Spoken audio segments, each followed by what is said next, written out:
This story is about the female protagonist, Beatrice, who, after an unfortunate accident, wakes up 5 years after her death in a new kingdom with a new body, in a new family. She has gone from a duchess to a princess, and unexpectedly, Saratica, the man from her past, still storms into her land to propose a treaty. Now he is an emperor, looking for a bride with his new bloodline. This time, as Princess Shoina, our heroine must do everything to escape his entanglement. Let's wait and see if she repeats the same mistake a second time in this life. Since she was conscious, Beatrice had heard the words her father wanted her to hear: no matter how much I wanted a son, I still ended up with a daughter.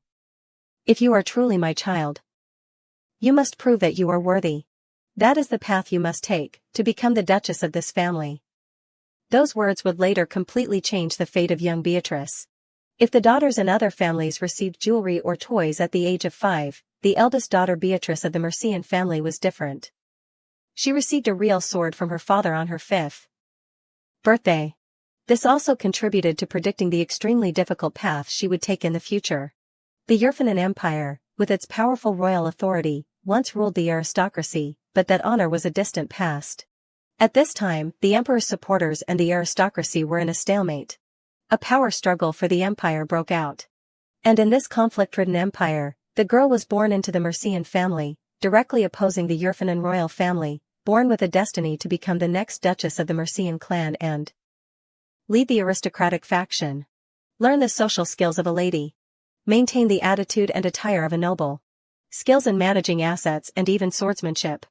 Those were all the skills and responsibilities of a female leader, and she quickly mastered them all. For the head of the Mercian family, everything Beatrice did had to be perfect, without allowing any mistakes.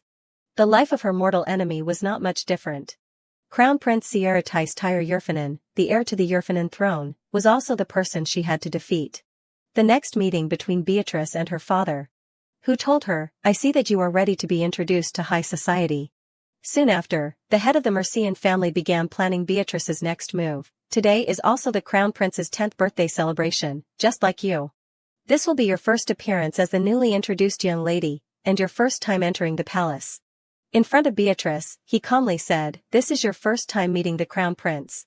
Make sure everything is prepared perfectly." Every word from her father made Beatrice's heart flutter. She knew that once the party started, it would also be the spark of the war between the great families. Beatrice, after dressing beautifully, appeared at the party. Here, she received many evaluating gazes from other nobles. The people who knew the little girl standing in the center of the party knew that she was the next duchess of the Mercian family. A young and talented girl with swordsmanship skills superior to boys of the same age. For the nobles of the same faction, Beatrice was their hope. Feeling the strange gazes looking towards her, Beatrice felt extremely disgusted with this atmosphere for the first time. She wondered, do I have to stand still like a doll all night? Just as Beatrice was curious about what the Crown Prince looked like, an attendant came to announce to everyone present in the hall, His Royal Highness the Crown Prince has arrived. Appearing before Beatrice was a boy her age, with an extremely stern appearance. His eyes made others feel cold. The Crown Prince's platinum hair and indifferent eyes made Beatrice momentarily stunned. She quickly realized that this was Sieratice Tyre Yurfanan, the enemy she had to face in the future. Having learned etiquette, Beatrice thought she should pay her respects to the Crown Prince, so she approached him. Unexpectedly, Crown Prince Sieratice not only ignored her, but also gave her a cold look. Then strode away without turning his head. At this time, Beatrice began to notice the appearance of Crown Prince Sieratice. He had pale skin, and big, bright eyes like sparkling pearls. Sparkling silver hair, he was a young and beautiful boy like a doll, small in stature but full of authority. This was the person Beatrice needed to kill. And conversely, she was also the target he had to eliminate. Beatrice understood her mission clearly, but she didn't understand why. When she saw the Crown Prince, her heart suddenly became heavy. Perhaps it was from that moment that, deep down, she had an interest in that cold boy. 10 years later, when they both turned 20, from the uprising of the upper-class faction along with the dark corners of the empire, dozens and hundreds of bloody battles took place in an effort to regain power. After all, Beatrice grew up from a pool of blood. She sat in a corner of the room, holding the exquisite dagger piercing through her chest. At this moment, the brave female warrior smiled mockingly. A sword dyed with the blood of its own master is said to weep in agonizing pain. I'm sorry, my dear Rosa. But I can't just entrust my life to the enemy, can I? Beatrice didn't know what she was thinking at this moment. For the enemy, it was the final victory of the war, but she couldn't let Beatrice have that honor. She had been defeated, a miserable failure after all her efforts. This was nothing to be ashamed of, because Beatrice knew that in the end, it was her own father who had craved the seat he should not have sat in from the beginning. Looking at the blood on her body, Beatrice smiled bitterly, mocking herself for being so pathetic. In her heart, she had no regrets. For her, there was no other choice but to fight. Just then, cold footsteps came closer and closer. The person from outside reached out and pushed the door open, under Beatrice's blurred eyes. Along with the light from outside shining into the darkness, a familiar figure gradually approached her. This person was none other than Crown Prince Beatrice. His cold eyes were unmistakable. As soon as he saw the girl sitting in a corner, Seratica called her name, Beatrice Shelmercian. Hearing this, Beatrice smiled with difficulty, not calling me by my title? It doesn't sound familiar. I don't think I've ever been Beatrice in your eyes. These words made Beatrice speechless for a moment. Beatrice continued to speak, are you not happy? You're the winner, but you don't seem to have any spirit at all. The Crown Prince continued to repeat the name Beatrice unconsciously. Then knelt down beside her. Saying the most honest words he had ever said, you are my most worthy opponent. Unsurprisingly, Seratica's words made Beatrice a little surprised. In the room at this time, only her heavy breathing could be heard. After a while, Beatrice spoke with difficulty, Your Royal Highness. Beatrice coldly reminded, It's Your Majesty now. Hearing this, Beatrice knew that the Emperor had passed away. Meeting her opponent in such a miserable situation, she had no choice but to offer her congratulations to His Majesty. At this time, Seratica asked, Do you think this whole thing was a mistake? Beatrice replied indifferently, I tried my best, and simply wanted to congratulate the winner fairly. Beatrice could feel that her body had reached its final limit. In those final moments, her mind was once again surging. There was a time when she imagined that if she could become his knight. After all, what remained was only regret. Beatrice had dreamed that if she wasn't the heir to a noble family, she wished she could have been born into a common family. Then served Seratica as her lord. At this time, Beatrice called Seratica's name. The young man's expression remained unchanged. He only indicated that he wanted her to speak. Beatrice smiled admiringly, Our battle, it was truly interesting. Beatrice nodded in agreement. Immediately after, he reached out his hand. Placing his hand on Beatrice's shoulder. Saying all the thoughts in his heart, I also had a wonderful time because of our conflict. Seconds later, Beatrice calmly said goodbye to Beatrice. The life of the young girl who fought wholeheartedly for her family ended just like that. After closing her eyes, Beatrice seemed to still feel Seratica's empty gaze looking at her, as if seeing her off as she breathed her last breath. Beatrice died, a bleak but not lonely death. A pain once again made the female protagonist's consciousness clear. All she could hear was the voice of a young girl looking at her, saying, Princess, are you awake? Just when she still didn't understand what was happening, the young girl suddenly continued, His Majesty wants to have breakfast with you. Beatrice was completely awake now. Even so, she still didn't understand how she could be conscious of everything around her after dying. The maid beside her was overjoyed to see the princess sit up. At this time, Beatrice still hadn't fully absorbed what was happening to her. She really didn't know what situation she was in now. With a hint of suspicion in her heart, she got out of bed, striding towards the mirror in front of her. As soon as she saw herself reflected in the mirror, Beatrice seemed too shocked to speak. The room where she stood was decorated in a very eye-catching and cute style, and the objects around the room all exuded a luxurious look. Beatrice gradually realized that she was in the princess's room, and the image reflected in the mirror was not her own face. Just then, the maid on the side saw the princess standing there blankly and called out to the princess. What's wrong, princess? Did you have a nightmare? The maid said with a very worried voice. Beatrice now realized that this was the maid who had woken her up. Although she knew that asking would increase suspicion, in order to better understand the current situation, Beatrice had no choice but to ask her what was going on. She started by asking the maid, What is my name? Hearing the princess's question, the maid was stunned for a moment. Immediately after, she happily brushed it off, That's terrible. You forgot your own name? You are Schroina Flor Solem. Seeing the maid's indifferent appearance as if nothing had happened, Beatrice was a little doubtful about life. Through the maid's words, she learned that Solom was the name of their kingdom. Thinking that her princess had forgotten everything that had happened, the maid enthusiastically expressed her intention to say, I will guide and lead you through everything. Until you remember everything. Solom is a very small kingdom, but it is naturally blessed with fertile land, suitable for farming. Anything that is planted sprouts and grows. This place is responsible for cultivating fresh local produce for everyone. The maid said with a proud voice, of course, with such fertile land, our kingdom is unmatched. Hearing this, Beatrice thought to herself that she had somehow come to this peaceful land. To better understand the current situation, she asked the maid, what year is it? The maid sighed, scolding, that's why I told you that you should keep a diary, instead of letting the days pass by in vain. Through the maid's words, Beatrice learned that today was the 10th of February, year 1290 Richelian. Coincidentally, the princess of the kingdom of Solom's 20th birthday was coming up in a few days. Beatrice didn't expect that 5 years had passed in the blink of an eye. Recalling her lonely death, along with the crazy rebirth, she couldn't help but sigh, it's really crazy. The maid on the side heard the little princess murmuring something and asked curiously, what did you say, princess? Beatrice quickly turned her head, pretending that nothing had happened. Facing the maid's energetic appearance, Beatrice was reminded of a golden retriever.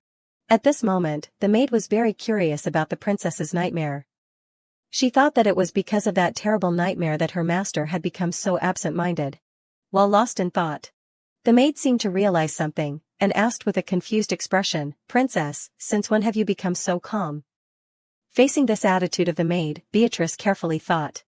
The female protagonist thought that this Princess Shoina was usually also ignorant, so the maid didn't suspect anything about her question just now. Just as she was about to respond to the other party, the maid suddenly blurted out.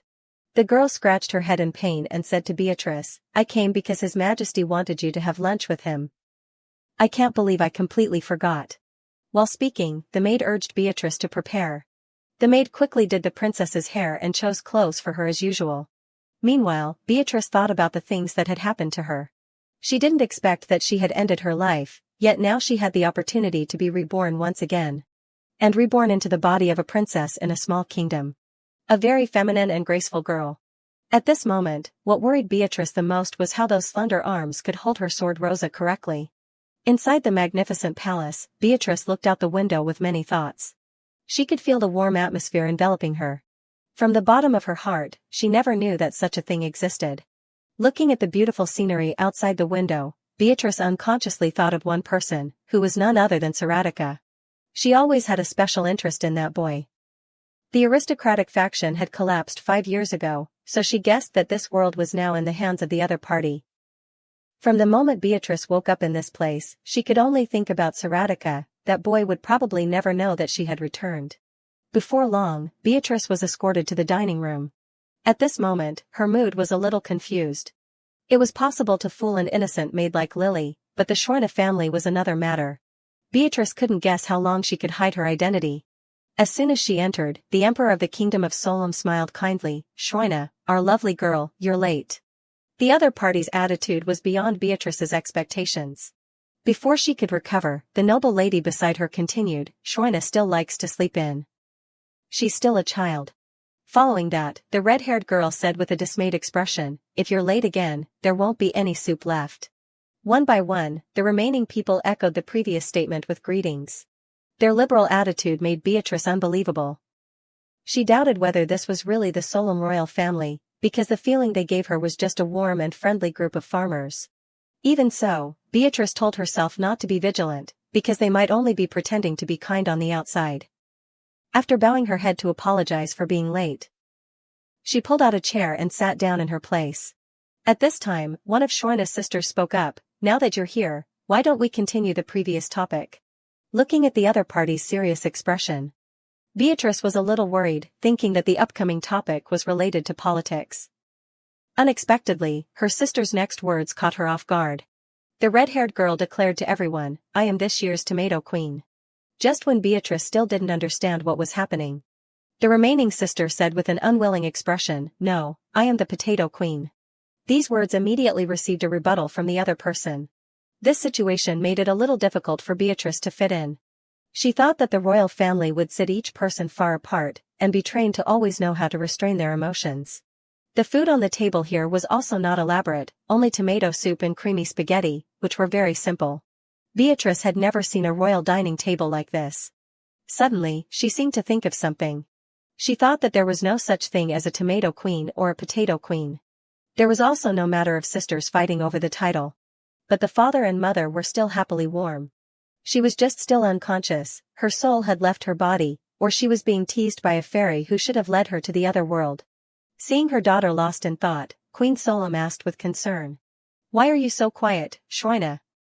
Are you not hungry?" Before Beatrice could answer, the king spoke up. "Our youngest daughter has grown up after one night, so noble and discreet, but still our beautiful girl."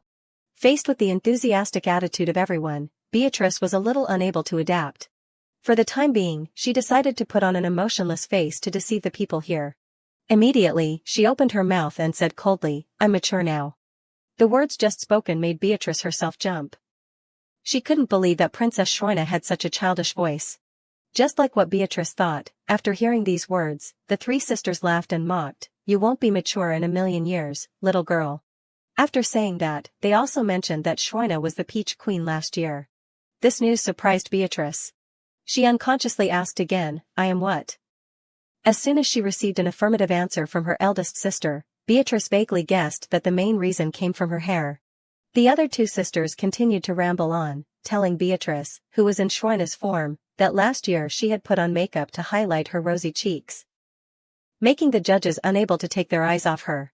Seeing that her daughter still had no reaction after hearing that, both the king and queen mistakenly thought that their daughter was shy.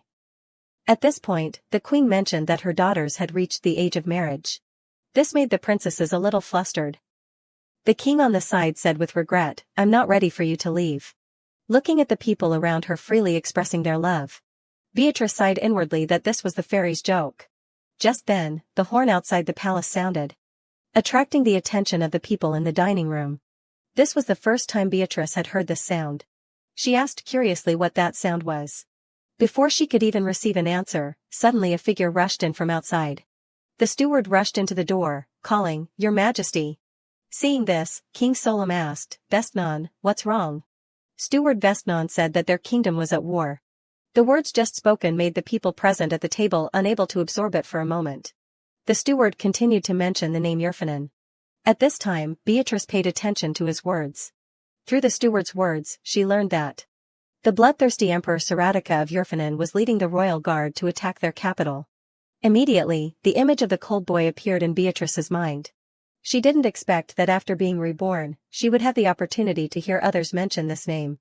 News of the Yerfanin emperor leading his troops to attack the kingdom of Solom spread quickly. Beatrice couldn't believe that after being reborn, she would have the opportunity to meet the boy she longed for day and night. This news came too suddenly, causing her to be stunned and speechless. Immediately, the image of Saratika appeared in her mind. The boy she knew was like the moon, emitting gentle and peaceful light. A dangerous person with an emotionless face made it impossible to know what he was thinking. The boy always showed gentle light but was still sharp enough to force her to hide the admiration surging in her heart, and was also the biggest enemy of her life. Beatrice couldn't understand what had happened in the past 5 years that would cause someone like Saratika to invade a small kingdom without a word of declaration. This was not at all like the behavior she knew about him. At this time, Steward Vestnon worriedly asked, "Your Majesty, what should we do?" King Solom pondered for a moment, then smiled as if nothing had happened, saying, "I knew this day would come, but I never thought it would always be Yerfanin."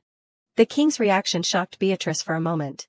Even the queen, after hearing the news, didn't show any fear.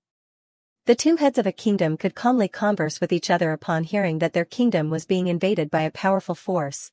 The king even enthusiastically expressed, "It feels like I'm very much loved," which prompted the queen to subtly remind him, "Honey, I don't think now is the appropriate time to say that." Over here, the older sister sighed, expressing regret, "So, there won't be a vegetable queen contest this year." This information made the other two sisters furious. That's a 200-year-old tradition. It's a national disgrace. Beatrice couldn't believe that immediately after hearing the news of the kingdom's invasion, what they were concerned about was just a small vegetable queen contest. Conversely, they didn't care at all about losing their authority in the future. The conversation even became livelier because there was a new topic, which made Beatrice feel like she was the only outsider. As a female warrior from a ducal family, she thought the natural reaction at this time should be trembling in fear. Yet, when facing death, they could remain calm as if nothing had happened. Unable to contain her curiosity, Beatrice asked, "Aren't you all afraid? War could wipe us all out," she said with a very serious tone, causing the king to sigh and reassure her. "Yerfanen is a powerful country, but there's no need to worry, little one," the king said before carefree and innocently putting mashed potatoes into his mouth.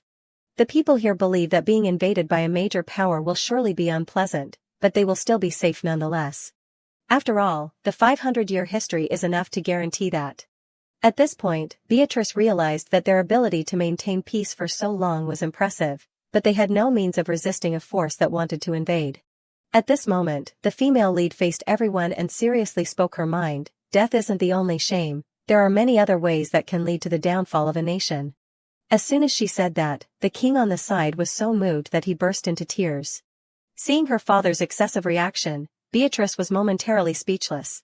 Indeed, after hearing his youngest daughter's words, the king was so moved that he burst into tears, believing that the daughter he loved had truly grown up. Since her rebirth, Beatrice had received countless surprises from the Solom royal family. She didn't understand how a king of a country could cry in such a tense situation. Helpless, she had no choice but to explain to everyone, "Yerfanen is the most powerful superpower today, so being indifferent isn't very wise." Even so, these words still didn't elicit a reaction from those present. Her three older sisters were still smiling carefree, not thinking about politics at all. Noticing that everyone didn't realize the situation, Beatrice didn't know what else to say. At this time, the king had to come up with an idea. "How about we go outside and take a look?" Then he suggested that he would hold the queen's hand. The queen also calmly got up. "You're showing your love for your children by prioritizing your wife first." The three Solom sisters didn't show the slightest fear when going out to meet the people from Yerfanen. What they cared about at this moment was whether the dresses they were wearing were appropriate for the current situation, or their curiosity about the men in Yerfanen. This made Beatrice stunned. She looked at the carefree backs of the Solom royals. Finally, she had to give in. Soon after preparing meticulously, the Solom family, along with the servants in the palace, gradually walked out of the door, preparing to welcome the Emperor of Yerfanen. Beatrice was extremely flustered at this moment. She knew that in just a moment, she would meet the man she had been longing for every night. Beatrice had never thought she would meet that man again, but she would have to face him soon. As soon as the palace door opened, sunlight shone on Beatrice's face, making her more radiant than ever. The first thing she saw was the national flag of Yerfanen, the symbol of a very valiant lion. In front of her was the legion led by Siraradika. Beatrice merged into the crowd. Seeing Siraradika Tiu step down from his horse. 5 years had passed, but Siraradika's face was still deeply imprinted in her mind. The female lead could recognize. As always, Siraradika still had that beautiful, unfeeling face. The first sentence Siraradika spoke was to ask the person standing in front, "You are the king of Solom, aren't you?" This was the first time after her rebirth that Beatrice heard Siraradika's voice. She felt that his voice had deepened. In addition, he was also taller than before, completely different from the last time she met him. Standing in front of the man she had been longing for day and night, Beatrice wondered if she had really survived and returned. At this time, the king calmly replied to Siraradika's question, "That's right, I am the king of Solom. I don't know what wind brought your majesty here. I'm quite sure Solom has nothing for you to seek." In another corner, the older sisters were discussing why Siraradika had led troops to invade their land. One thought his kingdom had run out of rice, and another thought they had run out of fresh produce. The three argued over the reason why Yerfanen had led troops here. Hearing the ridiculous reasons of her sisters, Beatrice didn't know where to hide her face. She secretly pleaded with them not to whisper anymore, because everyone here could hear the words they had just said. Just as Beatrice thought. After hearing the argument of the three Solom royal sisters, Siraradika flashed a sly smile. Beatrice inadvertently saw the smile on the young man's face. After hearing those words, Siraradika seemed extremely amused. He opened his mouth and made his proposal, "Because you have brought a moment of joy to me, I will give Solom a choice." After speaking, he drew the sword from his side, directly pointing it at the king of Solom, the sharp blade placed against his neck, causing Beatrice and those there to panic endlessly. At this moment, Siraradika coldly looked at the king and asked, "Do you want to die here, or form an alliance with me? I hope you will choose correctly. This proposal seemed not to allow the king to refuse. Seeing Siroratika's merciless appearance, Beatrice was a little confused. This man had conquered countless countries in the past 5 years, but all of those places hadn't satisfied him. Although she had only been reborn not long ago, in Beatrice's heart, the Solom royal family were very kind people. They gathered together, giving each other precious sincerity. In particular, they also showed great affection for their youngest daughter, Shroina. Beatrice seemed to understand her heart. She was used to spending her whole life being Siroratika's enemy, or perhaps because of the warmth of the family she had just met. So, in a flash, she unconsciously stepped out, rushing forward, using her body to protect those behind her. Seeing the girl blocking his view, Siroratika quickly recognized that this was one of the 4 Solom princesses. From deep within the other's eyes, he welcomed the idea and opened his mouth to say, "You must have a lot to say, don't you?" Beatrice looked at Siroratika with a firm gaze and replied, "Yes, Your Majesty. Please forgive me, but I am not very interested in accepting your ridiculous proposal." Princess Shroina's unexpected action stunned Siroratika for a moment. As expected, Siroratika then stared at her with a murderous gaze, gritting his teeth and saying, "How amusing." The other party's appearance made Beatrice's hair stand on end. Even though she had been reborn, she was still very afraid of the young man in front of her. Siroratika stood above, looking at her with cold eyes, opening his mouth and saying, "It seems you still don't know what fear is. There's no other way to explain your recklessness." Facing these words, Beatrice, though frightened, still bluntly replied, "Why, thank you, Your Majesty." The sword in Siroratika's hand quickly moved towards Beatrice. Without any hesitation, he continued, "I'm saying you're reckless." Seeing this, the female lead refused to be outdone and retorted, "And I think that's a compliment." The sharp blade flashed across Beatrice's neck. Siroratika carried a reminder, people say caution is never regrettable. Indeed, when a subject offends, a princess of a small kingdom dares to stand in front of the emperor. Blindness and recklessness will bring you nothing. These words made Beatrice ponder for a moment. But immediately after, she looked at the other party strongly and asked, "Do you even intend to kill us?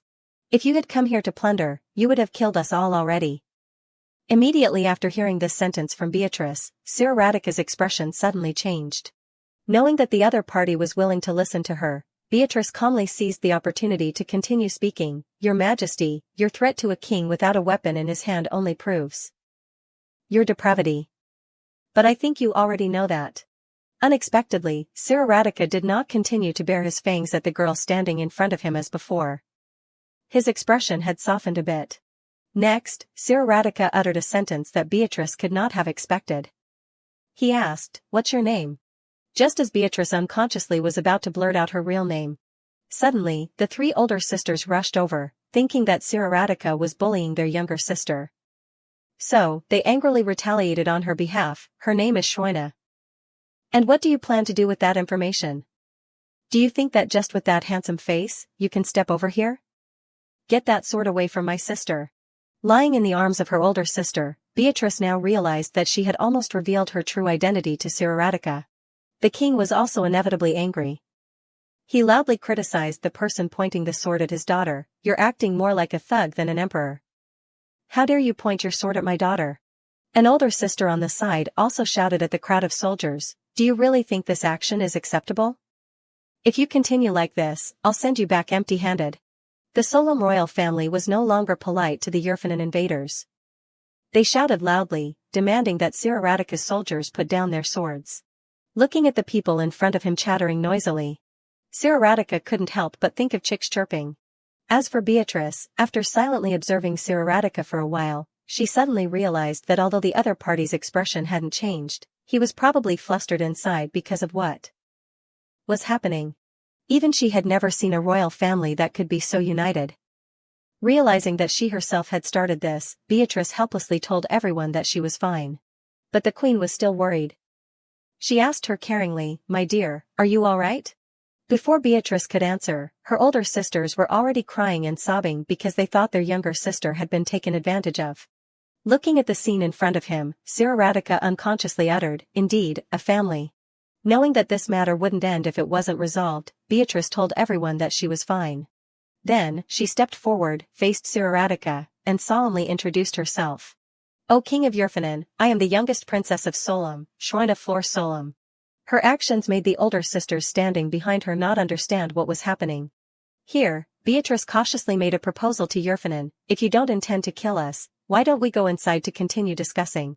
Although having guests arrive without prior notice is not customary. We must make a wise choice, among the few options you have given us, right? Facing Siraratica, Beatrice fearlessly hinted, what diplomatic agreement is carried out in the palace courtyard? Are you planning to sign a treaty here? Although there was sarcasm in her words, Siraratica couldn't criticize Beatrice because of her warm smile. After thinking and considering for a while, the young man finally nodded in agreement with the other party's proposal. Before entering the palace, Siraratica ordered his troops to retreat. Seeing this, Beatrice expressed her intention to lead the way for everyone. After the conversation with Siraratica just now, Beatrice now realized that this young man had never intended to kill anyone here. Although she didn't know the reason, she could be sure that Yerfanin didn't want to kill the Solom royal family, or couldn't kill them.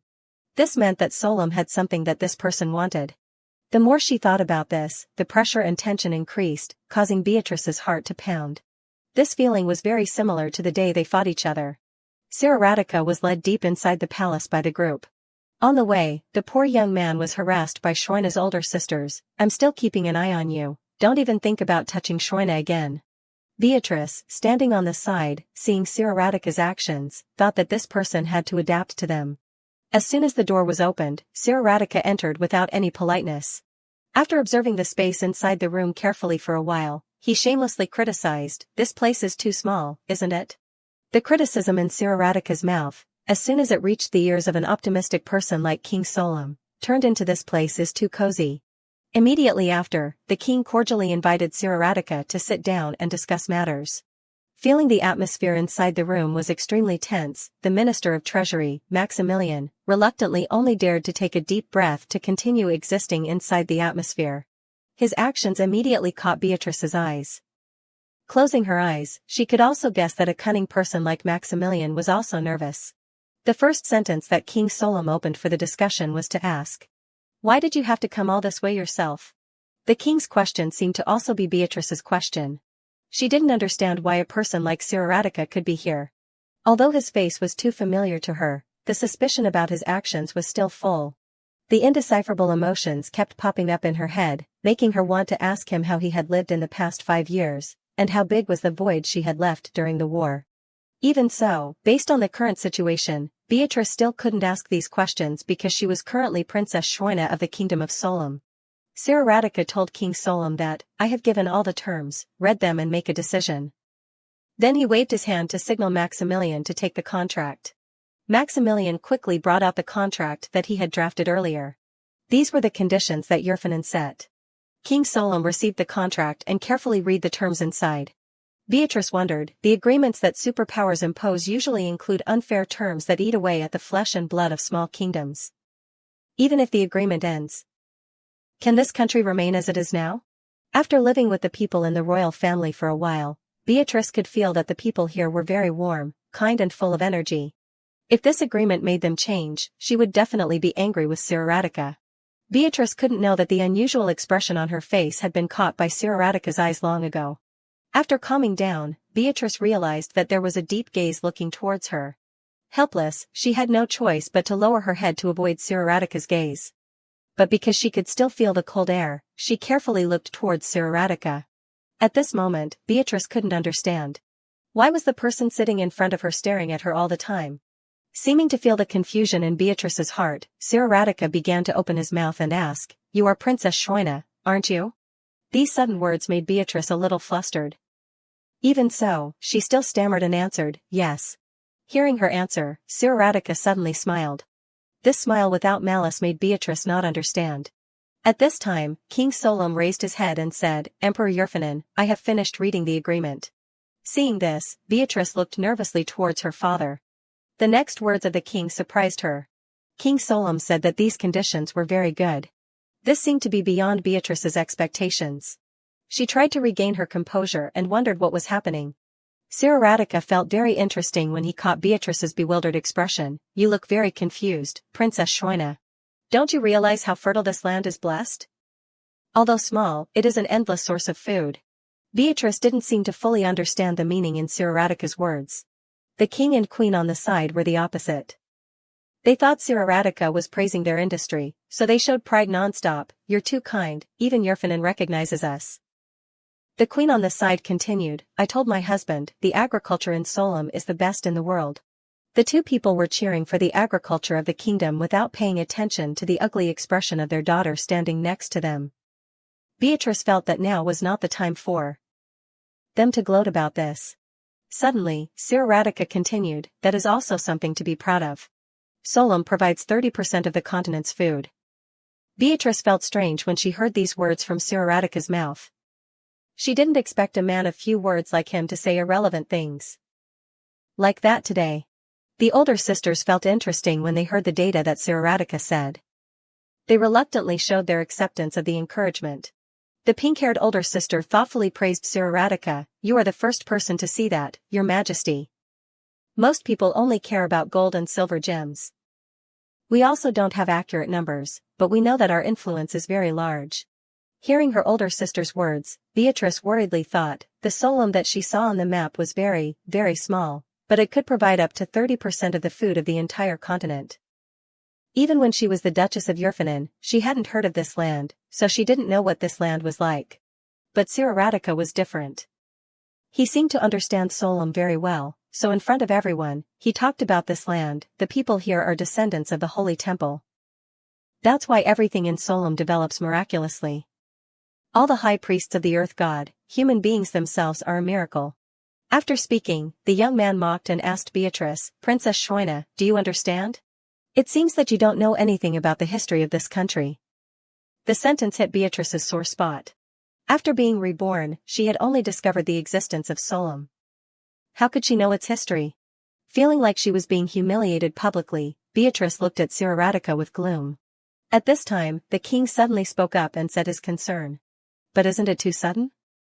These terms are too favorable to Solom, so what will you get?"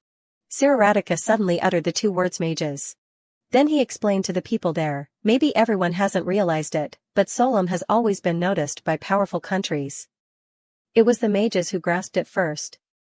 But unlike us, they are only interested in Solom's sacred power.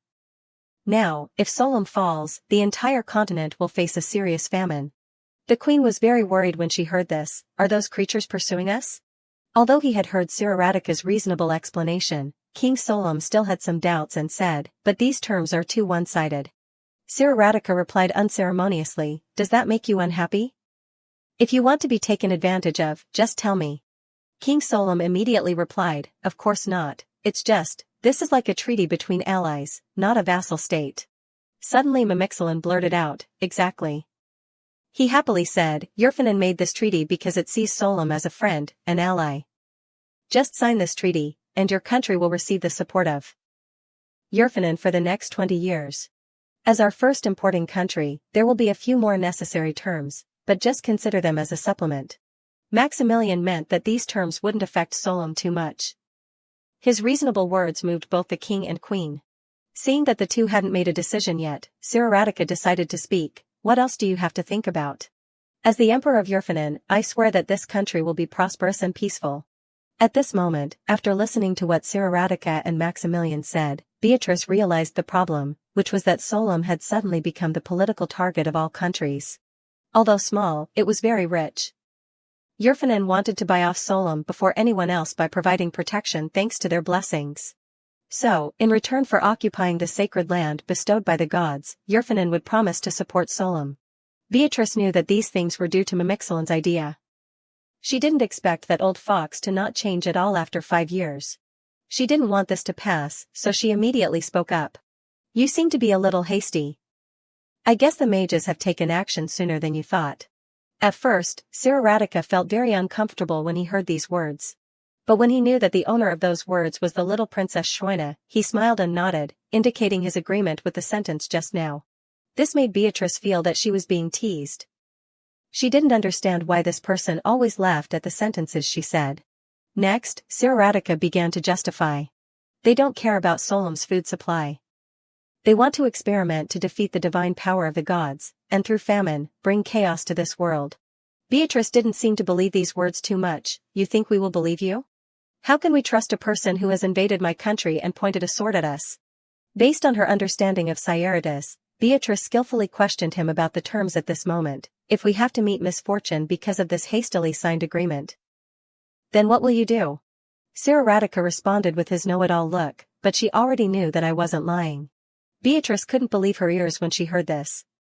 She was extremely confused as to why Cyaritas knew she would believe him, especially since they had only met today. Suddenly, Cyaritas said, "Please forgive me for arriving so abruptly earlier. We truly didn't know what to expect from the next person.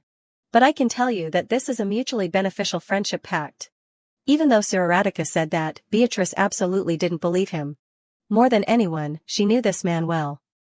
She was sure he still wanted something, but didn't know how to explain it to everyone. At this moment, the king suddenly spoke up, "I believe you. If we don't sign this pact, we'll lose even more." "We will sign." The queen on the side also agreed with her husband's decision.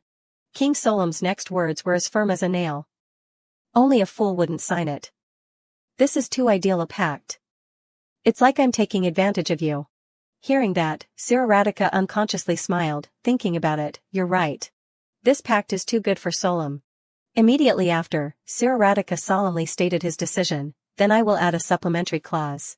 Beatrice immediately became tense. She knew this was what Cyaritas really wanted. Before long, Cyaritas spoke up, "As an emperor, I want someone with Solem blood to become a member of the Yerfanin royal family." Cyaritas spoke with such a serious demeanor that no one thought it was a joke. "I have 4 choices here, it seems." The moment those words were spoken, those present were shocked and gaping. Including Beatrice and Maximilian, 2 people who knew Cyaritas well. Beatrice looked at Cyaritas and thought to herself, "What is this crazy emperor saying?" Suddenly, the king-father stood up abruptly. His expression became somber as he wanted to confirm Cyaritas' earlier words, "Your Majesty, do you mean to make one of my daughters your royal consort?" Cyaritas replied on the side, "That's right. That is also all the conditions that Yerfanin sets for you." Seeing the king-father's expressionless face, Beatrice thought he would be furious next. Because Cyaritas himself was the one who rushed in here unannounced, threatened war, and even wanted to take a daughter from Solem. Unexpectedly, things weren't like what Beatrice thought. The king and queen were extremely happy because they thought their daughter would marry the emperor. And the emperor would become their son-in-law. Schroina's older sisters were also excited. They began discussing who would be the royal consort of the Yerfanin emperor. One older sister said that she had accepted Sokum's marriage proposal. If she left him, the public would gossip endlessly. Everyone was extremely impressed with the emperor's beauty. They continued to discuss without paying attention to Beatrice's different expression. At this moment, Beatrice doubted to the point that she thought she was the only one who didn't understand the situation. Seeing the usually cold Cyaritas smiling happily today, she had goosebumps. She tried to calm herself down, because she thought that if she didn't restrain herself, someone would have to get married. Immediately, Beatrice looked at Cyaritas and asked, "Are you sure you want to be more careful when making such an important decision?" Hearing that, Cyaritas glanced at the Solem royal family. "It seems like no one has a problem with it, or am I wrong?" Just as Cyaritas said, currently, except for Beatrice, all the Solem royal family members were happy about the news just now. Suddenly, Cyaritas made an even more mind-blowing decision. "After thinking about it, I realized that I will choose a daughter with whom I will live the rest of my life. Can I make a decision after a month of observation?" Then, without waiting for everyone to react, Cyaritas announced to everyone, "I plan to stay in Solem for the next month. I intend to get to know all of you thoroughly." As he spoke, Cyaritas looked towards Beatrice, making her feel uncomfortable. It seemed that no one understood what Cyaritas was thinking to be able to make such a bold decision. Today, the entire palace was extremely busy because of the appearance of the Yerfanin emperor. Seeing each of the emperor's belongings being moved inside, Beatrice felt a little unreal. Just then, Cyaritas appeared to chat. "You still have that thoughtful look, Princess Schroina." Beatrice was surprised by Cyaritas' appearance right here. A few hours ago, Beatrice had a difficult conversation with Cyaritas. She asked in a critical tone, "Why does it have to be the Solem royal family? You could have a better choice than that." Cyaritas then opened his mouth and agreed with her thoughts. "You're right, I have a better choice, but I'm only interested in what satisfies me." Cyaritas' ambiguous words made Beatrice somewhat confused. She didn't understand what was in Solem that this young man needed. Suddenly, Beatrice thought of something. She thought that Siraradika had been attracted by her older sisters. But this thought was quickly extinguished, because in her eyes, the solemn royal sisters had no charm or beauty at all, completely unsuitable for Siraradika. The Siraradika she knew was a young man immune to women, no matter how beautiful or seductive they were. He was still like a cold ice cream. According to what Beatrice thought, Siraradika was not at all attracted to girls. That was the reason Beatrice guessed that Siraradika was still single until now. At this time, Siraradika indicated that he wanted Princess Shoina to understand better. He called Maximilian, who was standing next to him. Ordered the other party to send the soldiers back except for the guards, then bring some necessary things to this place. Just as Maximilian was about to express his desire to stay, Siraradika refused on the grounds that the emperor would return soon. It wouldn't be fair to him if he was stuck in this place. Helplessly, Maximilian had to obey the order. Beatrice saw this and didn't understand why she felt that Siraradika was deliberately abandoning Maximilian. At this moment, seeing Siraradika brazenly staying in the palace, Beatrice looked at the other party with a gloomy gaze. She couldn't understand why this young man, who was a proper emperor, could stay in a foreign country to find a royal consort. He didn't even inform anyone about this. Suddenly, Beatrice had to withdraw her unfriendly gaze just now because of Siraradika's words. If you keep looking at me like that, I'll think you have something to say to me. Helpless, Beatrice in Shoina's form had to speak up to resolve the words just now. Is it okay for an emperor to leave his empire for too long? Suddenly, Siraradika smiled. Solom is worried about Yerfanin? The meaningful words made Beatrice tense. She didn't want to cross the line with the young man in front of her. Without letting Beatrice answer, Siraradika affirmed, there's no need to worry about that. A month is nothing to Yerfanin. They are a powerful empire. Not knowing if Siraradika was talking to Beatrice or Princess Shoina, he only expressed that he had done it. Beatrice knew that Siraradika's belief in his empire also reflected his power. Everything had changed since the past when the two were on opposite sides of the battle line. To ensure that the opposing forces could not maintain their monopoly on the royal land, he had to grow up on his own. Beatrice always wanted to meet the other party as an emperor. In her heart, Siraradika was a venerable emperor. Remembering the past events, she felt a little choked up. At this time, the chief steward came to inform Siraradika that they had finished moving his luggage into the guest room. Seeing the room prepared, Siraradika bluntly criticized, the room is smaller than my nostril. Suddenly, Siraradika called Princess Shoina's name. The young man expressed his gratitude because she cared about him so much. Then he turned and left, leaving Beatrice with an unsightly look on her back. Yerfanin now is like a garden full of flower bushes. That prosperity was exchanged for the blood and bones of countless nobles, including Beatrice. One thing she could be sure of was that she wasn't angry at all when thinking about the past, even though Siraradika himself had pushed her to her death. But power was something Beatrice could understand. Because in the past she came from the Mercian ducal family. The love-hate relationship creates the strongest connection, gradually settling into an emotion that she herself does not understand. That feeling is now bigger than she thought. Returning to the room, Beatrice encountered another tribulation. Lily used a pleading look to ask her to go on a date. Through the maid's words, she learned that the emperor wanted a date and spend time with each princess. What made Beatrice the most desperate was that she, in Shoina's identity, also had to participate. This news seemed to make her unable to accept. She had just said that she didn't hate the young man, but that didn't mean she wanted to date him. Beatrice tried to salvage the situation by asking Lily if her father and mother agreed to this. Lily said that was the king's idea. Hearing this, Beatrice felt like she was going crazy, but thinking about it, she guessed Siraradika certainly wouldn't choose her.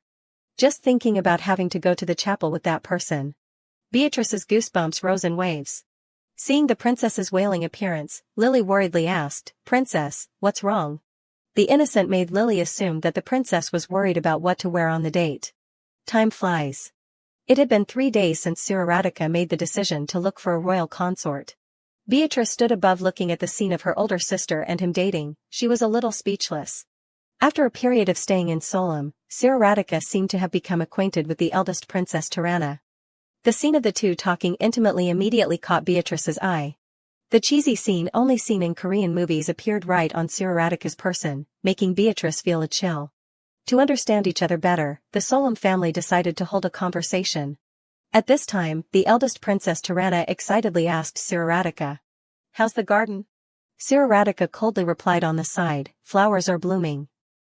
Seeing that, Tirana continued to introduce, we also have many delicious fruit trees. The interaction between her older sister and Siraradika immediately attracted Beatrice's attention. To her, Tirana was the eldest princess, only 1 year younger than the emperor. So she was the most reasonable choice. Although a bit much, she was a good girl, a pretty good choice for Siraradika. Just then, the second Princess Irene suddenly spoke up, you haven't forgotten our appointment tomorrow, have you, Your Majesty? Surely the appointment with Tirana is fun, but that's not all. Irene spoke while acting spoiled, the meaning in her words was to want Siraradika to see more things. Realizing that her second older sister also had feelings for Siraradika, Beatrice was speechless. Clearly 2 days ago, she was still rambling that she had an engagement with Sakam. Irene had an appearance exactly like a cat, she radiated a very natural loveliness. Her only bad habit was not being able to read people. After seeing her 2 older sisters talk to the emperor, the third Princess Tiabel didn't forget to contribute to the conversation, then should I take him to the lake? Then she turned to Siraradika and excitedly asked, how about the lake, Your Majesty? We will row flower boats on it, just thinking about it makes me feel relaxed. To Beatrice, Tiabel was the most beautiful among the princesses, and she had a pretty lively personality. Therefore, her bad habit was also talking too much. Seeing their daughters being enthusiastic with the Yerfanan emperor, the king and queen were extremely proud. Suddenly, Beatrice realized that the princesses were only about a year apart. She couldn't believe that the queen's small body could give birth to 4 children in a row. At this point, she really believed what people said, that the people of Solom were all high priests of the earth god. Beatrice wondered if fertile here not only referred to the land, the more she thought about it, the more she was attracted to this country. Suddenly, the female lead felt the atmosphere become silent. It turned out that the 3 older sisters were staring at her. Tirana was the first to speak, our unruly Shroina, why are you so out of place today? Tybel hurriedly replied for her, are you angry because we didn't let you join the conversation? So cute. Irene's next words made Beatrice collapse, don't tell me the emperor makes you nervous. Even if Beatrice died, she wouldn't have expected these innocent people to say those words. In fact, all she cared about was that her older sisters comfortably dated Siraradika. She didn't want to be sold off through political marriage. Seeming to sense the youngest princess's attitude towards him, Siraradika coldly said on the side. It seems the youngest doesn't like me at all. Faced with these words, Beatrice didn't object. She deliberately avoided his eyes as if agreeing with this statement. Thinking that the conversation would end right there, Tirana suddenly spoke up excitedly, how can you say that? On this earth, no girl would refuse someone as beautiful as you. Irene also added, our Shroina is just a little shy. Knowing that she couldn't rely on these innocent and carefree sisters, Beatrice reluctantly sighed and explained, I just want Your Majesty to have a good time with my sisters. She thought that Siraradika wouldn't take a wife who hated him, so she wouldn't have to force herself to become an option for him. That's what she said, but Siraradika wanted to start a conversation with her. Facing the young man she had once known, Beatrice said in a respectful tone, please, if you have anything, just tell me. Feeling the other party's eyes staring at her, an indescribable emotion surged inside Beatrice's heart. The blue eyes seemed to be able to see through, they were so pure and clear, it was hard to imagine that they belonged to a man who killed without blinking an eye. Beatrice seemed to feel that she couldn't escape from these eyes. Just like the first time she met the other party. It seemed that in all these years, those eyes were still a weakness for her. At this time, Siraradika bluntly said what was on Beatrice's mind, then what is the shy princess planning to do on our date? Your reaction makes me look forward to that day even more. Helplessly, Beatrice could only try to be serious and say, do I have to choose a location too? Just go wherever you want to go. Hearing these words, Siraradika smiled, looking really happy, but Beatrice didn't feel that way. She retorted, it's not fun at all for me. The conversation between the two made the 3 older sisters feel like a couple arguing. They didn't interfere in the conversation, they just sat on the side quietly munching on sunflower seeds and gossiping. Siraradika gave the reason, how can I choose a location when I don't know anything about Solom? I want to be escorted by you, would that make me look more like a young lady? Beatrice didn't understand what the person in front of her was saying, she just felt that this conversation was not interesting at all. Therefore, she bluntly said what she was thinking, I'm afraid I'm not interested in those unfunny jokes. Beatrice tried to dismiss Siraradika's plans. She said she didn't know where to go, didn't like being in the sun, and didn't like walking outdoors at all. Regardless of whether Beatrice in Schroener's form rejected any location, Siraradika was still stubborn and said, if you don't like being outdoors, then we'll date indoors. Like your room for example. The sudden words made Beatrice unconsciously ignore, that's right, like my room. Only when Siraradika confirmed in a voice, you said you don't like going out, so you can invite me into your room. Beatrice was stunned, astonished, and taken aback. The conversation between the two seemed to have turned into an entertainment show in the eyes of the remaining members of the Solom royal family. Beatrice quickly retaliated, saying it was a silly idea, but Siraradika kept clinging, indicating that he was only yielding to the other party's preferences. The young man said to her with a confident look, you won't disappoint me, will you? The words were like a bolt from the blue to Beatrice. She didn't understand why Siraradika would say such a rash sentence. It must be known that entering the room of an unmarried young lady is a violation of etiquette. But in the ears of the people in the Solom royal family, it was romantic. The older sisters crowded around and started teasing Siraradika not to make their younger sister run away because of embarrassment. Beatrice seemed unable to bear it anymore. She burst out loudly, why are we all obsessed with that romance? The crazy and terrible appearance of the younger sister made the three older sisters tremble in fear.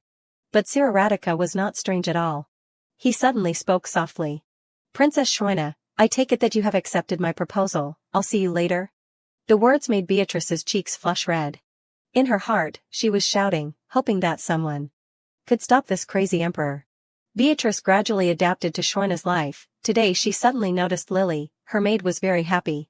Unable to hold back the curiosity in her heart, Beatrice opened her mouth to ask the other party.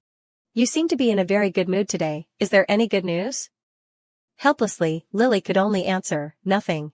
But Beatrice still didn't believe it, she thought Lily had sneaked into the kitchen again to eat secretly. After hearing these words, Lily immediately retorted. I've stopped doing that for a long time, princess, I'm on a diet. Seeing that, Beatrice continued to ask, then why are you so excited? Helplessly, Lily could only answer, I'm not excited, if there is, it's probably because those tulips are very beautiful. Feeling that the other party was not talking to the point, Beatrice seriously reminded, Lily, don't change the subject. Although she admitted that the tulips today were very beautiful, she had never seen the color of these tulips before. According to Siraradika's words, the people here were all priests, that was why Solom was a very fertile land. Remembering what Siraradika said that everyone here was a priest of the earth god, Beatrice wondered if Lily was also a female priest. Beatrice decided to ask Lily, is it true that everyone here has gardening skills? The phrase gardening skills made Lily a little confused. Seeing that the other party had never heard of the phrase gardening skills, Beatrice couldn't help but feel confused. She explained again, I mean, the vegetables and fruits here all sprout without human help. Lily was very surprised to hear that. How is that possible? All the plants here need someone to plant them before they can grow. Regarding the princess's question, Lily innocently thought that her princess was joking, because most people in the kingdom of Solom knew this. Realizing that the people here had never seen a tree wither, Beatrice truly believed that the fact that everyone here was blessed by the earth god was true, even without military power. They still built a long history without encountering the invasion of neighboring countries. Even after providing 30% of the food production to the entire continent, this kingdom still had no chaos thanks to their humble nature. Thinking of this, Beatrice secretly speculated, which meant that she also had the power of the earth god. Although not the original soul, she still possessed Schroena's body, which could also be possible. Lily felt very strange at this time because her princess had never joked like this. Suddenly, she said shyly that she had something to do today and had to go. Beatrice suddenly called her name. The female lead looked at the other party with a gloomy gaze. Are you ready to let me know why you are so excited, instead of changing the subject again? Lily seemed to have given in to the princess's oppression. You've been very quick-witted these days. Beatrice smiled, indicating that she was ready to listen. Lily said that today Princess Irene and His Majesty had gone to the market. Hearing this, Beatrice was very surprised. She didn't think Irene could bring someone like Siraradika to such a place. Lily said that this was to show him various types of vegetables and fruits. Beatrice wondered if she should call her sister's innocence lovely or foolish. She really wondered if anyone had ever used agricultural products to seduce men like Irene before. Lily said that His Majesty bought a bouquet of wildflowers. Thinking about the scene of Siraradika carrying a bouquet of wildflowers, Beatrice got goosebumps again. She had lived so many years but had never encountered such a thing. Lily alone still didn't know about Siroradika's preferences. So she found it extremely interesting that a terrifying emperor of Yurfanan was a flower lover. At this moment, Lily looked extremely happy and said, thinking that such a man is the future son-in-law of the princess, all the maids are going crazy with joy. At this point, Beatrice realized that the standard for becoming a good man in Solom was the extent to which he liked agricultural products. Having known Siroradika for many years, but she never knew that Siroradika liked flowers so much. Seeming to still not have received a satisfactory answer, Beatrice pressed, so what does that have to do with your mood today? Lily hesitated for a while and replied, these days we have all been betting on who will ultimately become the bride. Of course, whoever we serve, we will bet on that person. No matter the outcome, we will all be happy because all the princesses love His Majesty very much. Hearing these words, Beatrice's face gradually became unsightly. She really didn't want to mix herself with the other princesses. At this moment, Lily continued excitedly, I think I've already won, everyone is jealous of me, and that's because everyone thinks I will win. To the princess's surprise, Lily continued, we will join forces to help you, so don't worry, I will pave the way for you to get married. Beatrice had a bad feeling and asked excitedly, why am I the most potential person? Immediately afterward, Lily gave an extremely cliched reason, no one can grow agricultural products like you. Princess Tirana doesn't do well with flowers and plants, and the fruits that Princess Irene grows are not sweet enough. As for Princess Teobel, for some reason, she always grows things that have a foul odor. From Lily's words, it was known that the peach blossom beauty like Schweina could grow anything well. Hearing this, Beatrice felt scared. She didn't expect that when talking about the princesses, the most closely related thing was cultivation. Now Beatrice was in Schweina's body. So she felt like a skilled farmer when she heard Lily say that. Beatrice felt that if she became depressed because of this, it would be extremely insulting because she used to be a duchess, always maintaining her composure in any situation. According to Lily's way of speaking, an emperor who loves trees and flowers and someone like Princess Schweina are indeed a match made in heaven. Lily's humorous words successfully angered Beatrice. She unconsciously shouted loudly, please, enough is enough. Seeing the princess scold her for the first time, Lily was a little heartbroken. Out of options, Beatrice sighed and explained to the other person. His Majesty is looking for a partner, someone who will become the queen of a vast land. He will find someone with personality and character to become a good head of the family. So whether they can grow plants or not doesn't matter. Before finishing her words, Beatrice seemed to feel that her words were a bit wrong. She looked at Lily with a questioning gaze and asked, or does it? According to the thinking of the people of Solom, a person who likes plants is a potential candidate, so Lily said that it was extremely important. Seeing this, Beatrice was speechless. The longer she lived in Schweina's body, the stranger she found this kingdom to be. Not wanting to explain any further to someone like Lily, Beatrice turned to leave. Before leaving she didn't forget to remind the maid, stop with those nonsense things. I have no intention of marrying any emperor, I don't want to go anywhere either. Immediately, Lily excitedly called out, Princess! Didn't you say you wanted to see your fruit trees thrive in the desert? Beatrice really didn't understand what kind of person Princess Schweina was, to have such a crazy dream. Out of options, she could only say that she didn't want to anymore and that she might have angered His Majesty. But Lily insisted on not letting go of this topic. She strenuously mentioned that Siroradika had explained that the princess was just shy. Lily confidently grabbed the little princess's hand and said, you can do it, princess. Even so, when the door opened, Beatrice's mood immediately changed 360 degrees. Lily shyly said, we have done everything, princess, we have displayed flowers so that when the emperor comes to see you, he can see them. From Lily's words, it was known that this was the queen's idea. The scene before her caused Beatrice's spirit to collapse in an instant. She sat slumped on the ground as if someone had stabbed a sword into her heart again. As soon as Lily noticed that her princess's state was a bit off, she came to her side. There was nothing more to say as what everyone had done shocked Beatrice into fainting. The news of the princess fainting immediately spread to the members of the Solom royal family. The queen was extremely worried when she saw her daughter's condition. The older sisters sobbed, thinking that their younger sister had a terminal illness. After examining and treating the illness for a while, the queen worriedly asked the doctor, how is the princess? The royal physician hesitated, then gave the conclusion, the princess has encountered anger syndrome due to stress. As long as she rests, the situation will stabilize. Hearing the illness of their younger sister, the older sisters were a little surprised. Second sister Irene concernedly asked, "Are you arranging everything yourself, Shoina? You know you can tell us anything."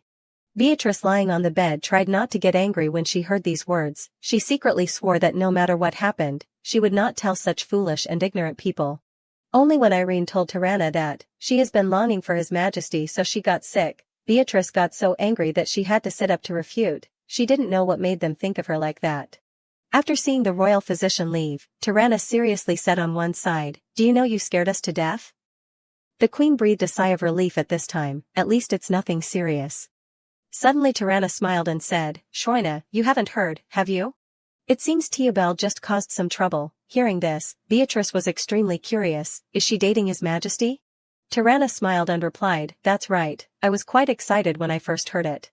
Seeing the unusual attitude of the two older sisters, Beatrice carried a sense of curiosity and asked, "What happened?" Tirana began to tell the story. Teobel and Siraradika went to the lake area as planned.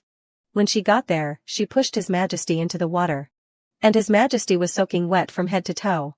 While telling the story, the two older sisters laughed loudly, thinking that their younger sister Teobel had gone crazy. In contrast to the attitude of the two older sisters, Beatrice felt extremely scared when she heard the news that Siraradika had been pushed into the water.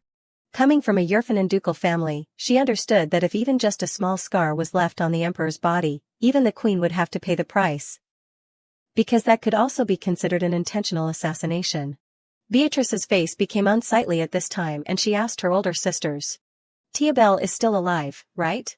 Thinking that their younger sister was joking, the two older sisters replied seriously, "Don't worry, the lake is shallow, no one can drown, and remember that His Majesty fell, not Teobel." Suddenly, a warm hand was placed on Beatrice's hand. The queen gently reassured her daughter, "Don't worry, Shoina, your father ran off to help them immediately after hearing the news." Outwardly Beatrice lamented that this was great, but in her heart, she really doubted whether the Solemn King could do anything when he got there. The queen sat next to Beatrice and continued to praise the Yerfanen emperor. "That boy is both handsome and good-natured, plays sports extremely well, and laughs at anything messy." At first, as soon as she heard Siraradika laugh, Beatrice didn't quite believe it. Until her older sisters confirmed that this boy had the qualities of a perfect husband, a rare find. Beatrice then reacted. She didn't understand why her sisters were saying those things to her, as if they were deliberately praising Siraradika in front of her. Suddenly Beatrice seemed to think of something. She realized that the people here were trying to ship her and Siraradika. At this time, the queen used her hand to check if her daughter had a fever or not. Her warm actions made someone who had lived in solitude since childhood like Beatrice feel embarrassed. The queen worriedly asked, "Are you okay, dear? You don't look very well." Tirana and Irene on one side also concernedly asked, "Do you need anything, Shoina? Are you hungry? Should I bring you your favorite fruit smoothie? Or fresh peaches, perhaps?" Looking at the people in front of her worrying about her, Beatrice felt the first warmth she had in her life. Even so, she still felt extremely sad, as this worry and comfort were feelings for Princess Shoina, not her. She wondered if it was okay to keep taking everything from them when they didn't even know who she was. Seeing her daughter pondering something, the queen spoke, "Shoina, you know you can tell your mother anything." Beatrice knew that one day she would have to tell them the truth. So, faced with the care of the members of the Solemn family, she intended to tell the truth right now. But life is not a dream. Just as Beatrice was about to speak, sudden hurried footsteps sounded from outside the door. King Solemn, after hearing the news of his daughter's unconsciousness, hurriedly returned here. Seeing her husband appearing in this place, the queen was shocked beyond measure. King Solemn's appearance was no different from having just crawled out of a pile of trash, but he didn't pay too much attention to it. What he cared about was his youngest daughter being unconscious. Knowing that her father was worried about her, Beatrice could only say, "I'm fine, father." Even so, King Solemn still cried, "I knew you weren't eating enough. I told you to eat 3 meals a day." In order not to lose the image of a father to his children, the queen reluctantly had to help her husband wipe his nose. The tragic scene of the father, the 3 princesses saw for the first time. They were a little scared when they saw their father in this situation. Suddenly Tirana seemed to remember something. She suddenly exclaimed, "I thought father went to His Majesty. Did you help His Majesty?" Faced with his daughter's question, King Solemn was evasive and didn't want to answer. Sensing that the situation was not good, the 3 princesses looked at each other in confusion. Seconds later, they had to be in a daze when they saw a tall figure walking in from outside the door, the dignified and illustrious Yerfanen emperor. but now was in an extremely embarrassing situation. His whole body soaking wet like a drowned cat. With eyes closed, it was clear that King Solom just now, after hearing the news about his princess, had disregarded everything, abandoning Siraradika and running here. At this moment, Tiabel hurriedly ran in from outside the door, worrying about Shrine without paying attention to herself bumping into the Yerfanan Emperor. After calming down, she realized that she had just pushed the most powerful person on the continent. To explain the push just now, Tiabel said that she was worried about Shrine, so she acted like that. Looking at the scene before her, Beatrice thought that everything was beyond saving. She thought about the entire Solom royal family having to have a memorial service on the same day. King Solom saw that Siraradika was soaking wet, so he instructed his daughter to bring a towel and clothes for him to change into. Tiabel listened and prepared to get a towel. Then suddenly she thought of something. She had to wring out the clothes first, right? Before Siraradika could agree, Tiabel boldly grabbed him. Using her hands to twist the shirt and wring out the water, she seemed to have used too much force, so unintentionally she grabbed the sleeve and tore it off decisively without thinking. The consequence of this was tearing Siraradika's sleeve. The room suddenly became strangely quiet. The torn shirt revealed Siraradika's extremely seductive arm. Tiabel seemed unable to believe her eyes because of her actions just now. The atmosphere between the two became bizarre. Beatrice, standing on the sidelines, also felt Tiabel's death was approaching. Tiabel trembled with fear and spoke, "Oh my God, did I just do that?" Siraradika nodded seriously. "It seems so, Princess Tiabel." After being confirmed by Siraradika that she had just torn the Emperor's shirt, Tiabel couldn't believe looking at the hands that had just done that. To save their younger sister, Tirana and Irene also rushed forward, embarrassedly explaining, "How on earth did it tear?" "Goodness, maybe the fabric was too thin, Your Majesty." The king and queen at this time also didn't know what to say. They were shocked by the scene before them. Suddenly Lily rushed in from outside, bringing a towel for Siraradika. As soon as she saw the other person's appearance, she couldn't help but exclaim, "Heavens, what happened to your clothes?" Lily didn't know what happened. She just rambled on, "This kind of fabric can't be pulled or cut. How did you manage to tear apart that Rita fabric?"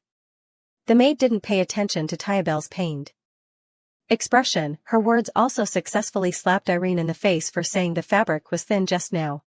Lily innocently admired Siraradika as a strong man, and that her princess was lucky to have someone like that. She spoke without paying attention to Beatrice's increasingly unsightly face. Suddenly Siraradika burst out laughing. Immediately afterward, he laughed even louder. It seemed that this emotion was related to Princess Shoina. Siraradika laughed and chatted, "So this strength is also thanks to the earth god, right? This is so fun, you make me laugh so much." Beatrice couldn't believe that one day she would see Siraradika so relaxed and disregarding etiquette. Siraradika's strange attitude also made the other three princesses feel bizarre. They even thought that the Yerfanan Emperor was possessed. Looking at Siraradika's joking appearance with the other princesses, Beatrice unconsciously thought of something. That was when Yerfanan was 10 years ago. At Siraradika's birthday party, Beatrice cheerfully stood up to say her wishes, "Wishing you all the best for this 15th birthday, Your Highness the Crown Prince. I have prepared these December roses in place of my congratulations." The queen used to love this type of flower very much. Siraradika's face at that time still didn't change. The others discussed extremely enthusiastically. They didn't understand why Beatrice could give something like that to the crown prince. Clearly December was also the month that the queen had passed away. This made them think that she was trying to poke at the crown prince's pain. But unexpectedly, Siraradika didn't show any signs of anger. On the contrary, he praised this as a wonderful gift. After respectfully offering the gift to the crown prince, Beatrice quickly realized that this also couldn't make the boy in front of her flustered even a little. Regardless of whether her gift was intended to point out the royal family's budget shortage and disrespect for the death of the late queen. But he always maintained a cold and patient attitude, looking down at her as if he had always been watching every move. A dignified person who doesn't express his emotions to anyone.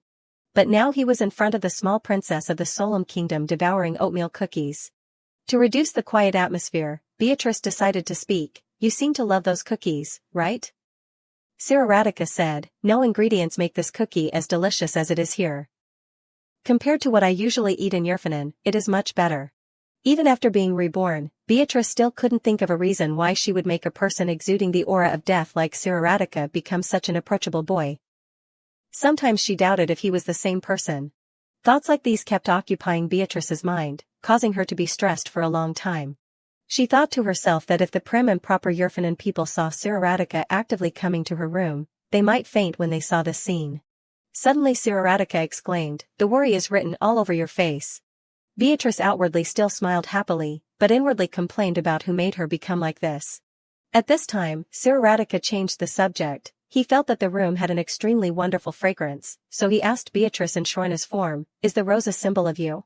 Immediately, Beatrice excitedly said that she didn't prepare those flowers.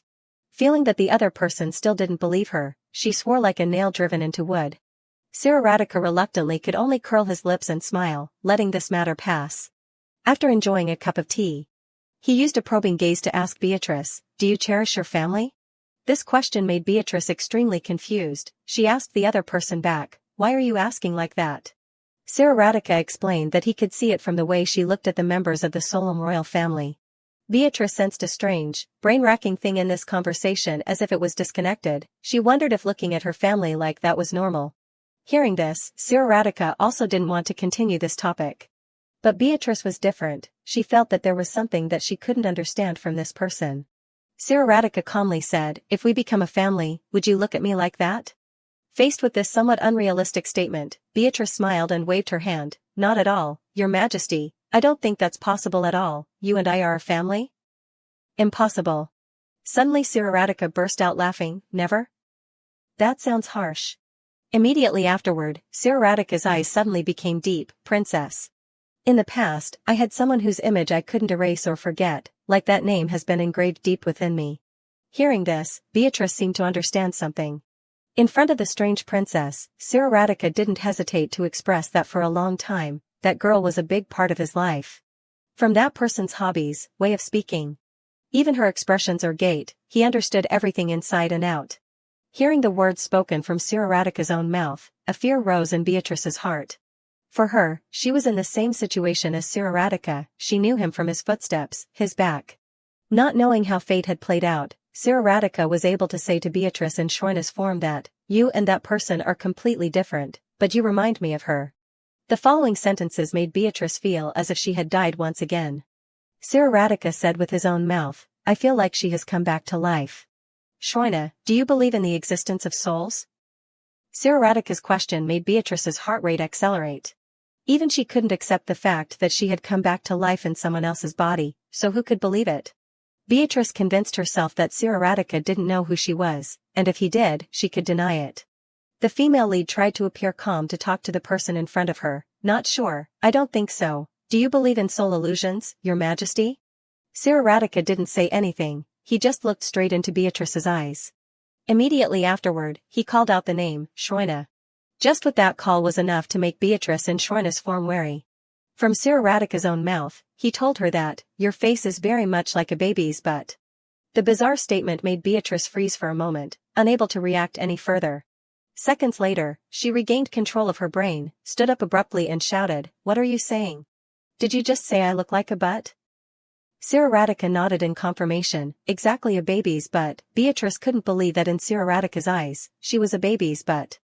Seeing the other person's unsightly expression, Siraradika thought that she didn't like babies' butts. So he revised his words, "You are like a ripe, juicy peach. You are soft, gentle, and fragile, like a peach, not affected by war, politics, or mutiny, only love living in a perfect melody."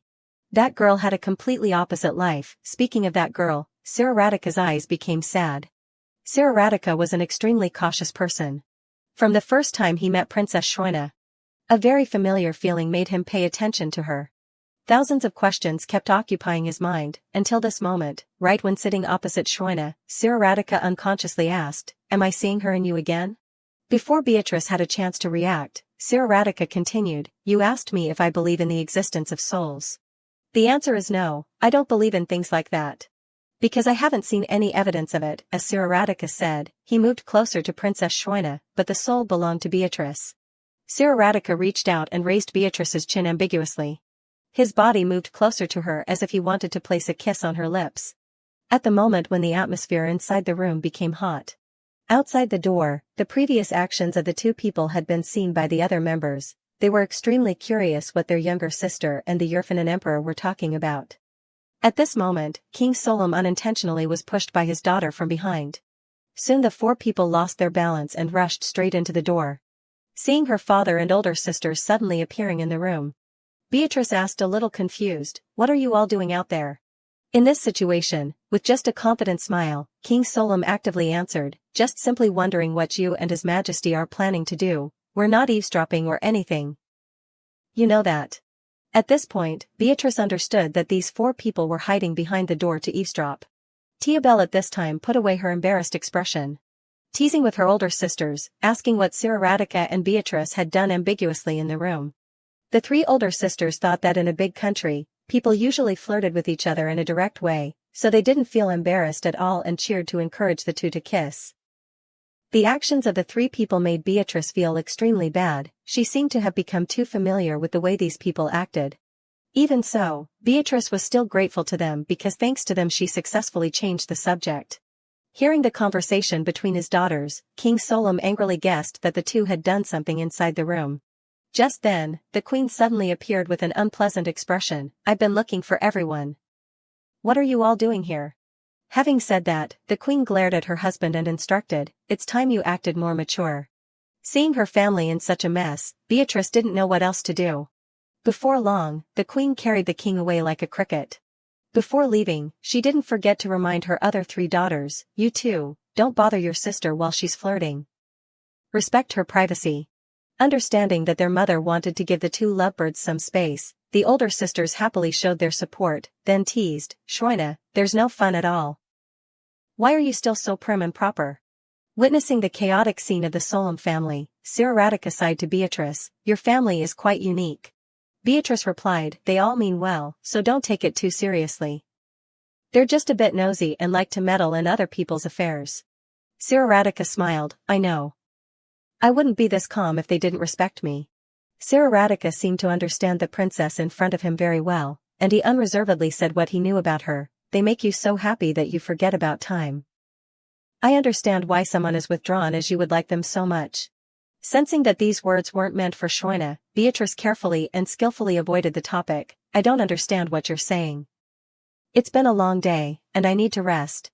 The moment Beatrice left, Siraradika blurted out a sentence that made her freeze. "From the moment you stood in front of my sword, I knew." The atmosphere became eerily silent. It was even more terrifying when Siraradika called the princess in front of him Beatrice. The female lead's heart rate was now at its peak, and she tried to hold on to her skirt to calm herself down. But this action was exposed by Siraradika, who said, "You often lift your skirt like that when you're nervous.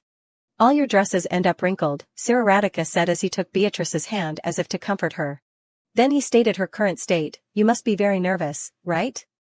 Beatrice tried to convince herself not to turn around, not to let the boy see her face.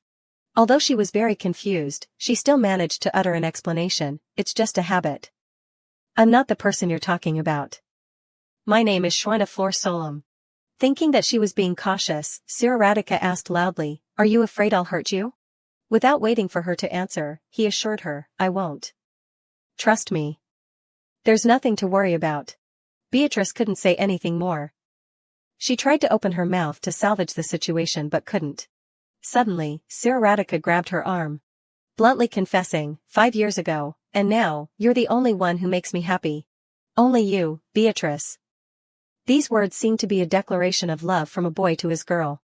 Siraradika kept stroking Beatrice's hand, recounting the past. "We were taught to understand each other bit by bit for 10 years. Of course, I would recognize you." Feeling those bright, jewel-like eyes staring at her again, Beatrice knew that he wanted her to admit her identity. Their war had ended long ago. Siraradika may have forgotten the girl who once wanted to kill him. At this moment, Beatrice's mind was urging her to tell him that she wasn't the girl he was looking for. She seemed powerless in this situation. The moment Beatrice thought she would deny Siraradika's words, the words that came out of her mouth were as firm as a nail. "You become more resourceful in these 5 years. This statement was no different from admitting to Siraradika that she was Beatrice. Even after so many years, she still let him do things his way. That admission also meant that Beatrice was giving Siraradika and herself a chance to be together. After experiencing an emotional reunion, Beatrice didn't forget to ask Siraradika, "How did you know I wasn't Shroina?" Siraradika replied, "I told you, from the moment you rushed out in front of my sword. Your gaze was extremely sharp. A princess couldn't possibly have eyes like that. Hearing this, Beatrice was a little incredulous. She didn't think Siraradika could recognize her with such a small gesture. Siraradika continued, it was also a combination of many things that made me sure you were Beatrice. The way a person walks and talks can't be changed overnight. But I still think it's because of my keen senses. After explaining, Siraradika moved his lips as if he wanted to say something very important. Facing Beatrice, he bluntly confessed, I don't know about you, but I've always missed you very much. This sentence made Beatrice not believe her ears. Thinking that Siraradika had hit his head during the battle and was saying such things, she asked with concern, are you all right? Don't you remember what we are? Beatrice unceremoniously pointed out the current situation between them, we are mortal enemies. We live to kill each other. Siraradika showed empathy when he heard Beatrice say this, I understand why you would react like that. But I'm always telling the truth. I really miss you. Then he reached out his hand and gently touched Beatrice's shoulder. This action reminded her of the image of herself before she died. At that time, Siraradika had said goodbye, but now he was welcoming her back, his warm voice reminding her of the last words he had said to her. That was, you have made up for my loneliness. Thinking back to the scene just now when Siraradika confessed that he missed her. Beatrice didn't know why, but she felt extremely happy. Suddenly, Siraradika grabbed Beatrice. Seriously stating his intention, Beatrice, we still have one problem to solve. Hearing this, Beatrice was puzzled, what problem? Suddenly, Siraradika blurted out 5 words, our marriage. Without waiting for Beatrice to react, Siraradika took her hand. Sincerely expressing, please be my queen. Unlike Siraradika's enthusiasm, Beatrice felt that everything was becoming crazy.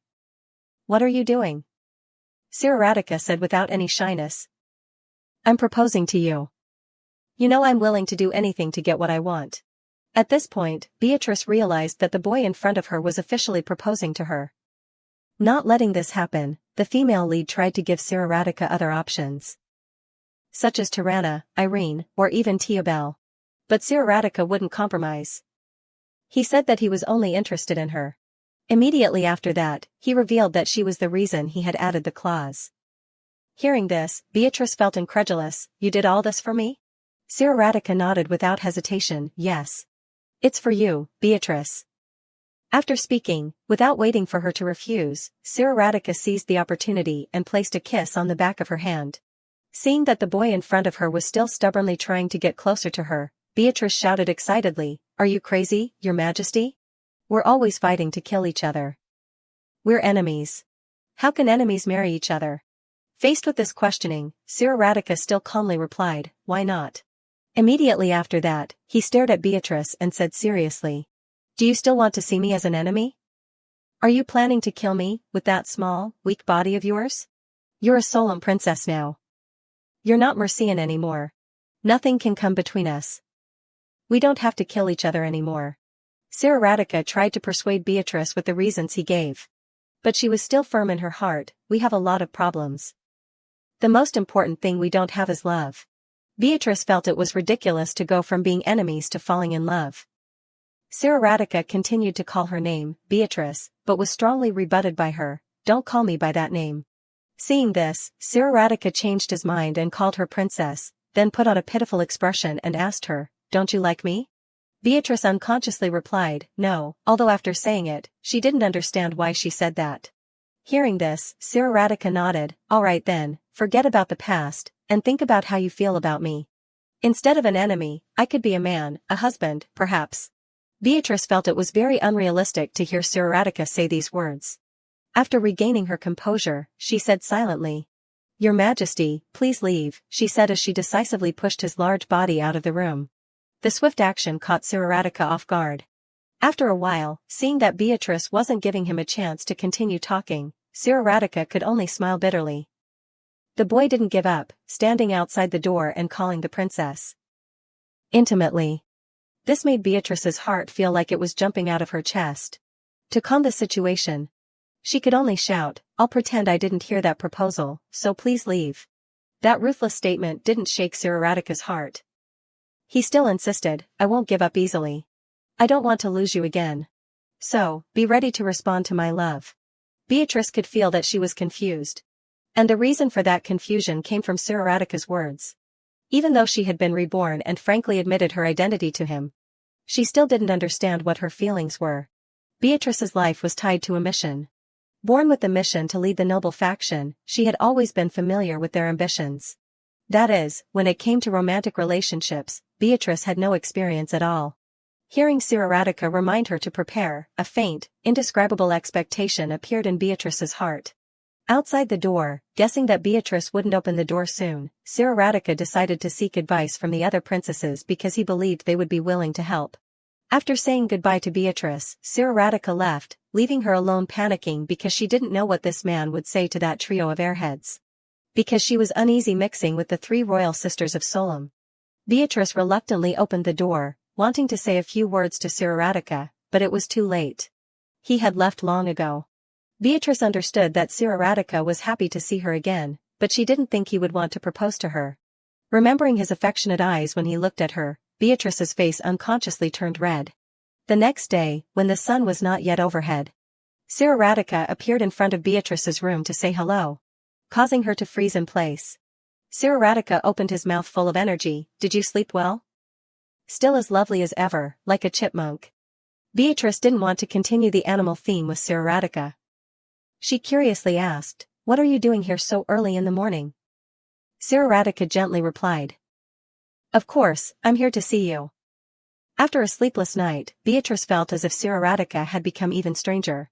In front of the person in his heart, Siroratika unreservedly talked about his dream last night. Did you have any dreams last night, Princess Shroina? I dreamed about you. You were sitting on a carpet of flowers, smiling, with a white ribbon in your hair. Based on Siroratika's description, Beatrice felt that the appearance was no different from a crazy patient from the Bienhoa mental hospital. To respond to Siroratika's enthusiasm, Beatrice bluntly stated her thoughts. Why are you doing this? You know you're extremely strange, right? Siroratika was not hurt by these words. He stroked his chin and slowly expressed, I'm trying to be a husband worthy of you, Siroratika said with great happiness, causing Beatrice, who was once his enemy, not to dare to believe her eyes. She thought that she had seen wrongly, so she rubbed her eyes, wanting to see the boy in front of her clearly. Even now, no matter how much Siroratika tried to please her, Beatrice still didn't believe this was true. At this moment, Lily suddenly appeared in a corner, teasing excitedly, so early in the morning and you two are already excited? I didn't mean to disturb you. Just pretend I'm not here. While Beatrice was trying to explain to Lily, Siroratika took out a bouquet of flowers from somewhere, signaling that he wanted her to take this flower of him. It turned out that yesterday, when Siroratika asked the princesses to give him advice, the three of them told him that flowers would be the best way to express his feelings. Even so, Beatrice still didn't care about this. She asked where he had gotten these flowers from.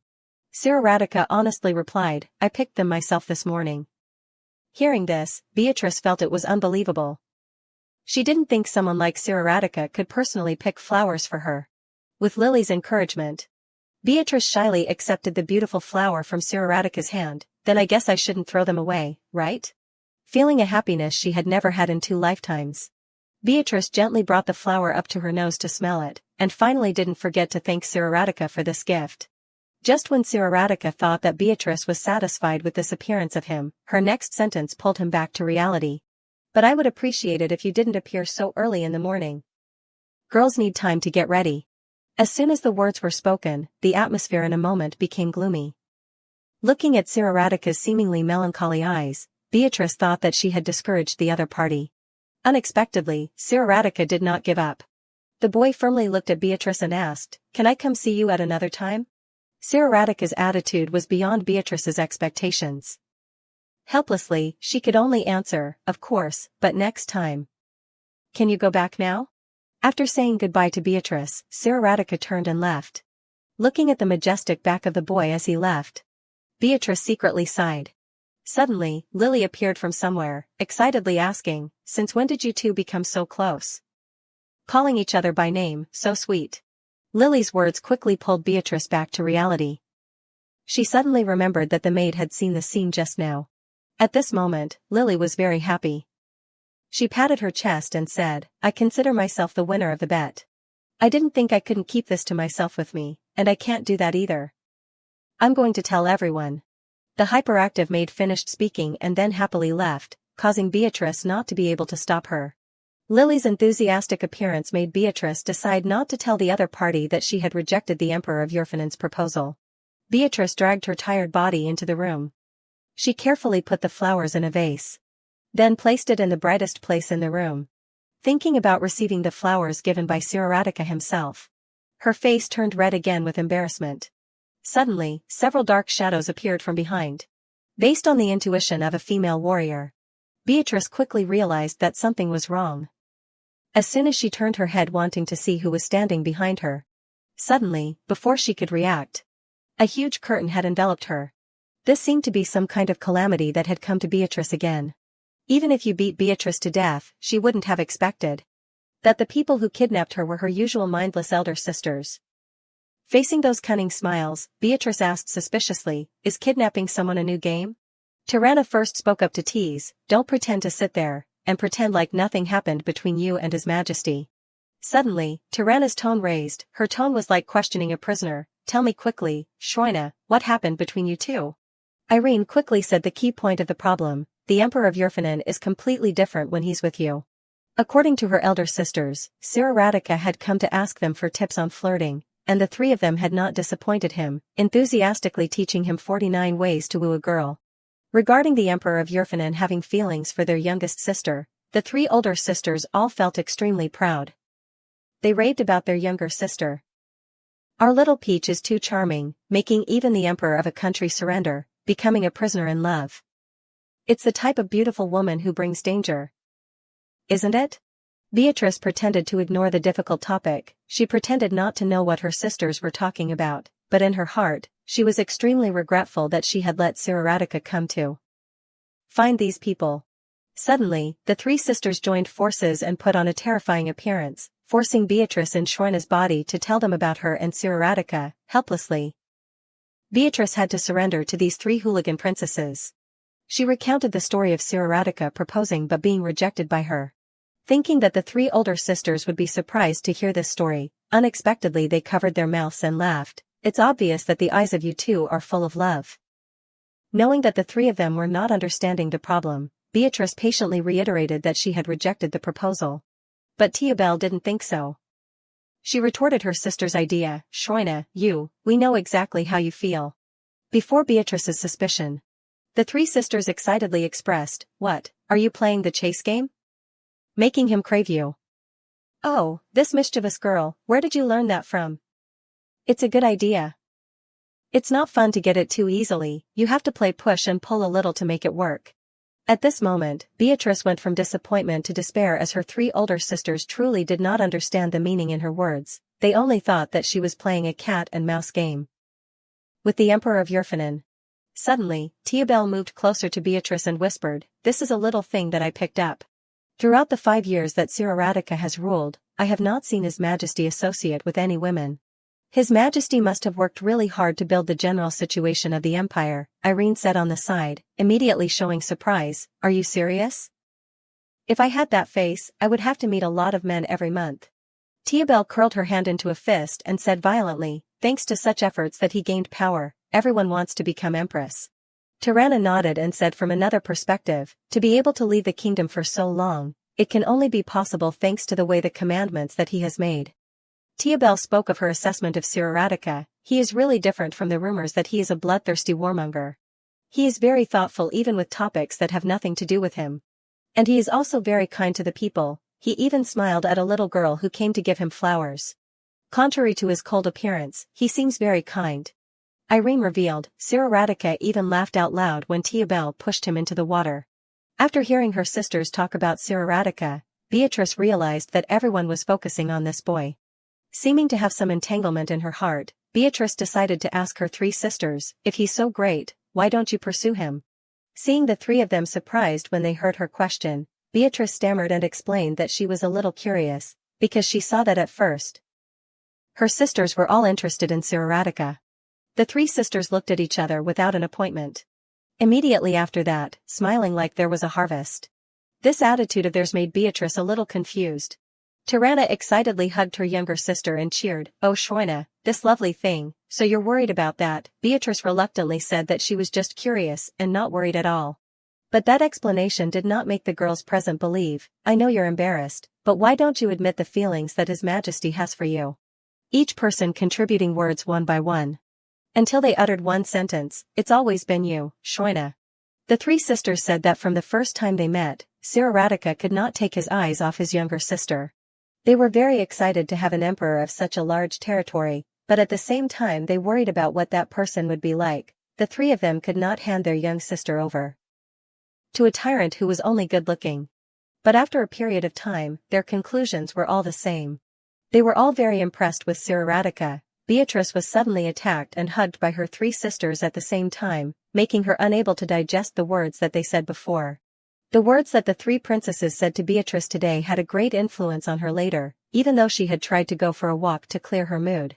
But in Beatrice's head, she always remembered the words of her three sisters before, "It's always been you, Shroina." This sentence made her confused for a long time. Even if she squeezed her brains out to think. Beatrice also could not understand why Siraradika would propose to her when he had no feelings for her. Suddenly, a very familiar voice rang in Beatrice's ear. This person whispered, "What about you, Beatrice?" As soon as the female lead regained her composure, she realized that there was no one beside her at all. While she was feeling confused about the voice from earlier, Beatrice suddenly saw Siraradika walking towards her from afar. After greeting her, Siraradika said that he was looking for Beatrice. The young man held a basket of peaches, indicating, "I heard you like eating peaches, so I brought them for you." Beatrice saw this and asked, "Did you pick them yourself too?" Siraradika honestly replied that Tirana had helped him. At this moment, Beatrice remembered that Siraradika was allergic to peaches. Hearing him say he felt a little itchy, she proactively snatched the basket of peaches from his hand. Then she looked at him with determination, wanting to say, "Please don't bring these things anymore." But when she looked directly into Siraradika's eyes, she couldn't bear to utter such heartless words. Whether she was reborn or not, Siraradika's eyes made her unable to say anything. Helpless, she could only accept his kindness and then say thank you. Siraradika seemed to have some matters to attend to, so he said to Beatrice, "I'll be back to see you soon." This sentence was like some kind of promise. Only after that moment did she realize why her sisters had said that she would have a regular visitor. A peaceful and humble village, where there was a lovely girl. The girl, famous for her red hair and named Cherry Lawn, was a person with a special talent, which was making strange flowers bloom. One day, Cherry made a wish that she wanted to grow a blue rose. Blue symbolizes good luck. She thought that if she had a blue flower, that would make her happy. Cherry soon succeeded in growing that blue rose, but the joy was fleeting. News about the rare flower spread everywhere. And Cherry had to run away from greedy strangers who were always chasing her and her rose. That was all the content in the book that Beatrice had been reading recently. The author of this book is solemn, a story about a girl who grows a blue rose in a very solemn style. Beatrice's recent pastime was reading romance novels. She had spent her whole life reading theories. So it was not surprising that these stories attracted her. She didn't know anything about love before, but now she was trying to learn this emotion. The book in Beatrice's hand was The Blue Rose and the Eastern Mage. It was the best-selling book today, not only in Solem but also in neighboring empires. According to Lily, she had traveled a long way to find it. After reading the whole book, Beatrice finally realized why it was so popular. The character Cherry in the book was too adorable. Just at this moment, there was a knock on the door, making Beatrice curious as to who would come at this hour. When she opened the door and looked out, she immediately caught sight of an extremely beautiful figure, Siraradika standing right at the door with a gentle smile. "It's me, Princess." At this moment, Beatrice realized that she was holding a romance novel in her hand. Not wanting him to know that she was learning about love, she nervously hid it behind her back and pretended to calmly ask, "Why did you come here?" But paper cannot wrap fire. Beatrice's actions had long been caught in Siraradika's eyes. Looking at the novel behind Beatrice, he unconsciously exclaimed, "So the maid was right." Beatrice heard this and was curious. "Maid? Do you mean Lily? What did she say?" Siraradika honestly replied, "She said that you have been reading a series of romance novels these days." Although she had been exposed, Beatrice still didn't want to admit it. She tried to stammer and deny it repeatedly. But this action made Siraradika even more interested. The young man laughed loudly and said, "I know everything already, you can't hide anything." At this moment, Beatrice felt extremely embarrassed. She was ruthlessly exposed by him. Suddenly, Siraradika said, "It's also thanks to that I have this for you." Hearing this, Beatrice leaned forward, looking at the pile of books behind Siraradika. Beatrice found it hard to believe. When Siraradika had actually prepared so many books for her, enough to build a small library. It turned out that Siraradika had long heard Lily say that the princess had read all the books in the palace, which was the inspiration for him to prepare this gift for his girl. Siraradika said that he had brought all the newly published books that Yerfanin had here. Beatrice heard this and suspiciously asked, "How?" Siraradika honestly replied, "Of course, by the teleportation gate." This immediately made Beatrice angry. She criticized Siraradika for wastefully using the people's hard-earned tax money to transport romance novels. Seeing Beatrice's critical appearance, Siraradika didn't know what to say for a moment. He had never thought of that, he just wanted to make her happy. Knowing that he was trying to please her, Beatrice stopped criticizing. Because she couldn't say anything when Siraradika put on that pitiful face, she could only remind him. "Please don't do that again, this is the last time." Immediately, Beatrice's expression became happy again. This made Beatrice wonder if this was part of the young man's plan or not. At this moment, Siraradika honestly expressed, "Anyway, I've already brought them here, why don't you just take a look?" Although she liked it very much, Beatrice was still cold on the surface. "I guess there's no other choice." Suddenly, she noticed a book on the shelf. Seeing this, Siraradika curiously asked, "Do you know this book?" Beatrice said that this was the new book by the author she was reading. "I heard it's very famous, they even sell it in many other countries. If it's also in Yerfanin, then it must be," she said with a very excited voice. Immediately after that, Beatrice turned to Siraradika and said, "Can you help me move the books in, Siraradika?" Before she could finish speaking, seeing Siraradika's willing appearance, Beatrice suddenly stammered because the number of books she asked him to move in was extremely large. Even so, Siraradika still agreed without hesitation. This made Beatrice blush red because of his pampering for her. In the evening, Beatrice used her bedtime to read the rest of the book. Continuing the content in the book, it was when Cherry met a man. The man asked her if she was the girl who grew the magical roses. Cherry replied, "They all call them magical flowers, but they are no different from other flowers.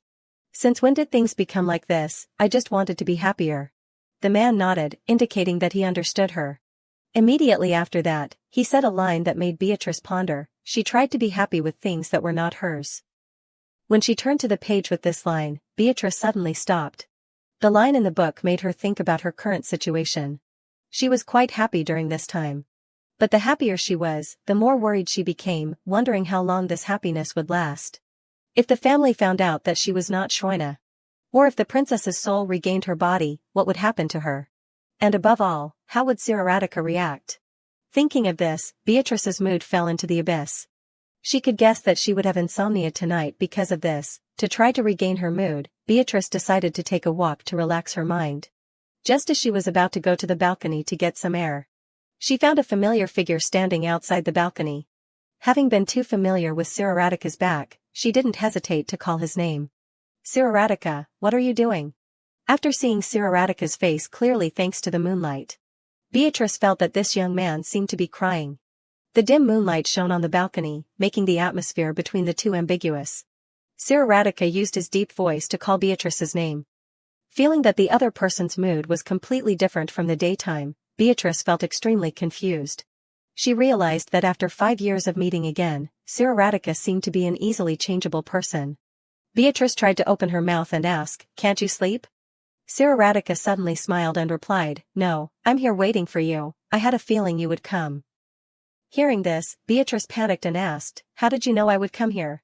Immediately after that, Siraradika admitted that he was just teasing her. He said that seeing her flustered made him happier than before.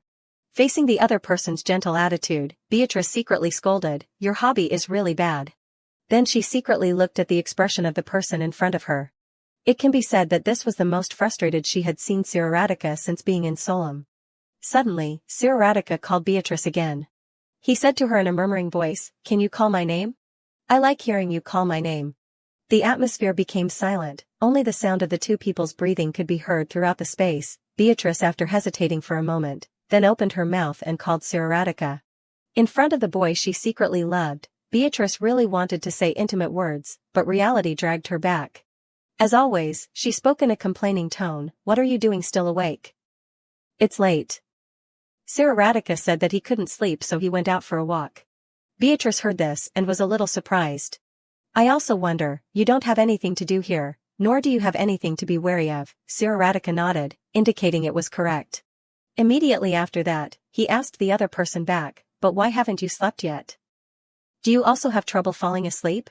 Beatrice replied hesitantly, "It's because I was engrossed in reading novels so I missed my sleep." In fact, she was worried about what would happen to Radica if Shoina came back. Because she was worried about Beatrice's health, Radica reminded her to go to bed early.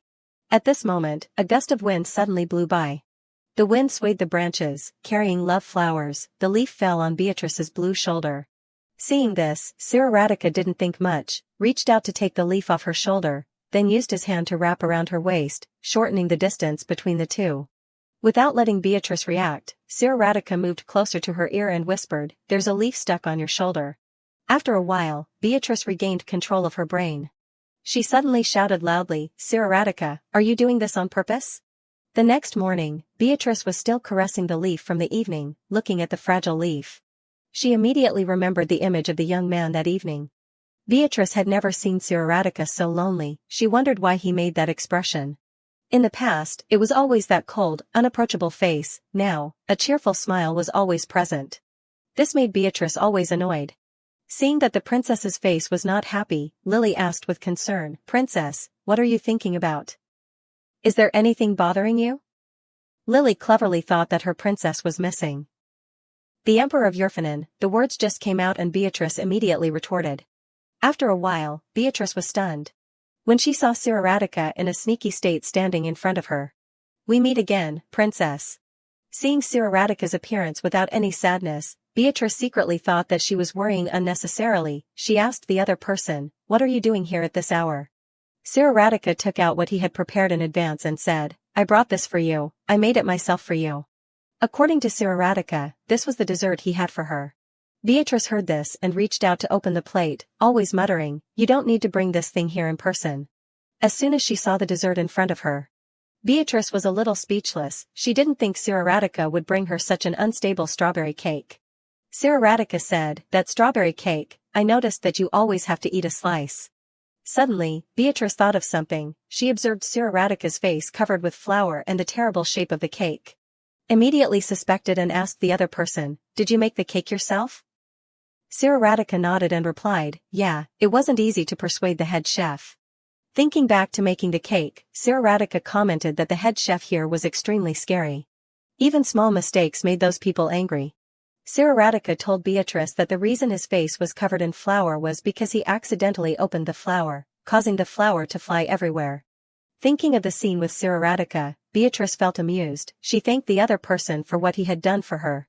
Seizing the opportunity, Radica quickly proposed marriage, but was extinguished by Beatrice in an instant. Seeing this, he expressed that he needed to try harder. Beatrice heard this and shook her head, thinking that it was not necessary. Her actions made Radica very sad.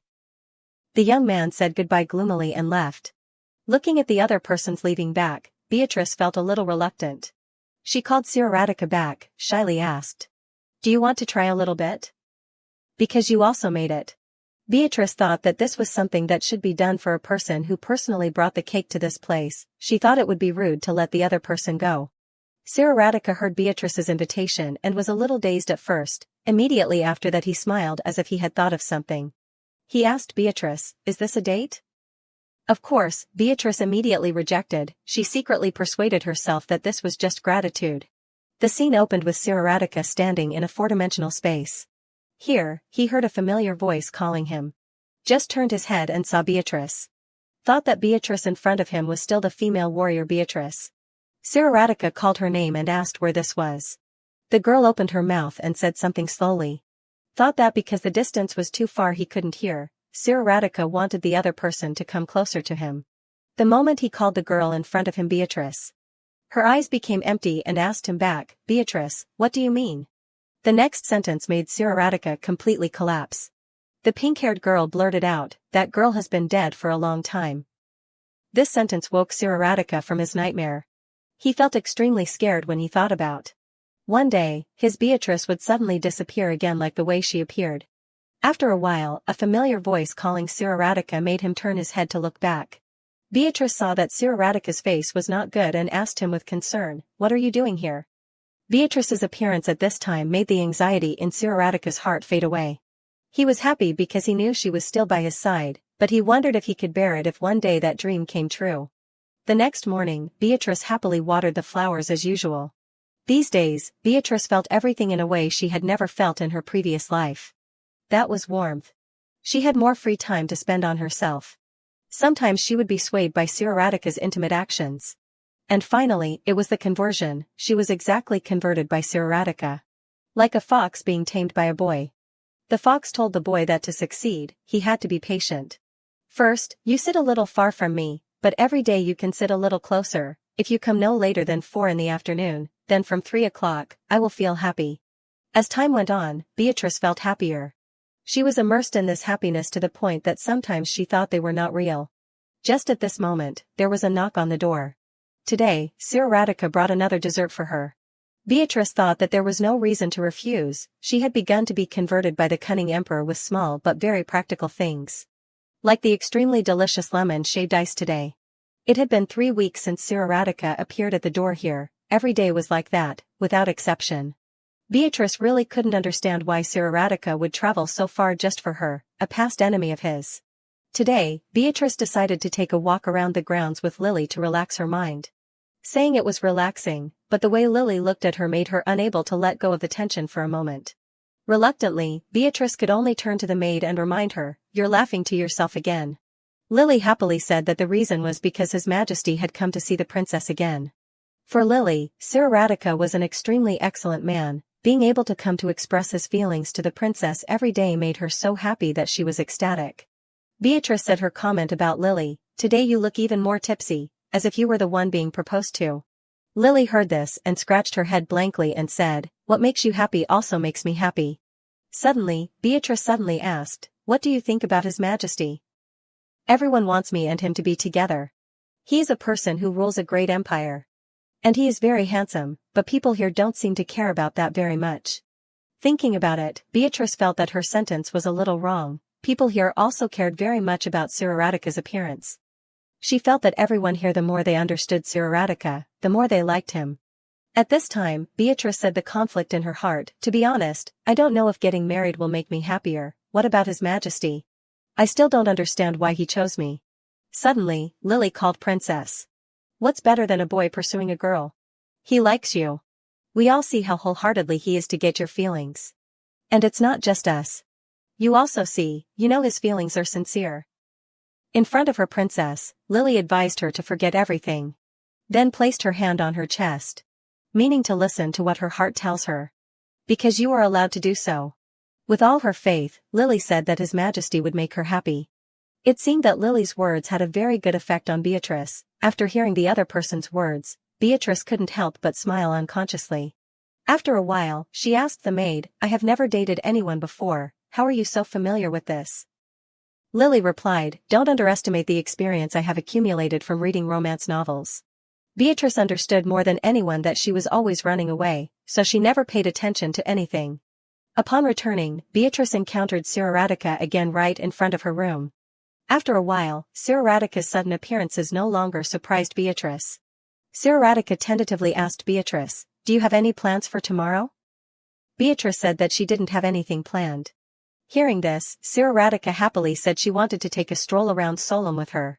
Here, Beatrice seemed to understand what Lily had told her earlier. She had never paid attention to Siraratica's heart, and she wanted to see these things for herself. No longer displaying the rejection she had shown before, Beatrice boldly accepted Siraratica's invitation at this moment. The next day, the sky was clear blue, filled with warm sunlight, shining upon every tree, signaling a beautiful day. Inside the room, voices argued incessantly, "This dress is no good." "It is." Tiabel insisted that the first date had to be truly. Reaching for a red off-the-shoulder dress that looked extremely vibrant, Tiabel said, "It has to be really sexy." Tirana immediately objected, waving her hands and pointing to a white, multi-layered dress that seemed more modest than Tiabel's off-the-shoulder one, saying, "It has to be innocent and pure." Tiabel refused, arguing, it has to be sexy. Beatrice, watching both dresses being discussed, silently shook her head, thinking, neither of them is right. Irene suddenly approached Beatrice, crossed her arms, and huffed, both of you, stop it. Have you seen Schroina's face? Beatrice looked up at her sister, thinking, finally, someone agrees with me. Irene, acting knowledgeable, raised her hand to express her opinion about the first date, you have to dress simply. Then, Irene brought out an extremely flashy and elaborate outfit and said, you have to knock them out with cuteness. Beatrice had thought Irene would understand her. But this sister was no different from the other two. She wearily said, what part of this dress is simple? And where did she even get this dress? Beatrice felt helpless in front of her sisters because they were only arguing with each other and ignoring her, the one who would be going on the date. She looked at her sisters and asked, doesn't anyone want to know what I'm planning to say? Just as the room was noisy with endless arguments, the door suddenly burst open. The queen opened the door, looked inside, and surprisingly asked, you still haven't chosen a dress? Beatrice saw her and immediately called out, Mother. Seeing her three older daughters arguing endlessly and still unable to choose an outfit for her youngest daughter, she had to say, oh, girls, have you forgotten that Schroina is going to the village? At this moment, all three remembered and paused, forgetting their arguments. Tiabel sheepishly said, that's right, we were just too excited. Hearing this, the queen unexpectedly said, don't you know about the no makeup trend these days? I can't believe I'm more knowledgeable than you. The queen suggested, choose something that's not too cumbersome. Now, quickly choose a dress and do her makeup. Beatrice finally breathed a sigh of relief, sat down in a chair, and waited. Ignoring the objections, the queen paid no attention, dividing the work among everyone. Lily, bring Schroina's accessories here. Tirana, choose a few pairs of shoes. Beatrice watched everyone busily moving back and forth, excitedly choosing things for her, and silently thought, everyone is too excited. Looking at her reflection in the mirror, Beatrice sighed and took a breath. She remembered the moment Siraradika had made the suggestion, I want to take a stroll around Solom, will you come with me? As soon as he said it, she immediately agreed, and his face at that moment was extremely surprised. Looking at that expression made Beatrice feel embarrassed, and she quickly coughed a few times. She didn't know what that expression meant, and she confusedly thought, did I answer too quickly? Does it sound like I was just waiting for him to ask? She embarrassedly asked, what do you want to see? Haven't you already gone with Irene? Siraradika crossed his arms, looked intently at her expression, and replied with a smile, that's right. He knew she was always in her room, so he said, but you've never seen anything outside this palace, have you? Beatrice was surprised that he would say that, but thinking about it. It was true that she had always been in the palace. From the day she came back to life, she rarely stepped out of the palace, only sitting in her room reading books and looking out the window. From when the garden was just flower buds until they bloomed, I only watched from afar. I didn't even think about going out myself. Her heart suddenly sank, and she sadly thought, why haven't I ever thought about going out before? To change her mood, as well as to encourage her, he smiled and said, I think it would be great if you could see the kingdom that you're starting to feel affection for. It's quite lovely. Seeing that she was still silent and not answering, he paused, his smile gradually fading, and looked at her with worried eyes. After a few minutes of choosing all sorts of styles, everyone finally chose an outfit that suited Beatrice best, a dress that wasn't too elaborate but wasn't too simple either. But it looked very beautiful on her. Her sisters and the queen lined up and continuously showered Beatrice with compliments, our youngest is so beautiful. She's grown up. She's old enough to get married. The queen smiled and said, she's my daughter, not yours. Leading Beatrice out the door, her sisters teased her endlessly, have fun on your date. This is her first date.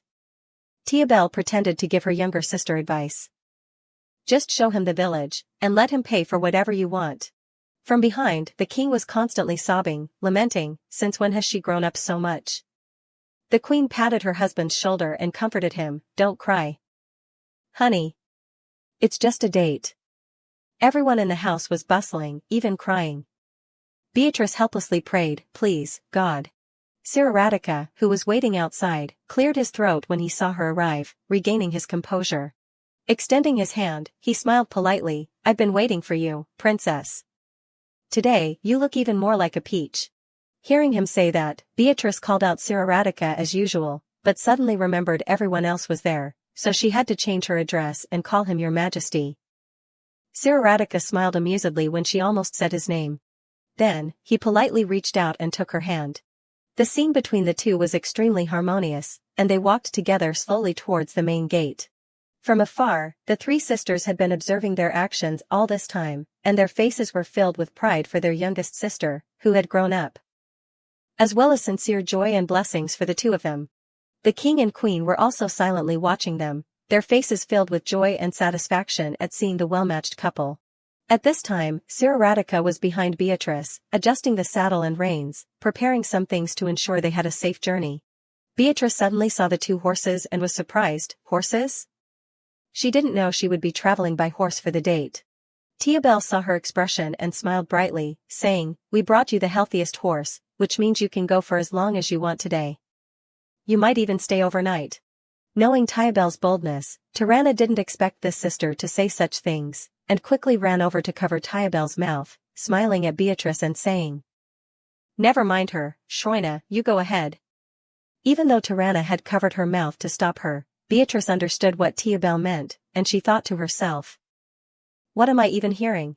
Beatrice glanced at the two horses and thought, of course, in my previous life, I was a great knight, but can Shroina's body ride a horse? She knew how much strength and power riding a horse required, but now her soul was in Shroina's body, and this really worried her. She wondered if it would be better to ride with Siraradika. Suddenly, Irene jumped out and shouted teasingly, "Good heavens, Shroina? You're pretending to be shy in front of His Majesty? Do I need to tell everyone that there was a time when no one could pull you off a horse?" Amidst the teasing laughter of her sisters, Beatrice was slowly helped onto the horse by Siraradika. Hearing Irene say that, she thought, Shroina used to ride horses, so I don't need to worry anymore. Seeing her struggling appearance when getting on the horse, Siraradika couldn't help but turn away and laugh out loud. Beatrice felt extremely embarrassed and pouted, saying, "Keep laughing, Sir. Your Majesty." The entire Solem family, led by the king, followed by the queen and their daughters, were all present, standing and watching Beatrice and Siraradika leave. Irene looked at the two and shouted, "Remember to feed her well, Your Majesty, and contribute to the economy too." Tiabel also smiled and shouted, "Don't forget our gifts either. We like a generous king. Our wealthy king. The kingdom that is." Tiabel's words were immediately cut off by someone covering her mouth, causing Tiabel to only make strange noises. Beatrice, hearing the senseless words of her sisters, felt her face twitch continuously. Siraradika smiled amusedly and turned to her, saying, "They are the most lively group of people I've ever seen."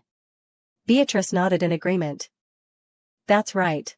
A few hours later, the two arrived at the square where all the people were gathered, each with their own jobs. Some were serving beer, others were strolling together, and children were running and chasing each other. The scene was extremely peaceful and simple.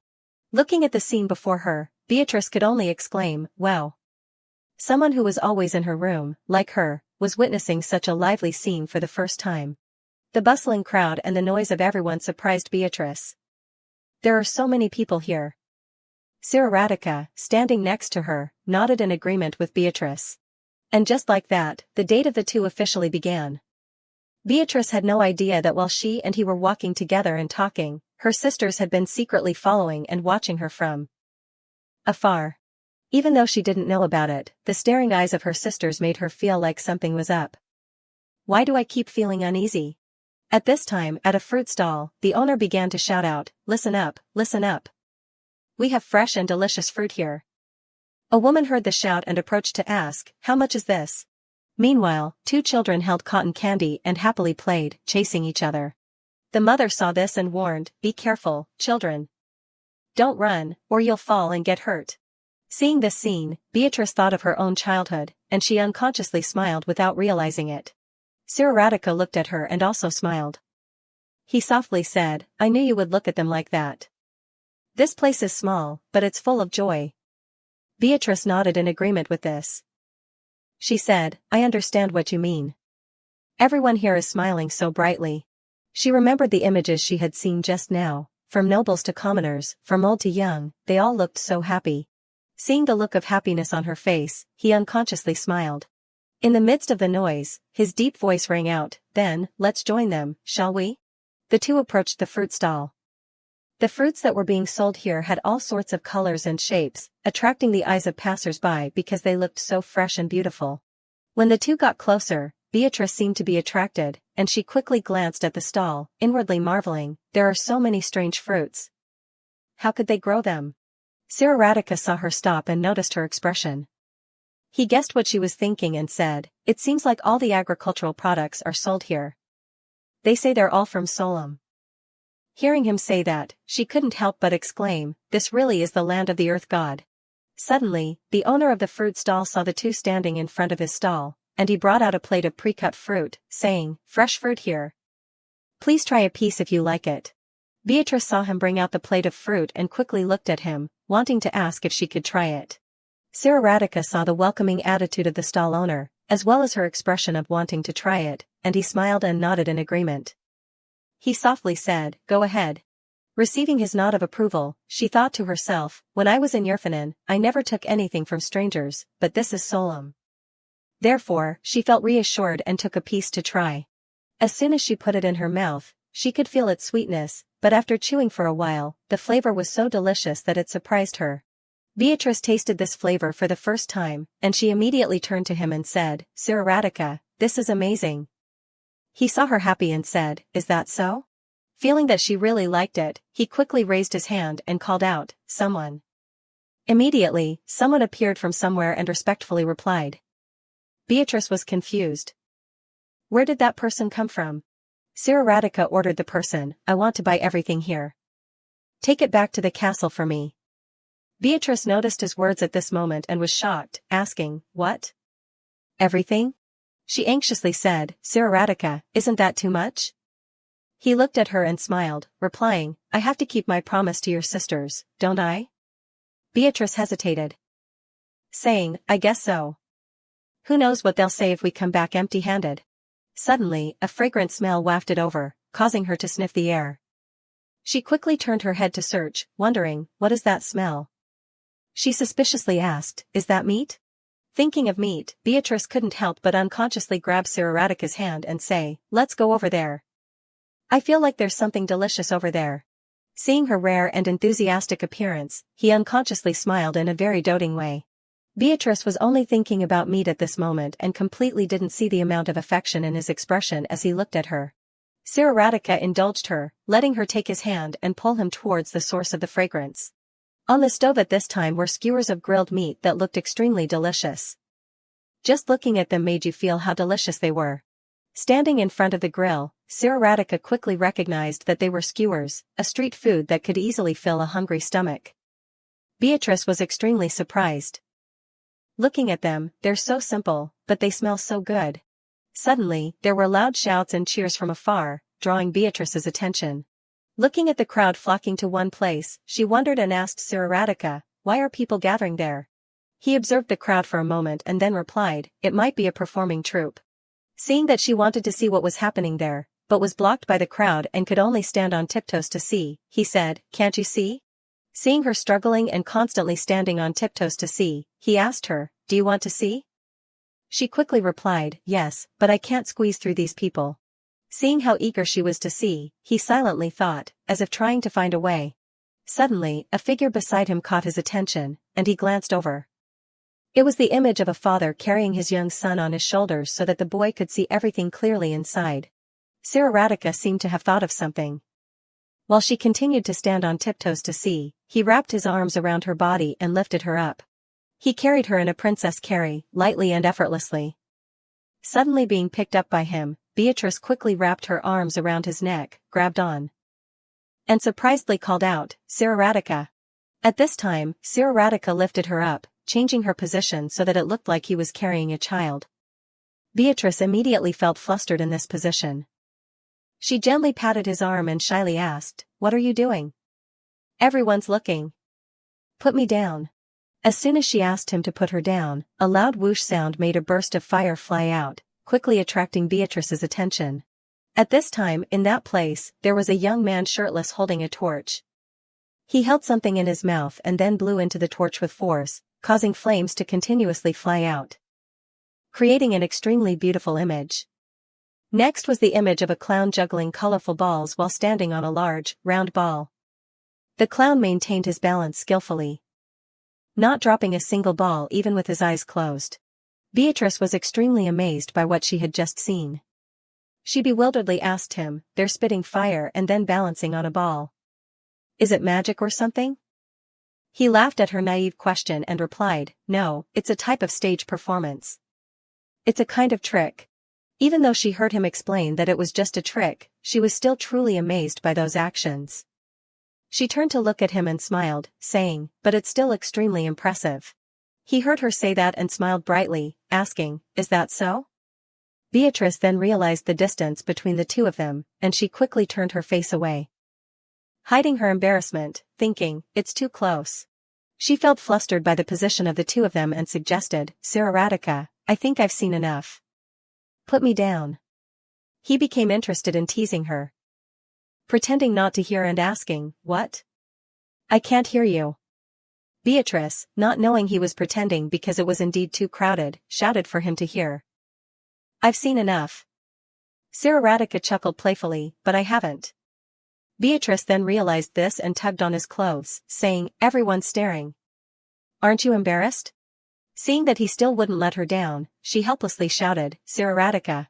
Finally, Siraradika let her down after they had watched the entire performance. She confusedly marveled, "It's really strange." Even though she said that, when she thought about what had happened just now, she blushed, thinking, "He's really strange, but it was fun today, so I'll let it slide this time." At this time, on the side of the road were three men, one playing the drums, one playing the flute, and the other singing, all lost in the melody of the song, not paying attention to their surroundings. When passing by the three of them and hearing those pleasant melodies, Beatrice suddenly stopped and looked at them. Meanwhile, Siraradika had bought a skewer of meat from somewhere and brought it to her. After taking a few bites of the meat skewer, she suddenly said, "I think you seem familiar with this place." Siraradika quickly replied, "Well, I occasionally go incognito." Beatrice didn't know about this and was surprised. "What?" In a corner somewhere, Beatrice's three sisters were hiding, holding their breath and observing the two of them. Seeing her eating like a hamster, Siraradika suddenly laughed and said, "This is the second time I've gone incognito in Solemn." Beatrice chewed on the meat skewer, not understanding why he was laughing, and asked, "Is there something funny?" He quickly shook his head and said, "Nothing."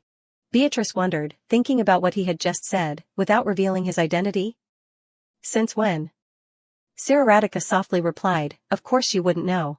Suddenly, his voice lowered, and he hesitated, saying, "I started after you left." Hearing him say that, she quickly turned to look at him.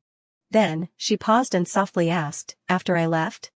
Siraradika didn't answer her question, but looked up at the clock tower, saw that it was time, and exclaimed, "Look at the clock." He turned to look at her, looking mysterious, and said, "We have a place to go now." Beatrice saw his expression and was curious, asking, "Where?" Siraradika looked at her gently and seriously said, "I have something I want to show you." Hearing him say that, Beatrice felt her heart fill with anticipation, but she was even more curious, wondering what he wanted to show her. The purple sky mixed with a hint of pink and the faint golden light of the sun created an extremely brilliant scene, a beauty that could not be described with words. Standing under that scene were the two figures of Siraradika and Beatrice, silently standing shoulder to shoulder, watching the sunset together. Beatrice stood there, stunned, unable to stop herself from exclaiming in praise, "It's so beautiful." Siraradika only silently looked at Beatrice, not speaking and breaking her emotion at this moment. After watching for a while, she suddenly remembered and asked him, "How did you find this place?" Replying to her question, he softly replied, "I heard the queen say that the sunset here is unbelievably beautiful." At this moment, she suddenly felt something stirring in her heart. Looking at the scene before her, she softly marveled, "Solemn is really a magical place." She said to herself, "I want to protect this place, the land and the people, and their smiles too. I want to protect everything." Suddenly, Siraradika spoke, saying, "When I first happened to see this kingdom." Hearing that, Beatrice startled and turned to look at him. His voice continued to ring out, recounting his feelings, "I couldn't stop thinking about the people here. They all laugh so heartily. They really look so happy together. Those images were like film strips flashing through his mind, making him feel envious. Therefore, he lightly touched his chest and whispered, I felt challenged. I want to create a kingdom where the people of Yerfanin can also laugh as happily as they do. Suddenly hearing these words from him, Beatrice was stunned. She didn't think that he had the same thoughts as her. After expressing his feelings, not hearing the voice beside him speak, he turned to look at her. He suddenly asked, is it very difficult to recreate that? It was a sudden question that Beatrice couldn't answer right away. Under the sunset sky, each ray of light shone on his hair, creating an extremely beautiful image. His face at this time exuded a gentle beauty that even he might not be aware of. He gave her a look full of affection. Noticing that unusual look in his eyes, a look that made it impossible not to be moved, she quickly blushed out of shyness, thinking, I've never seen him make that face before. Even though she was distracted by his beauty, she still remembered the question from just now. She looked down, hiding her expression, seriously thinking about the question. And then replied, no, I don't think so. Looking up, she looked straight at him, smiling beautifully, and said truthfully, you have the power to get everything you want. You are Siraradika Tyre Yerfanin. The image of her smiling so beautifully, and not only that, she was constantly praising him, making him stunned, looking at her without blinking. After a few seconds, as if realizing that he hadn't replied, he said, is that so? Then, both of them silently looked into each other's eyes. Anyone looking at the atmosphere around them at this time could see the feelings that the two of them had for each other. But sadly, the people involved didn't feel it. He thought for a moment and then said, but what I really want, I still haven't gotten it. Beatrice was surprised, not understanding what he meant. To answer her, he approached and took her slender hand. Gently placing a kiss on it, he said in a wrong tone, it's you, Beatrice. When will you accept my proposal? Not thinking that he would suddenly say something like that, Beatrice stuttered, stop joking around, Siraradika. His wronged voice rang out again, I'm never joking. Beatrice. Hearing that, her cheeks started to turn red, and she thought, if he's really serious, I'm starting to be curious to know more about this person. Thinking of the image of him holding a bouquet of flowers and standing in front of her to confess, she didn't understand why he would want to marry someone who was an enemy in the past. Returning to the present, looking at the face right in front of her, she had countless questions. How can he smile at me like that? I wonder what he's thinking about now. Being held by that large, soft hand, she wondered, why are his hands always so warm? She was lost in thought when suddenly his voice rang out, you're not afraid to go outside anymore, huh? Startled by his question, she surprisedly asked, you knew? The lonely and isolated image of her appeared in his mind. He said, you always wanted to be alone in your room. But you don't refuse to be with the Solom family. Immediately following that was the image of the Solom family sitting together enjoying afternoon tea before. While the gentle breezes blew their hair, he took her hand and looked at her for a long time. He knew she was intelligent and sensitive, so he said, maybe you can also feel the feelings they have. For you.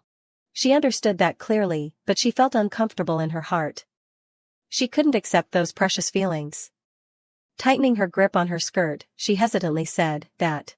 She denied all of his words, putting on a calm face. She softly said, that's love for Princess Shoina, not for me. The lovely land of Solom, with its honest and hospitable people, and its many beautiful scenes. Or the Solom family, with all their love and pampering. All of it belongs to the real Shoina. She tried to find a reason to explain to him, they're kind and sweet, but once they know I'm not Shoina, they'll turn their backs on me. She worried about what their expressions would be like once they knew the truth. That was why she couldn't leave her room, because she didn't want to face their feelings. She thought to herself, I don't want to crave something that doesn't belong to me. Giving a forced smile, she said, I'm probably more cowardly than I thought. All I'm doing to overcome my fear is escaping reality. The wind blew Siraradika's hair, covering the expression on his face. He suddenly said, someday.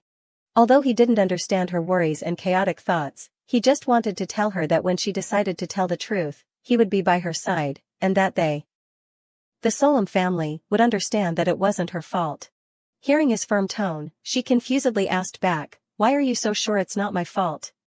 Or that they'll believe a story that even I find hard to believe? He unconsciously smiled, replying to her question, you just said it, that I'm an emperor who can have everything he wants, someone who knows everything, so believe me, Beatrice. Under the setting sun, the two stood facing each other, creating a beautiful scene. A gentle breeze lightly blew her long hair, making him unable to resist reaching out to take it. She didn't answer right away, but sank into her own thoughts, thinking about the words he had just said, believe me. Paying attention to his fingers lightly touching a strand of her hair. Even though her hair couldn't feel it clearly, she had been held by that hand before. She knew how soft it was. That soft hand and those kind words washed away all her worries, calming her chaotic mood. Looking again at his gentle face, his eyes seemed to understand her. The warmth in those eyes was like a field of ripe yellow corn. The scene at this moment was as beautiful as a painting, but looking deeply into his eyes made it even more beautiful. It made her tell herself that even if she died, she would never forget the scene captured in his eyes. At this time, the sky had darkened, and the stars had begun to appear, dotting the sky like sparkling glitter. The streets had also lit up, creating a magical scene. Under the street with its brilliant lights, Beatrice and Radica walked side by side, feeling the music and the cheerful atmosphere of everyone at this time. Radica looked at the couples dancing to the music, and an idea suddenly came to him. He quickly held out his hand in front of Beatrice. He smiled gently, inviting, "Will you dance with me?" Suddenly receiving an invitation to dance in the street, Beatrice was surprised. What? Here? Feeling that there were many people gathered around, she shyly and awkwardly said, "There are too many people here." She wanted to say more, but when she looked into his affectionate eyes and at his hand, she paused and swallowed the words she wanted to say back inside. He didn't urge or force her, but his hand remained steadily outstretched, waiting for her to take it. This made her unable to resist him and softened her heart.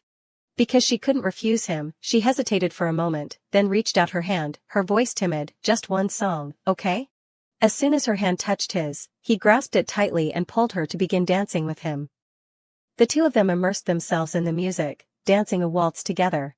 Finishing a spin, he pulled her close to him, as if wanting to hug her entire body. Suddenly being pulled close, pressing her body against his chest, she embarrassedly said, "Why are you so close?" Their dance was extremely beautiful, quickly attracting the attention of those around them. Among them, some couldn't resist shouting, "You two are so well matched. Oh, to be young. May you two stay like this forever. Oh, I'm so jealous. That guy knows how to lead his partner so well. You two are so adorable. I wish the person I love could be like that." Compliments continued to ring out, making Beatrice awkward, her entire body freezing. She looked at him accusingly, "See? Everyone's looking." Suddenly, an excited voice rang out from somewhere, "Look at the peach blossom dancing. I wonder if the future brother-in-law." Before the voice could finish speaking, another voice immediately stopped it, "Are you crazy?" Hearing these familiar voices, Beatrice startled and turned her head to look at the voices. As soon as she saw the figures of her three sisters, she clenched her fist tightly and quickly shouted, "What are you doing here?" Tirana sheepishly grabbed Tiabel's arm. In contrast to the sheepishness, Tiabel looked pleased, caught red-handed. Irene awkwardly smiled, pretending not to know Beatrice was here, and said, "Shroina? It's you?" Knowing her sisters were lying, she approached and asked in rapid succession, "How did you? I mean, since when?" Tiabel wasn't ashamed at all of being discovered by her younger sister, but instead asked back, "Did His Majesty know you took off the disguise?"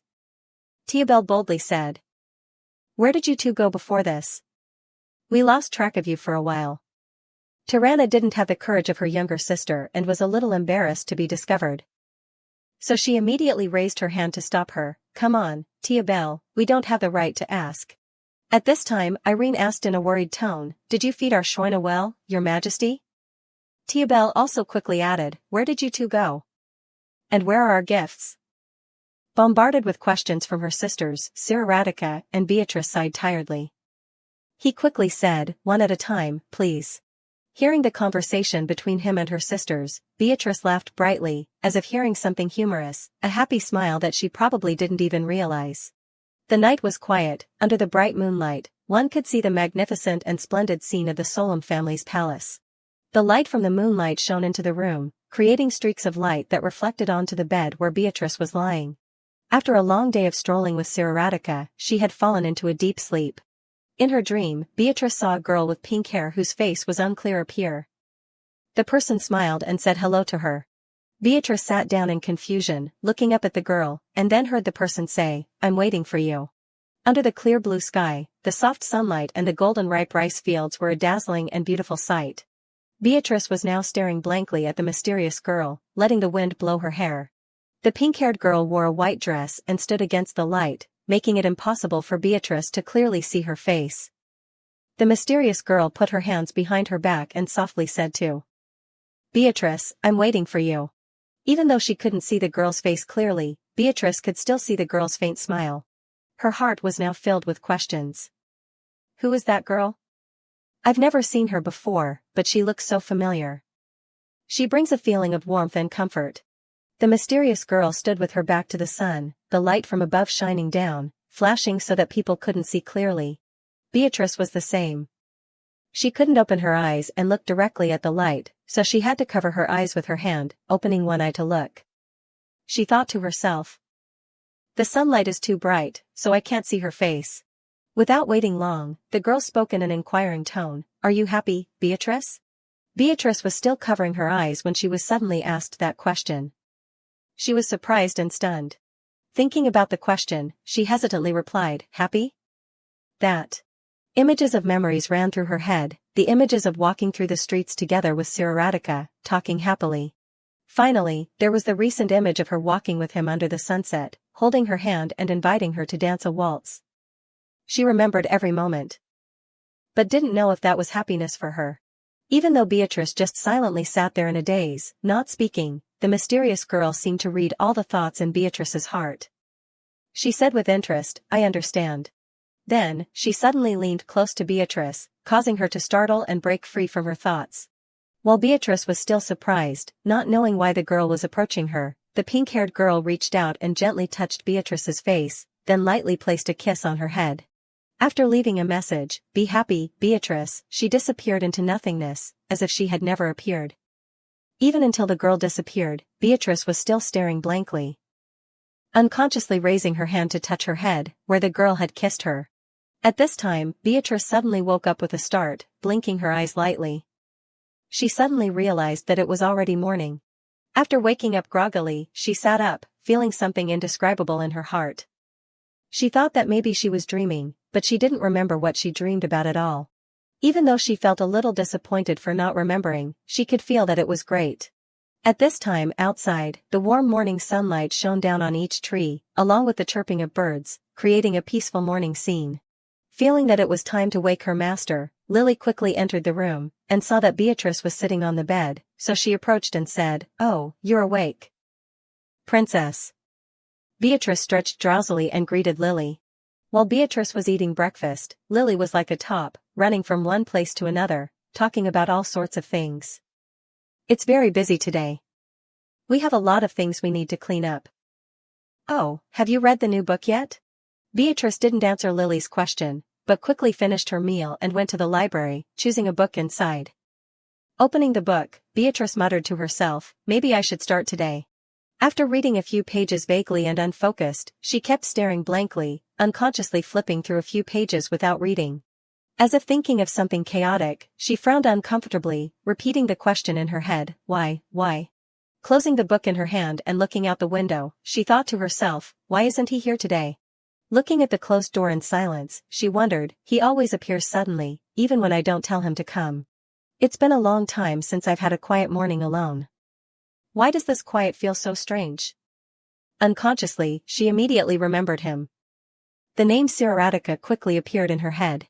As soon as she heard the news from the servant, Beatrice quickly went and opened the door wide. She didn't understand why he was outside today. Siraradika's appearance was now extremely disheveled. He wiped away his sweat, trying to suppress his panting breath from exhaustion. He couldn't take it anymore, so he had to turn to Tiabel, his voice pleading, "My legs are giving out." Tiabel didn't sympathize with his appearance. "Your Majesty, we can't stop. There's still a lot to do." Siraradika was sitting in a circle with Beatrice's sisters, all of them focused on doing something. Unlike her sisters, he looked very awkward, and the petals kept breaking and falling to the ground. Tiabel saw this and shouted, "Your Majesty, you can't yank it like that. Be gentle." Then, she held up the ring, showing him how to do it. Irene sat on one side and softly said, "Be careful with those petals." Looking at their appearance, Beatrice just silently observed without speaking. Hearing their inaudible whispers, she was filled with questions. What are they all doing there? Suddenly, Tiabel's excited voice rang out loudly, startling her. "No, that's not it. I told you already." Seeing that Siraradika kept messing up, Tiabel was so angry that she yelled, "We're making grass rings, not flower puree. You're crushing all the flowers. Understand?" Siraradika had tried, but he really didn't have a knack for delicate crafts like this. Tiabel helplessly had to continue making a new one, then showed it to him and instructed, "Leave the petals alone. Just take the stem, like this." Looking at the beautiful ring in Tiabel's hand and then at his own crushed ring, Siraradika sadly lamented, "It's too difficult." Beatrice had been observing their actions since just now, but still didn't understand. She didn't know what they were huddled together doing that Tiabel was acting like that. So she approached Maximilian and asked, "So there?" Just as she was attentively watching, Maximilian suddenly heard Beatrice's voice, and he startled and quickly called out, "Princess." Beatrice looked at him confusedly and asked, "What are they doing? Why are His Majesty getting scolded by your sisters?" Maximilian heard her ask that and didn't know how to answer. He awkwardly scratched his face, umming and ahhing, thinking. Maximilian hesitated for a while, but he still decided to tell her, "Well, His Majesty wants to make a grass ring for you." Hearing Maximilian's answer, Beatrice felt like she misheard and exclaimed in shock, "A grass ring?" She thought, "A grass ring? It has nothing to do with Siraradika." Because he had been observing from beginning to end, Maximilian quickly replied to Beatrice, "Yes, but I don't think it's going very well." Siraradika's appearance made Maximilian think in his heart, "He looks too flustered. An emperor being yelled at like a child." He cried sadly, calling out, "Your Majesty." Beatrice understood Maximilian's feelings. She was also completely surprised that Siraradika was being scolded by her sisters like that. She looked at him apologetically and said, "I'm sorry. I apologize on behalf of my sisters." Maximilian quickly replied, "It's okay, Princess."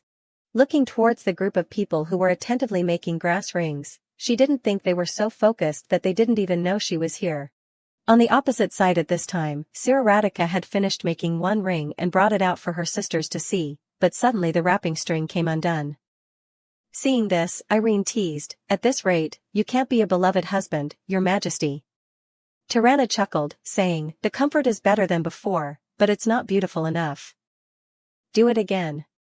Tiabel also agreed with her sister's opinion, immediately urging, "Again, again." The image of her three sisters and Siraradika in Beatrice's eyes was like a group of excited cats and a dejected dog who could only sit still and endure. It made her unable to resist covering her mouth and laughing. Beatrice's loud laughter rang out, immediately causing the group to quickly turn around and look. Siraradika was surprised, not understanding why she was here at this time. Didn't she always like to be in her room? Tiabel covered her mouth in shock, exclaiming, "Shroina! We've been seen." She shouldn't have seen this. Suddenly thinking about it, Tiabel raised her hand, looking mysterious. "Wait a minute, Shroina, you're always cooped up in your room. Why are you in the mood to take a walk this morning?" Tiabel speculated as if she knew everything. "Are you going to find His Majesty because he didn't come to you?" Being hit where it hurt, Beatrice immediately startled in panic. Her entire face turned red, but she still resolutely denied, stuttering, "No, the weather is nice, so I simply came out for a walk. I've walked enough, so I'm leaving." Siraradika, who had been attentively looking at her since just now, saw her reaction and was silently thinking. Because she was too embarrassed, afraid that everyone would see through her if she stayed, Beatrice thought to herself, "I have to run away now." Immediately leaving the sentence, "Everyone, continue doing what you're doing," then turned her body, covering her red face, wanting to run away. Siraradika saw that she wanted to run away, so he quickly called out, "Princess." Tirana, standing and watching the scene of Siraradika being abandoned by Beatrice, chuckled, guessing in her heart, she definitely came to see him. After running back to her room and slamming the door shut, her mood finally calmed down. Thinking about the grass ring, she quickly burst into laughter. "I didn't know he had such a cute side." Suddenly, there was a knock on the door from outside, interrupting her thoughts and startling her. She didn't know who was outside. Maybe it's Lily, she thought, so she turned around and opened the door. As soon as she saw the person who had come, it was Siraratika, and she was unexpectedly surprised. He held out his hand, and on it was a pretty grass ring. He rarely revealed his shy face, but at this time, he couldn't hide the shyness that was clearly expressed on his face. He looked at her hesitantly and said, "I wanted to surprise you." "You probably guessed it already." Suddenly, he took her slender hand and said, "I need your hand for this thing." Then, he gently held the ring and slowly slipped it onto the ring finger of her left hand with reverence. She silently watched him act since just now, waiting until the ring was put on her hand. Unconsciously, she exclaimed in praise, "It's so pretty." Siraratika saw her expression and happily said, "I realized that I proposed to you without a ring, and I didn't want you to feel burdened if it was a real ring." Pausing for a few seconds, he looked attentively at her face and continued, "So use this for now." Beatrice didn't think that he would say something like that, and she surprisedly called out, "Siraratika." Inside the room, Siraratika's resolute voice rang out, "I won't give up." Pausing for a few seconds, he continued, "But I won't urge you either." Suddenly, Siraratika looked at Beatrice seriously and said, "I'm willing to wait until you agree." Suddenly receiving these words from him, she felt as if something had hit her heart, causing the lake to ripple, making her stunned for a moment. Beatrice shyly turned her head away, hiding her face that was gradually heating up, thinking in her heart, how can he say it so bluntly? Siraratika at this time crossed his arms and happily recounted, "Making a grass ring was really fun, even though I had to hear quite a few scoldings." Hearing that, Beatrice felt a little sheepish and hesitantly replied, It seems so." Siraratika put his hand on his chin, looking like he was remembering Tiabel's fiery and fierce appearance when instructing him to make the grass ring. He honestly told her, "They're very scary, especially Tiabel." Beatrice heard him call Tiabel's name and was shocked, her heart full of confusion. Something doesn't seem right. Siraratika didn't notice Beatrice's expression and thoughtfully said, "The head chef and your sisters, it seems like the people of Solom are all scary when teaching." At this time, Beatrice realized and hastily raised her hand, saying, "No, that's not it." "Wait a minute." To make sure she didn't hear wrong, she suspiciously asked back, "What did you just say?" Thinking of her older sister, she said, "Tiabel?" Siraratika at this time softly laughed, replying, "That's right, she told me to call her that." Receiving confirmation that it was indeed her sister Tiabel, Beatrice felt as if she had been hit on the head, her face blank, not knowing what to say. She silently lamented, "Even the emperor's mother has to call him Your Majesty. As a member of the royal family, we always have to use titles to show respect, but he's very different." She worried, wanting to ask how Tiabel was like. Realizing her worry, Siraratika softly said, "It's okay, Beatrice." Tit for tat. As if remembering something, he turned his head away, looking into the distance, remembering his memories, and said casually, "I've never called anyone by their first name when I was in Yurfanan. It's rare to have a time like this, so I feel like I need to do something. I want to enjoy this a little." Seeing his appearance when saying these words, Beatrice silently looked at him without speaking, afraid of interrupting his train of thought. She looked towards him with gentle eyes, silently saying in her heart, "Siraratika, I've gradually become happier with your visits. The unexpected things you do for me make me unconsciously laugh, and the truth is, I feel happy every time you come to see me." As if she was sure of her heart, Beatrice lightly touched the grass ring on her hand. Firmly deciding, "Because of that, I can't run away anymore," she looked at him and softly called, "Siraratika." Despite her cheeks reddening with shyness, she looked straight into his eyes and requested, "I want to take a walk with you." Siraratika, although surprised that she suddenly said that, didn't express much, just quietly looking at her and gently replying, "Of course, Beatrice." At this time, outside in the beautiful garden, the two were walking and talking happily together. Suddenly, Beatrice slowed down and stopped. Siraratika was surprised, not understanding why she suddenly stopped. Then he heard the voice in front of him calling his name, "Siraratika." Even though he couldn't see her entire face clearly, her red cheeks proved that she was shy at this time. She said hesitantly, "I used to think I understood you very well. But at the same time, I didn't understand you at all." Her seemingly firm voice rang out, "I think you already know about my confusion." After thinking for a few seconds, Siraratika nodded in agreement, "Yes, I can feel it." Hearing his answer, Beatrice's face became even redder, but she continued, I want to ask you. Before you came here, did you ever think about marrying a girl in Solom? Not thinking that she would ask him this question, he was stunned for a few seconds. But then returned to his calm demeanor. He seriously thought and then looked at her, honestly replying, not at all. The bloodthirsty emperor of Yurfanan, people aren't wrong, at first, you thought about invading Solom. Even though she knew his answer clearly, she still wondered, wanting him to explain, so what made you change your mind? Siraradika thought that she already knew, but still wanted to ask him, so he looked at her with doting eyes, slightly curving his lips into a smile, and said, you already know why, don't you? Seeing that she didn't answer, he paused for a few seconds and said, it's because of you.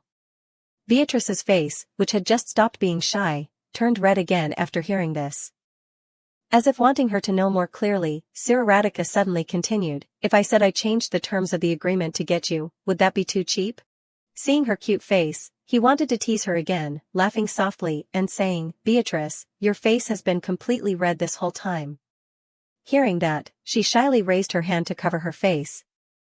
Replying shyly, I know. After a few minutes of Beatrice covering her face, she looked at him shyly and said, you know, I really don't know what to do with all these changes. Thinking about the time she disappeared, she said, I know you spent 5 years without me, but for me, it was just like yesterday. Siraradika's mood suddenly turned somber because of this sentence. He was silent for a moment, then spoke, I know you don't know what to do with it, but... Looking at her with affectionate eyes, he seemed to burst out with all the longing he had been hiding, I miss you so much that I can't express it with words. Beatrice suddenly heard him say that he missed her so much, and she felt as if a stream of warmth was flowing into her heart, making her feel moved. Even though her heart had been swayed, she still stubbornly grasped her dress tightly, looking down, hiding her eyes, and said, I also have moments when I think about you. But that's not necessarily love. Siraradika suddenly stepped closer, took her hand that was grasping her dress tightly, gently released it, and softly said, then we'll start from there, with longing first. With his deep voice like a cello, he softly said, then I'll turn it into love. Looking at his expression, Beatrice shyly thought, why is he so serious? She hesitated, replying, okay, but... She hesitated, not knowing whether to say it or not. But after a while of deciding, she thought she had to say it, so she softly called, Siraradika, maybe you haven't thought about this. She tremblingly said, if we get married, we... Then she suddenly stopped. Seeing that she wasn't saying anything more, he quickly asked back, we what? She thought that if she said that far, he would understand what she meant, but he didn't understand and even asked her again. Beatrice shyly couldn't restrain herself and closed her eyes. Saying loudly, there has to be physical interaction. Imagining the scene of the two of them interacting, touching each other's bodies, and being affectionate, there has to be kissing, there has to be holding each other. And then there has to be having children. Saying this, her face suddenly heated up uncontrollably. Not being able to imagine those images becoming reality, she quickly said, can you picture it? Us? Siraradika heard her say that and was surprised, silently thinking. Contrary to her attitude, thinking that he would be shy like her, he suddenly spoke in a casual tone, I can do it. Beatrice couldn't believe her ears and exclaimed in shock, what? Regarding the things she had just said, he thought to himself and then softly laughed, for me, nothing is easier than that.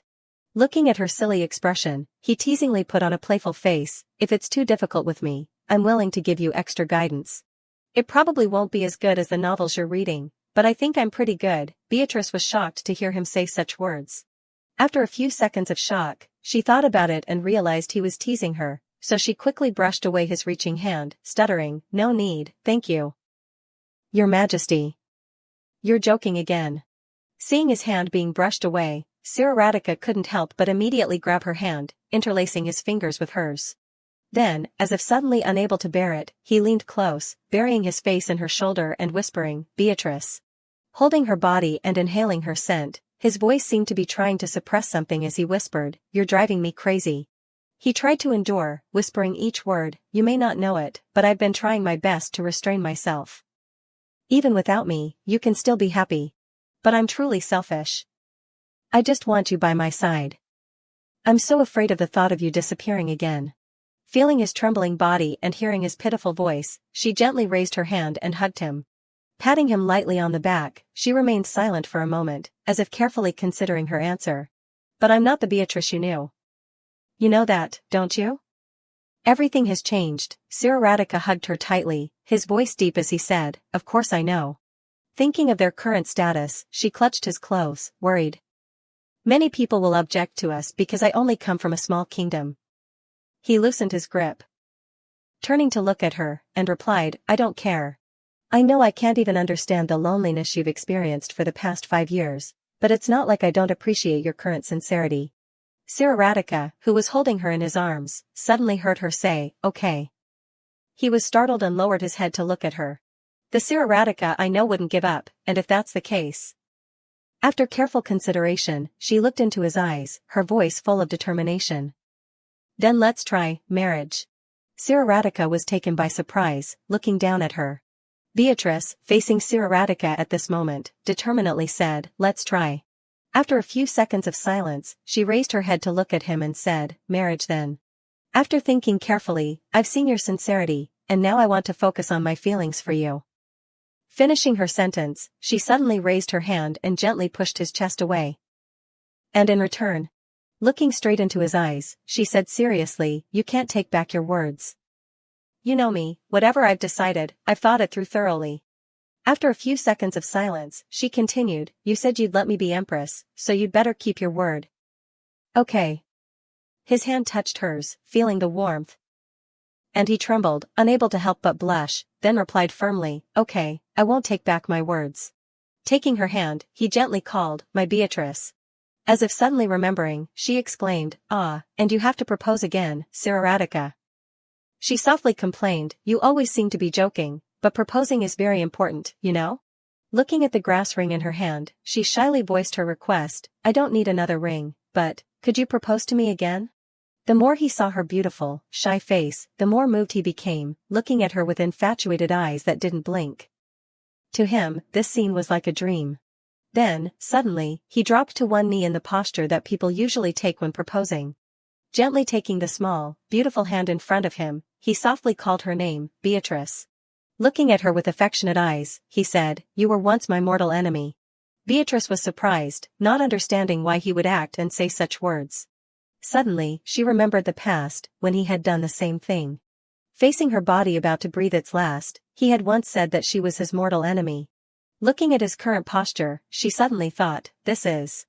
Siraradika used an affectionate tone to say to her, but from now on, I want you by my side, as my empress. Looking up at her for a long time, he gently said the words of proposal, please say yes, Beatrice.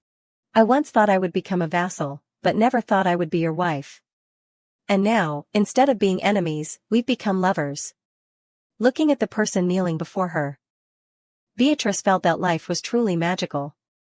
Before, even if she were beaten to death, she would never have dared to imagine that they would become like this. Seeing that she seemed lost in thought and had forgotten to reply, Siraradika tentatively asked, are you going to answer? Interrupted by his voice, she startled, turning her face away evasively. I don't know. Suddenly, she acted like this, leaving him confused. His heart filled with suspicion. He stared at her, as if wanting to find an answer. Siraradika didn't know that in her heart at this moment, she was calculating that she didn't want to answer immediately. She had to make him pay for the inner turmoil he had caused her. Looking at her actions, he thought to himself, misunderstanding? Or has she changed her mind? His expression at this moment was like a puppy's, his eyes glistening as he hesitantly asked. Why? Is this proposal not up to your standards? Seeing his pitiful puppy-like expression, she thought to herself, he used to use this trick on me before. She pretended to turn her face away, teasingly asking. So, if I'm like this, you're not going to marry me anymore? Siraradika flusteredly waved his hands, saying, of course not. You're very adorable now, but... His flustered, embarrassed appearance made her unable to help but secretly laugh, thinking, I probably shouldn't make it too difficult for him. She regretfully thought that she probably wouldn't be able to see him with that expression every day in the future, but she couldn't help but chuckle softly. Siraradika saw her turn her head away but heard a small laugh, so he stared at her as if thinking. Knowing that she was teasing him, he sulkily said, you're too much like your sisters, always teasing me like that. suddenly hearing him compare her to her sisters. She startled and quickly retorted, "What? How am I like those blockheads?" Suddenly, Siraradika stood up and reached out to grab her small hand. Then, using a little force, he pulled her closer. Beatrice startled and was surprised by the sudden pull. Holding her in a dancing position, he looked at her pleadingly, "Don't tease me anymore, Beatrice." She couldn't help but giggle, thinking, "Seeing you like this is quite funny." Not seeing an answer from her, he moved closer, lightly touching their foreheads together, his voice hoarse as he urged, "Say yes quickly." Suddenly having his handsome face pressed so close. She quickly blushed, pretending to laugh it off. "The circle of the past has returned, and then started again from where we missed each other." Beatrice, at this moment, took his hand, looked up, and said, "I do, Siraradika." Somewhere outside, a sobbing voice was heard, even though it was suppressed. Tirana put her finger to her lips, signaling her father to be quiet.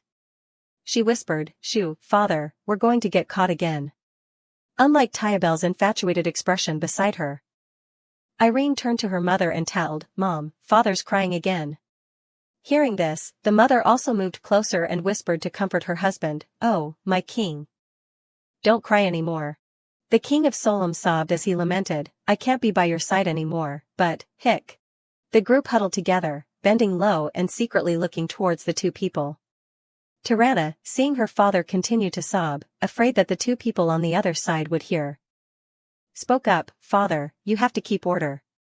It's embarrassing." "Good heavens, you're the king." Maximilian and the person beside him watched the scene of Schweine's family peeking without any semblance of nobility, and he remained silent, not knowing what to say at this moment. Maximilian, standing beside him, was too used to this scene and sighed inwardly. Not a day goes by that he doesn't cry. He thought to himself, because the situation is too far away, I can't be sure, but it seems that Princess Schweine has accepted His Majesty's proposal. Now that the proposal is complete, they will probably return to Yerfinen soon. Looking at the king of Solom sobbing and wiping away his tears and snot, he also felt sorry that he could no longer see their family together. A few days later, early one morning, the atmosphere of the entire palace was bustling with busy voices. At this time a worried voice said, "Hurry up, be careful not to break anything." An elderly head maid was carrying a stack of books, instructing two maids, "These are princesses' books, so be extra careful with them." After Beatrice accepted Siraradika's proposal, he was eager to quickly move on to the preparation for the wedding, as if he had been waiting for this day for a long time. And the three princesses shared their belongings with their youngest sister. At this time, Beatrice was holding a slip dress, the style of which she didn't dare to imagine what it would be like if she wore it. She carefully asked her sisters, "Do you want me to wear this?" Irene quickly looked at her younger sister and happily asked, "What do you think?" Beatrice really wanted to make her sisters understand, but she didn't dare to speak up, only silently saying in her heart, "Most of them are useless, and none of them are usable." As for the king of Solom, he was closing his eyes at this time, looking like he was suppressing something. A moment later, he quickly burst into tears like a child, tears falling like rain on his cheeks, drop by drop. He hugged his youngest daughter tightly, as if reluctant to leave, sobbing, "My little princess, remember to take care of yourself."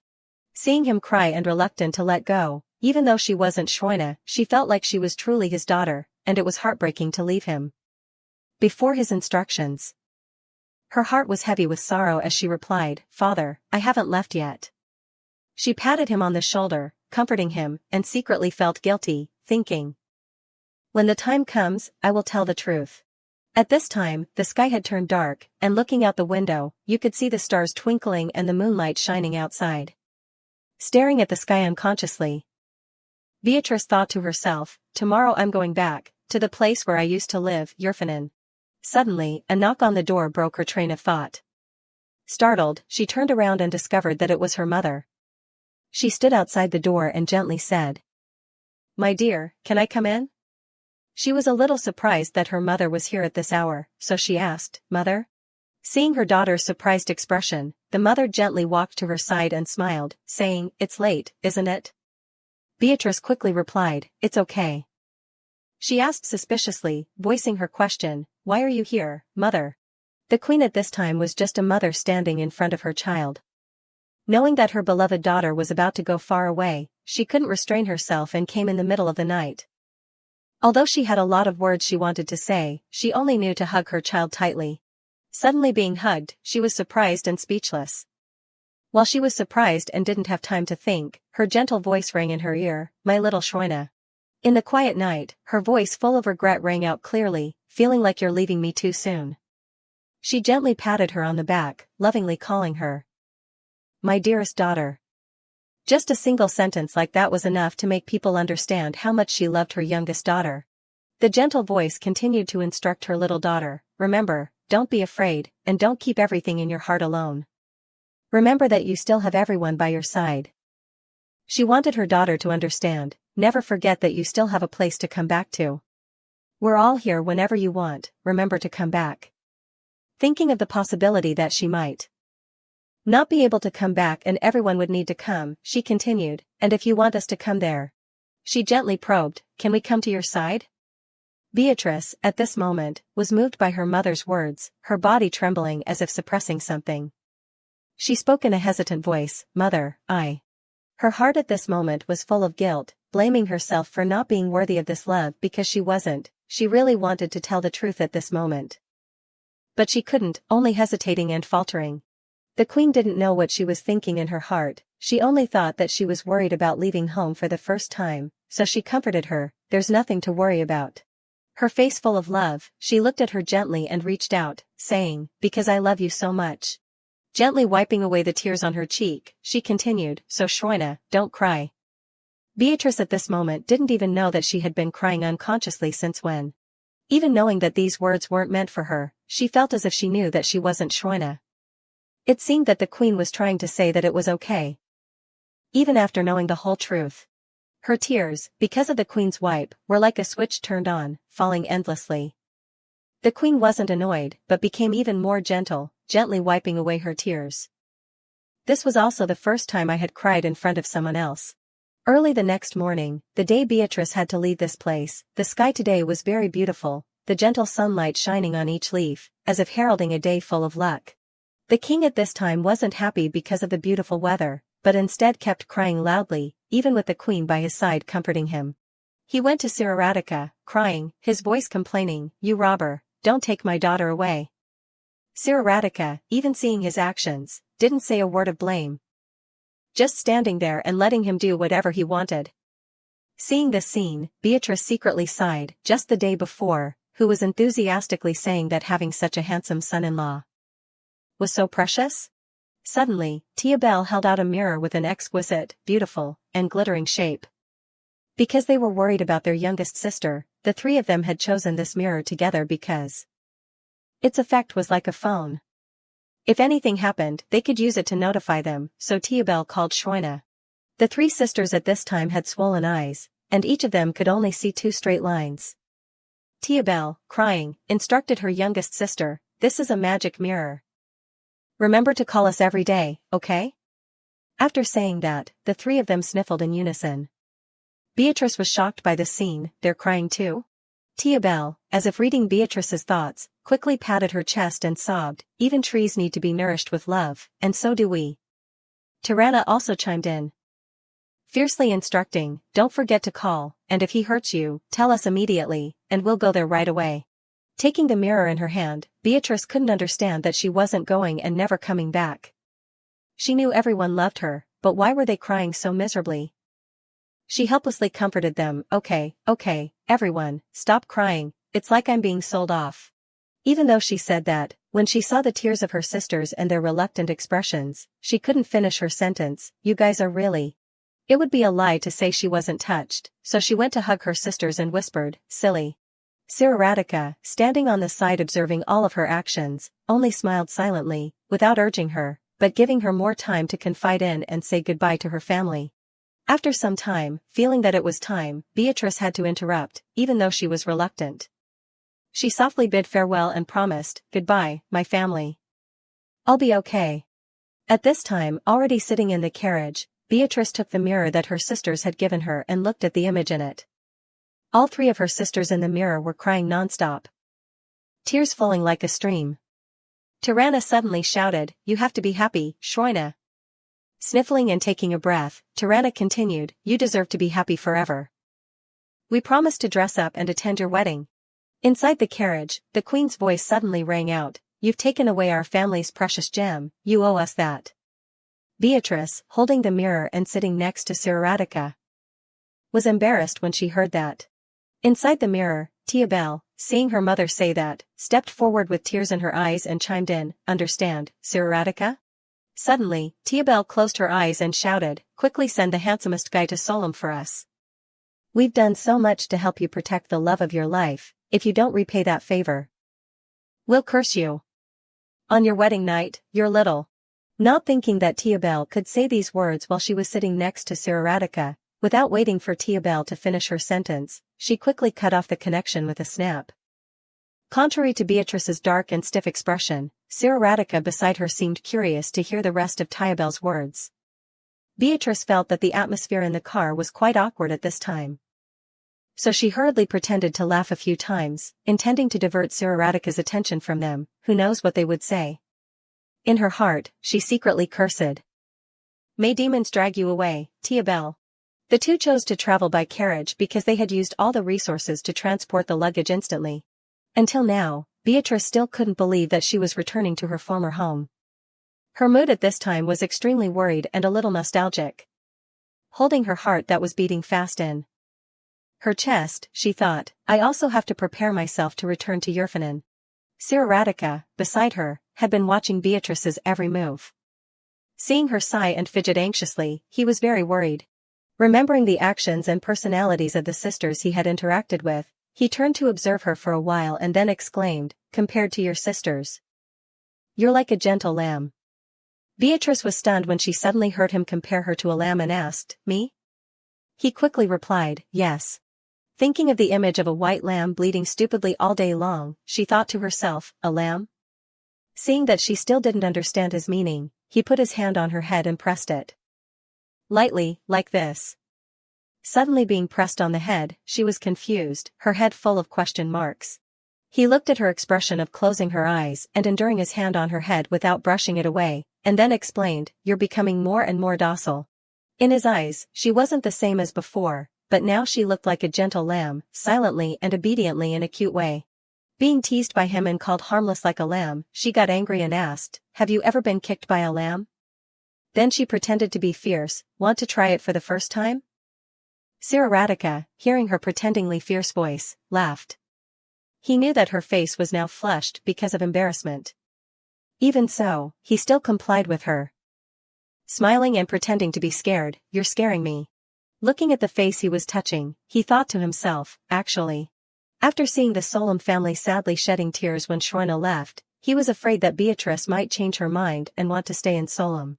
Squeezing her face with both hands, he thanked heaven that that didn't happen. Beatrice didn't understand why he suddenly stopped talking and then didn't say anything else but squeezed her face. She asked with difficulty, what are you doing? Seeing her attitude and actions, the anxiety he felt earlier, fearing that his thoughts would become reality, he tentatively asked, Beatrice, are you sad about leaving your family? Even though her cheeks were being squeezed, she didn't brush his hands away, but asked blankly, why? Not knowing why he suddenly asked her that, she seriously thought about it for a while, remembering the words she had said, and then replied, not at all. Looking straight into his eyes, she smiled and explained, I told them that whenever I miss them, I'll come back to see them. Recalling the moment on the night that the queen had come to find her to instruct her, she remembered the words will be here whenever you want, come back that she would never forget. And she told him, the queen said I'm also a member of the family, so I'm welcome anytime. Feeling respected and loved, her heart at this time was very warm, so she explained, so I'm not sad either. Although she was loved like this, thinking about the fact that she had taken the body of their daughter, her heart sank heavily. She confided to him, I don't have the courage to tell them yet. But once I do, I won't be silent like now anymore, I'll tell them. After saying that, she immediately thought of the image of herself standing in front of everyone and telling them everything. That she wasn't Shroina. When she said that, what would their expressions be like? Perhaps they would be full of surprise and unable to accept the truth. She smiled at him and said, that's probably the only way to repay the love they have for me. No matter how they reacted to the truth, she was willing to accept it. Siraradika thought for a moment and then said seriously, even then, they'll still accept you as family. She thought this was just a comforting word from him. So she smiled, lowered her head, and replied, I hope so. Seeing that she was still gloomy and unhappy, he added, if you feel scared or want to run away, then run to me. Mixed in with the clattering of the carriage, his deep, warm voice still rang clearly in her ears, you already have a place to take refuge, a place where you can rest your head. A place that will support you wholeheartedly. Hearing these words from him, she couldn't help but giggle, probably true. Knowing that she understood his meaning but still pretending not to know, he stared at her for a while, thinking. Then he reached out and said to her, come here, Beatrice. Suddenly hearing him call her like that, she stopped laughing and looked at him in confusion, as if wanting to ask what he wanted to do. Outside the carriage at this time, a loud bang suddenly rang out, causing the driver to turn his head to look back. He was confused because he couldn't see the situation inside, so he stopped the car and tried to knock on the wall to inquire, Your Majesty, Princess, is everything okay? A few minutes later, Beatrice's small voice was heard from inside the car, it's nothing. Hearing the answer that everything was fine and nothing had happened, the driver immediately replied, Yes, Your Majesty. Then he whipped the reins to make the horse continue to go. He had no idea that inside, Beatrice, for some reason, was pressing her hand on Siraradika's body, and her other hand was covering his mouth. Siraradika, as soon as she took her hand away, exclaimed, I didn't know you were so strong. Beatrice awkwardly explained, I just slipped. The truth was that she had fallen forward because she was trying to cover Siraradika's mouth. After returning to their seats as before, she said in confusion, You're too cheesy, how can a person change so much? Being asked like that, he wasn't embarrassed at all. But just sat down and lightly said, That's all. Moving closer to her face, he smiled and gave an answer, You're my fiancé, shouldn't a husband do something romantic for his wife? Beatrice thought it made sense and then blushed. Hesitantly saying, if you say so, then. Without waiting for her to finish speaking, he suddenly spoke up, his voice full of contemplation. Thinking about naming his fiancée, after thinking for a while. He chose the most suitable name, B. I like that name. Looking at Beatrice, who was staring blankly and cutely in confusion, he couldn't help but call again, B. As if afraid that she wouldn't understand, he said, That's the pet name I gave you. At this time, he reached out and hugged her gently, placing her on his lap, explaining, My B, it's also like a shortened version of Beatrice. Being hugged and sitting on his lap, she quickly blushed and hurriedly said a few exclamations to make herself less embarrassed, Right, you're really sly. The arm that was hugging her waist suddenly reached up, gently patting her shoulder as if comforting her. He patted her back while using a whispering voice, as if coaxing a child. Saying, I was hoping that leaving Solom wouldn't make you too sad. You seem troubled. Unconsciously, she leaned her head on his shoulder naturally and said softly, I don't know, it's just. At this time, her heart was completely messed up like a ball of yarn. I don't know how I'm feeling either. Realizing his feelings, she sincerely confided, But I don't regret being with you. So don't worry. Hearing her say that, he finally relieved his heavy mood. He chuckled softly and praised, That's exactly what I wanted to hear. Sitting in his arms, close to his chest, hearing every heartbeat, she secretly exclaimed, He's so warm. The carriage continued to go steadily. From inside, you could see the rows of green trees passing by. Suddenly, Beatrice called, Sierra. Hearing a familiar name, he hummed, asking what it was. She quickly replied, That's the pet name I gave you, Sierra. Hearing this slightly feminine name, he quickly said, It sounds like a girl. She smiled, squinting at him, and playfully said, But I thought of it, don't say you don't like it. Because he didn't want to make her sad, since this was a name she had thought of herself, he thought for a moment and then replied, No, I like it very much. At this time, two voices rang out in the carriage, a sweet female voice, Okay, Sierra, and a male voice immediately replied, Yes. He wrapped his arms around her and gently asked, Can I kiss you? As soon as the words were spoken, she used her strength to press down on his body, causing his arm to freeze. Seeing this, he laughed and teased, You're still stronger than I thought. Beatrice at this time wasn't embarrassed at all, but teased him back, I thought you said I was a gentle lamb. Suddenly, loud shouts rang out outside, causing her to turn her head to look. Looking out the window from inside the carriage, you could see a crowd of people constantly shouting, everyone with happy faces clapping and giving blessings. She could vaguely hear someone's voice in the crowd, our future bride. Congratulations, princess. We wish you happiness, we bless you. In the cheers, whistles, and applause, each sound rang out, causing her mind at this time to be extremely chaotic. Her whole body seemed to be frozen, staring blankly outside without blinking. Sir Radhika at this time knew what her chaotic mood was like. He just silently looked at her, thinking to himself, Beatrice. Thinking of the pet name, my bee, don't worry, I'll make you happy. He recalled when he was still in Solem, when he was lost in thought.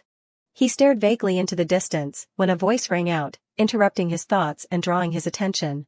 The person who came was a woman with a kind face and a smile always on her lips. She gently approached and asked, Your Majesty, you seem troubled. He recognized that this person was the Queen of Solem. The mother of Beatrice, no, the mother of Shroina. Seeing the troubled look on his face, she gently offered an opinion. I heard that you learned to cook to win Shroina's heart. Let me give you some advice, shall I? Sir Radhika looked at her politely, soliciting advice. Please instruct me, Your Majesty. She thought of the food that her daughter liked to eat the most, and told him that it was shaved ice, or more precisely, shaved peach ice. My child's favorite flavor. I think she likes that dish very much. When he heard her favorite food, he quickly nodded, trying to remember this dish, telling himself that he would make it for her someday. Even so, he was still surprised by the shaved peach ice. He didn't know that she liked this dish. The queen suddenly seemed to think of something and then looked puzzled. That's strange, Shroina usually doesn't like shaved fruit. She thought for a moment and said, she doesn't like the texture of that watery dish. Sir Radhika was confused when he heard that. Didn't she just say that she liked shaved peach ice? As if understanding his thoughts, she turned to tell him, but the current Shroina is addicted to that drink. Only at this moment did he suddenly understand what she was saying. Returning to the present, he looked at her with affectionate eyes, looking at the smiling face full of happiness, so beautiful that no one dared to ruin it, he said to himself, I will make you truly happy. A fresh space in the morning unfolds before my eyes, I feel the gentle breeze, and the flower branches sway in the wind. Beatrice's eyes widened, and she felt light-hearted. She heard the call of a fairy, I'm waiting for you. Her face was strange, Beatrice had never met her before. She flew to Beatrice, and she asked curiously, who is she? I've never seen her before, but she looks so familiar. Light shone on her face. Beatrice covered her eyes, the sun was too bright, so she couldn't see her face. She sincerely asked, Are you happy, Beatrice? Beatrice was taken aback by that question. She asked herself, happiness?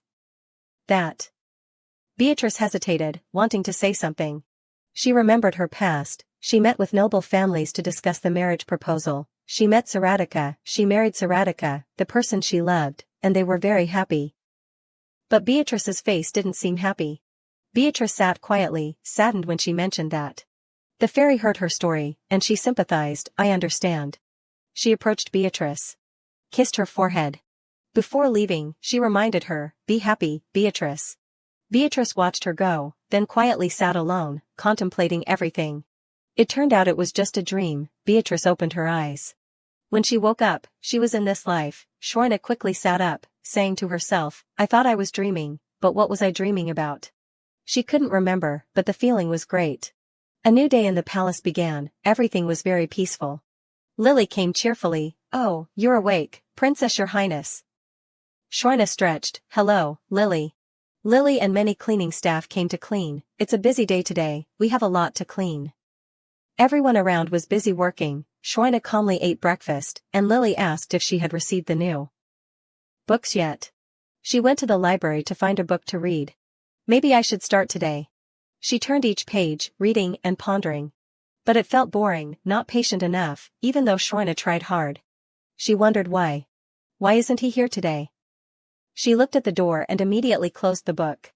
She kept looking at the door, waiting for him to come in. He always appeared out of nowhere, even if I didn't tell him to come. Shroina asked vaguely, How long has it been since I had a quiet morning? Alone? Why does it feel so strangely quiet? She only thought of Saradika. She opened the door forcefully and saw Saradika. Why is he outside today? He looks so tired. Tiabel reminded him, Your Majesty, we can't stop, there's a lot to do. Saradika said my legs are giving out. Everyone picked flowers and grass to make flower rings. Tiabel said, "Your Majesty, you can't pull it so hard, take it easy." Irene reminded everyone to be careful with the petals. Shwena saw Saratika happily working with his sisters, and she was curious standing outside looking. She didn't understand what they were all doing there. Suddenly, she heard Tiabel shout, "That's not it. I told you. We're making grass rings, not flower mash, you're crushing all the flowers, understand?" She seemed very annoyed with the prince. "Leave the petals alone, just take the stem, like this." She demonstrated for everyone to see. Saratika found this very difficult, it required skill. Just then, Shwena ran into Maximilian, and she asked him, "So what are they? What are they doing? Why are his sisters scolding His Majesty?" Maximilian smiled, embarrassed. "His Majesty wants to make a grass ring for you." Maximilian revealed a little of Saratika's secret. Suddenly her eyes lit up, "A grass ring? Saratika?" Maximilian hesitated, "Yes, but I don't think it's going very well." Saratika looked cold and turned away. Both Maximilian and Shwena felt helpless about it, feeling that he was too restless. The emperor was being yelled at like a child. She laughed awkwardly and apologized. "I apologize on behalf of my sisters." "It's okay, princess." Shwena watched everyone. She thought they were so focused that they didn't know she was there. She was sad. Irene said in a panic, "At this rate, you can't be a loving husband, Your Majesty." But her sister Tirana fully supported him, encouraging him, "It's better than before. But not beautiful enough, do it again." Shwena stood outside, seeing everyone happy and lively. They were so close that she imagined a cat and mouse chase scene. The princess decided to go to everyone, and she laughed loudly, amused. Everyone was surprised, not expecting her to come. Tiabel panicked, she covered her mouth. "Shwena," she whispered to Saratika, "she saw us. She wasn't supposed to see us." She thought again, "Wait, you're always cooped up in your room, so why did you suddenly feel like going out this morning? Or did you come looking for His Majesty because he didn't come to you?" She was startled by her sister's words, feeling very stifled. She blushed and quickly explained, "No, the weather is too nice, I just wanted to take a walk, and I've walked enough, so I'm leaving." Saratika saw her, and he wanted to call her back but was shy. Shwena heard Saratika call her name, but she was shy and blushed, running away immediately. She told everyone to finish what they were doing. Tirana smiled happily, she must have gone to see him. Princess Shwena hurried back, immediately opening her room door. She walked in with a heavy heart, still feeling shy. She kept thinking about the grass ring. Smiling happily, amused, he also has a cute side. Suddenly someone knocked on the door. She was startled in her room, hearing the footsteps clearly. She was surprised that Saratika came. He gently said, "I wanted to surprise you, I'm sure you guessed. I need your hand for this." He took out the flower ring that he had made himself. He put it on the princess's finger. Princess Shwena had to say, "It's so beautiful." She was very surprised by this small, pretty gift from Saratika. Saratika expressed, "I realized I proposed to you without a ring, and I didn't want you to feel burdened if it was a real ring. So use this for now." Her eyes were happy as she stood before Saratika. He said, "I won't give up. But I won't rush you either. I'm willing to wait until you agree." Shwena stood still for a moment. How could he say that so bluntly? Saratika confessed sincerely, "It was really fun making the grass ring, even though I had to listen to a lot of scolding, apparently." He told her, "They're scary, especially Tiabel.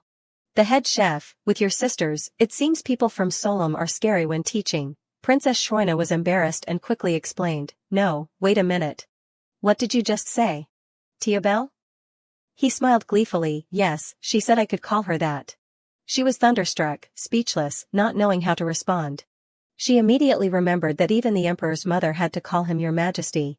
As royalty, we always have to use titles to show respect, but Shwena felt that Saratika was completely different from previous emperors. He said gently, "It's okay, Beatrice, one good turn deserves another. I've never called anyone by their first name when in Yerfanin. I want to enjoy this a little." Beatrice was very curious about him, he looked so different. Before leaving, she said to Saratika, "I've gradually become happier with your visits. The surprises you do for me make me laugh unconsciously, and the truth is, I feel happy every time you come to see me. For that reason, I can't run away anymore, Saratika." She boldly suggested, "I want to take a walk with you." Saratica smiled kindly, and he didn't hesitate, definitely, Beatrice. They walked and talked together in the garden. Suddenly, Beatrice stopped. Saratica, she hesitated, wanting to say. I used to think I understood you very well, but at the same time, I didn't understand anything at all. Beatrice gathered all her courage to say that to Saratica. I think you knew about my confusion. Saratica admitted that, yes, I could feel it. I want to ask you. Before you came here, did you ever think about marrying a girl from Solem? Saratica was surprised by that question, and he stood silently. He affirmed, not at all. The bloodthirsty emperor of Yurfanen, they're not wrong. Initially, he thought about invading Solem. So what made you change your mind? Beatrice asked curiously. You already know why. It's because of you. Saratica looked at her warmly, but Beatrice felt very confused at that moment, not knowing how to respond. If I said I changed the terms of the agreement to get you, would that be too cheap? He asked her playfully. Beatrice, your face is all red now. He teased her like that. Beatrice felt shy and covered her face. I know. You know, I really don't know what to do with all these changes. She confided, I know you spent 5 years without me, but for me, it was just like yesterday. I know you don't know what to do with it, but... Saratica hesitated. His voice was sweet and sincere. I miss you so much, I can't express it in words. Schwerna looked at him affectionately, dazedly, persuaded by those sweet words. I also have moments when I miss you, but it's not necessarily love. She was flustered, clutching her skirt.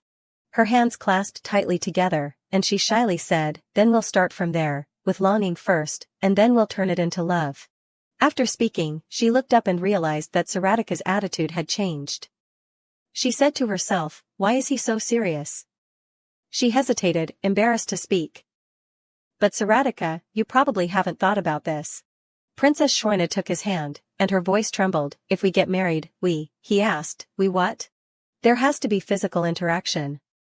She mustered all her courage and said that clearly. Saratica was surprised by her determination. Schwerna imagined a sky full of happiness and romance after marriage. She shyly said, we have to kiss, we have to hold each other, and we have to have children. Can you imagine that? Saratica was very surprised, not knowing what to say. A moment later, he made a quick decision and promised loudly, I can do it. Schwerna was shocked by his words. What? Saratica was very confident, nothing is easier than that for me. And if it's too difficult for you, I'm willing to teach you. Probably not as good as the novels you're reading, but I think I'm pretty good. Beatrice realized he was a completely different person from what she knew, far beyond her imagination. She immediately refused, no need, thank you, you're joking again. She released her hand from Saratica's hand. But he pulled her back, taking her small hand. Then hugged Beatrice tightly. You're driving me crazy. You may not know it, but I had to try my best to restrain myself. Saratica said everything from the bottom of his heart. Even without me, you can be happy, but I'm so selfish, I just want you by my side. I'm so afraid to think about you disappearing again. He hugged her, trying to hold on, not wanting to leave. In that moment, Beatrice was silent. She felt that everything came so suddenly. But I'm not the Beatrice you knew, you know that, right? Everything has changed. Saratica knew that, right? She continued, many people will oppose us because I only come from a small kingdom. He whispered decisively in her ear, I don't care. I know I can't even understand the loneliness you experienced during those 5 years, but it's not that I don't like your current sincerity. Beatrice felt the special feelings he had for her. She hugged Saratica, saying, okay. It seemed she understood everything. She said to herself, the Saratica I know won't give up, and if that's the case, then we'll try getting married, we have to face it. Schwerna imagined the moment they progressed to marriage, giving each other warm, sincere feelings, and she made a decision right away, we'll try getting married, then. I've seen your sincerity, and now I want to focus on my feelings for you. She said in return, and she pushed her hand against his chest. You can't go back on your word, you know me, anything I decide, I've thought it through. She wanted Saratica to keep his promise to her as he had said before. You said you'd let me be empress, so you better keep your word. Emperor Saratica agreed, I promise, I won't go back on my word. He said, my Beatrice. She continued, and you have to propose again, Saratica. Every time you're just joking, but proposing is very important, you know? No need for another ring, but could you propose to me again? She expressed her wish. Saratica looked at her intently, like a dream. He knelt down. Took her hand, Beatrice.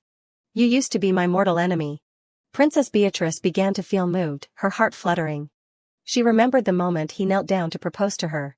He told the truth, you were my mortal enemy.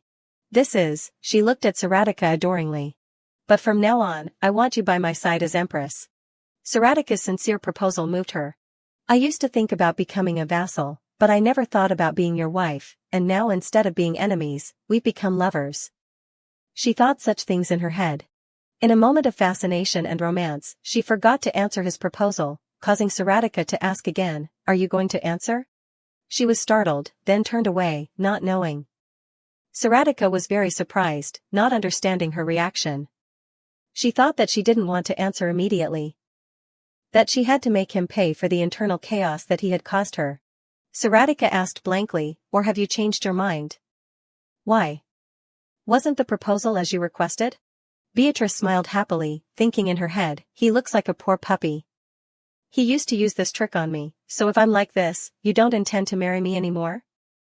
Saratica quickly said, of course not, you look so lovely right now, but, she felt that she probably shouldn't make things too difficult for him. But I probably won't be able to see him with that expression every day. Saratica was very difficult to guess her expression at that moment again. He spoke up, you're too much like your sisters, always like to tease me like that. She pouted, speaking loudly, what? In what way am I like those blockheads? She immediately reached out to hit him, but Saratica grabbed her hand tightly. She was surprised. Don't tease me anymore, Beatrice. She laughed gleefully, seeing you like that is quite funny. He moved closer to her, touching her face, and said, quickly agree. She just smiled awkwardly. She agreed immediately, so the circle of the past turned and started again from where we had missed each other. The scenery in the garden was very peaceful every afternoon. Shroina's sisters and King Solom witnessed the scene of the two coming together, and everyone was very happy. Tiabel exclaimed, Mom, Dad's crying again. The mother consoled. Oh, my king, don't cry anymore. The eldest sister, Tirana, signaled her sisters to be quiet, lest our father see us again. King Solom was overjoyed, I can't be by your side anymore, but, his tears flowed out, holding tears of happiness and pride. Tirana said, Father, you have to keep order, it's too embarrassing. Heavens, you're the king. From afar, Maximilian saw them hiding behind a bush, sobbing. He said to himself, not a day goes by that he doesn't cry. Because the distance was too far, it was hard to be sure, but it seemed that Princess Shroina had accepted His Majesty's proposal. Now the proposal is complete. They will probably return to Yerfanin soon. King Solom kept sobbing, unable to control his emotions. It's also a pity that we can no longer see their family together. The next day, from early in the morning, urgent calls were heard from the madam, hurry up, be careful not to break anything. She asked the maids to prepare everything carefully and thoughtfully, she sent books to the princess and told her to be even more careful with this. After accepting the proposal, Saratica quickly moved on to preparing for the wedding ceremony as if he had been waiting for this day for a long time. And the three princesses shared their belongings with their youngest sister. It was time for Princess Shroina to clean everything up, most of it was useless, and nothing could be used. As for King Solom, he couldn't hold back his tears on the day he said goodbye to his daughter as she left to marry. He missed his little daughter very much. He hugged his daughter and told her, my little princess, remember to take care of yourself. It feels like I'm really his daughter. Leaving him is also very painful. When will I say the truth? She just wanted to say to her father, Father, I haven't left yet. That night, she looked out the window. Tomorrow I'm returning to Yerfanin. Suddenly there was a knock on the door from her mother, my dear, may I come in? It's too late, isn't it? She said, yes, it's okay. Why are you here, mother? She hugged her daughter. My little Shroina. It feels like you're leaving me too soon. My dearest daughter, remember not to be afraid and don't keep everything in your heart alone, remember that everyone is by your side. She sent her love and affection before she left. She told her, never forget that you have a place to return to, we are all here, whenever you want, remember to come back, and if you want us to come there, we will come to your side, okay? She was touched by her mother's message, Mother. She thought she didn't deserve this love, because I'm not. Mother said there was nothing to worry about. Because I love you very much. So Shroina, don't cry. She wiped the tears from her daughter's eyes. Even though these words weren't meant for me, it felt like she knew I wasn't Shroina. It seemed that the queen wanted to say that it's okay, even after knowing the whole truth. It was also the first time I cried in front of someone. The next morning was the day Princess Shroina returned to her husband's house. King Solom still shed tears endlessly. He said to Saratika, "You robber, don't take my daughter away." She said to herself, just the day before, who was enthusiastically saying how lucky he was to have such a handsome son-in-law. He only gave Shroina the mirror. "This is a magic mirror, remember to call us every day." All the sisters cried as they said goodbye to her. Shroina felt helpless when she saw them crying as well. Sister Tiabel said that plants also need to be nurtured with love, and so do they. Tirana told her not to forget to call and if he hurt her, to let them know immediately. And they would come there right away. Shroina was touched. "Okay, everyone, stop crying, it's like I'm being sold off.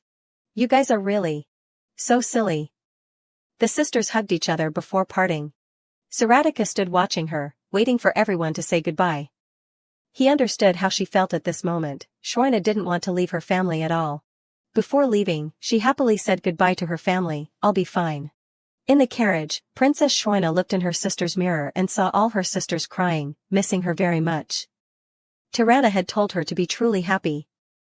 That she deserved to be happy forever, and they promised to dress up to attend her wedding. Tiabel, while crying, sent these words to Saratika: "You've taken away our family's precious gem, you owe us." Shroina heard all the sisters' thoughts for her and was very grateful. Sister Tiabel kept saying, "Understand, Saratika?" This sister cared a lot about him. She shouted, "Quickly send the hottest guy to Solom for us. We did so much to help you protect the love of your life. If you don't repay that favor, we'll curse you. On your wedding night, you're little." Then Shroina hung up the call. Saratika found this sister strange. She kept finding fault with him. Shroina smiled awkwardly, saying, "I wonder what they'd say to him." "The devil take you, Tiabel. We chose to travel by carriage because we had used all the resources to instantly transport my luggage." Before getting out of the carriage, Shroina was very nervous and worried. She told herself to prepare herself to return to Yerfanin as well. Saratika saw the worried look on her face. He said, "Compared to your sisters, you're like a gentle lamb." Shroina asked in surprise, "Me?" "Yes, a lamb." Saratika placed his hand and stroked her head, like this. She was becoming more and more docile, and Shroina's face radiated happiness and innocence. Saratika looked at her passionately. "You're like a gentle lamb." Suddenly, Shroina blurted out, "Have you ever been kicked by a sheep? Want to try it for the first time?" Saratika smiled awkwardly. "You scare me." Then he looked at her with adoring eyes, thinking to himself, "Actually, after seeing the house of Solom sadly shed tears when Shroina left, I was afraid that Shroina might change her mind and want to stay in Solom. Thank goodness that didn't happen." Saratika affectionately pinched Shroina's chubby cheeks. He asked her softly, "Is your family making you sad?" Shroina was a little confused to hear that. Then she replied, "Not at all. I told them that whenever I miss them, I'll come back to see them." Shroina remembered what the Queen of Solom had said, "We'll be here, whenever you want, come back." The Queen also said you were also a member of the family, so you are always welcome. So I'm not sad at all. Her eyes showed a clear happiness, brimming with glistening tears. She continued telling Saratika, "I don't have the courage to tell them yet. But once I do, I won't be silent like I am now. I'll tell them that I'm not Shroina. That may be the only way to repay the love they have for me. No matter how they react to that truth, I'm willing to accept it." Saratika told her, "Even then, they will still accept you as one of the family. And if you're scared or want to run away, then run to me. You have a place to take refuge now, a place where you can rest your head, a place that will support you wholeheartedly." Shroina giggled, "I guess that's true." Saratika smiled slightly, his eyes full of affection. Then he told her, "Come here, Beatrice." Suddenly, they didn't know what they were doing, but a loud noise came out, and the driver outside immediately stopped the carriage. He immediately asked, "Your Majesty, Princess, is everything all right?" Shroina quickly replied, "Nothing's wrong." She was covering Saratika's mouth to prevent him from making any more noise. Saratika slowly sat up, smiling foolishly, "I didn't know you were so strong." Shroina innocently replied, "I just slipped." Actually, she was falling forward to try to cover Saratika's mouth. She told him, "You're being too cheesy, how can a person change so much?" Saratica said shyly, come on. You're my fiancé, shouldn't a husband do something romantic for his wife? Fiancé, I like that. And B is the pet name I have for you. Beatrice was stunned and surprised when she heard him call her by that name. Saratica picked her up and sat her on his lap, speaking sweet words into her ear, my B, it's also like the abbreviation of Beatrice. Is that so? Beatrice shyly and bashfully said, you're so cunning. Saratica slowly placed his hand on her shoulder. He embraced her tightly, saying, I hoped leaving Solom wouldn't make you too sad, but you seem confused. She hesitated, I don't know, it's just. I don't know how I'm feeling, but I don't regret being with you, so don't worry. Saratica was very happy, that's exactly what I wanted to hear. Beatrice sat comfortably in his arms, feeling, he's so warm. She happily called, Sierra, the pet name I have for you. Saratica sweated when he heard the name. He said, it sounds like a girl's name. Beatrice said coquettishly, but I thought of it, don't tell me you don't like it. Saratica quickly shook his head, no, I like it very much. Inside, the two were intimate with each other, today's scenery was also fresh and the sun was beautiful. Suddenly, Saratica suggested, can I kiss you? You're still stronger than I thought. Beatrice's face turned red, I thought you said I was a docile lamb. Suddenly, there was a loud shout from outside. The two of them looked out of the carriage and saw the people pouring into the streets, happily blessing them. Someone shouted, it's our future bride. Congratulations, princess. Congratulations on your happiness. We bless you. Beatrice was stunned when she saw the scene before her. Saratica softly told her, my bee. Don't worry, I will make you happy. Scene change, Saratica remembered when he came to the palace. He stood outside, calmly thinking about something. The Queen of Solom came and asked, Your Majesty, you seem troubled. I heard you're learning to cook to win Shroina's heart, let me give you some advice. Saratica respectfully replied, yes, please guide me, Your Majesty. The Queen happily told him about Shroina's habits and hobbies. Slush, more precisely peach slush, is her favorite flavor. I think she likes that. Saratica was very surprised, peach slush? I didn't know she liked that. The Queen continued, it's strange, Shroina usually doesn't like smoothies. She doesn't like the texture of that drink. But the current Shroina is obsessed with that drink. Saratica was a little confused and curious to hear that. Returning to the present, he softly told her, B. I promise to make you happy, laugh a lot, and live happily every day. Scene change, Maximilian Le Falliers. A resourceful and quick-witted young man who became the accountant of the empire at a young age, the right-hand man of the current emperor of Yurfanan, Saratica. He came from the lineage of a baron. But he was soon recognized for his abilities and became a marquis, a brand new nobleman. A reliable individual, an outstanding talent, and a potential son-in-law, however. Because he worked so hard every day, he gradually forgot to take care of his health. His physical and mental health deteriorated severely. He thought to himself, climbing the ladder of fame is nice. Power is the best. But at this rate, I'll probably die before I can enjoy the fruits of my labor. I'm only 26 years old. It seemed he had traded his health to elevate Yurfanan's influence. Maximilian Le Falliers was extremely frustrated, he angrily slammed the desk and chairs while working. He wanted to collapse and give up. He panted and said to himself, I can't continue like this anymore. I have to find the best way without sacrificing work. Before the mages act again. Maximilian Le Falliers sat thinking, writing on paper from the early morning.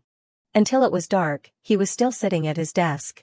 And then, he came up with a big idea. The wandering orchid, a flower that only blooms once every century, a medicinal plant that can cure all diseases. He read books and learned that a certain plant was only grown in the land of Solom.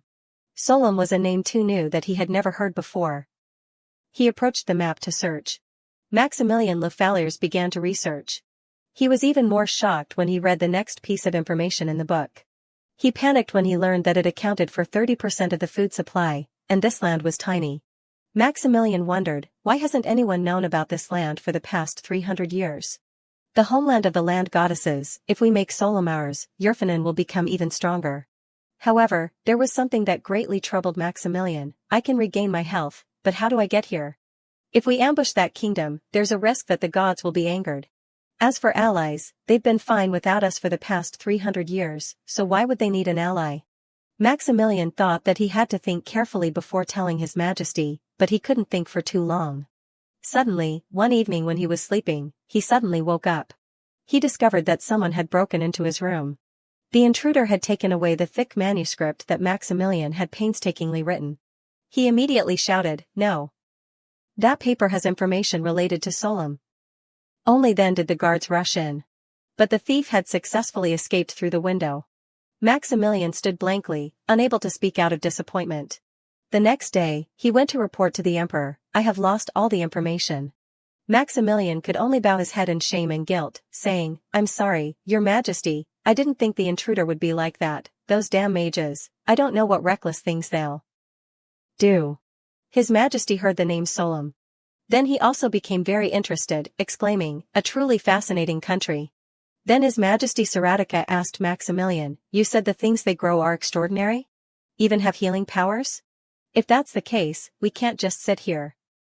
Maximilian was very surprised to hear that.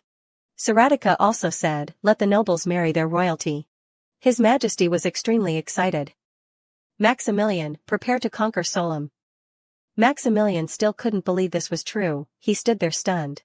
Saratica continued, "It probably takes a lot of preparation, so I'll give you a week."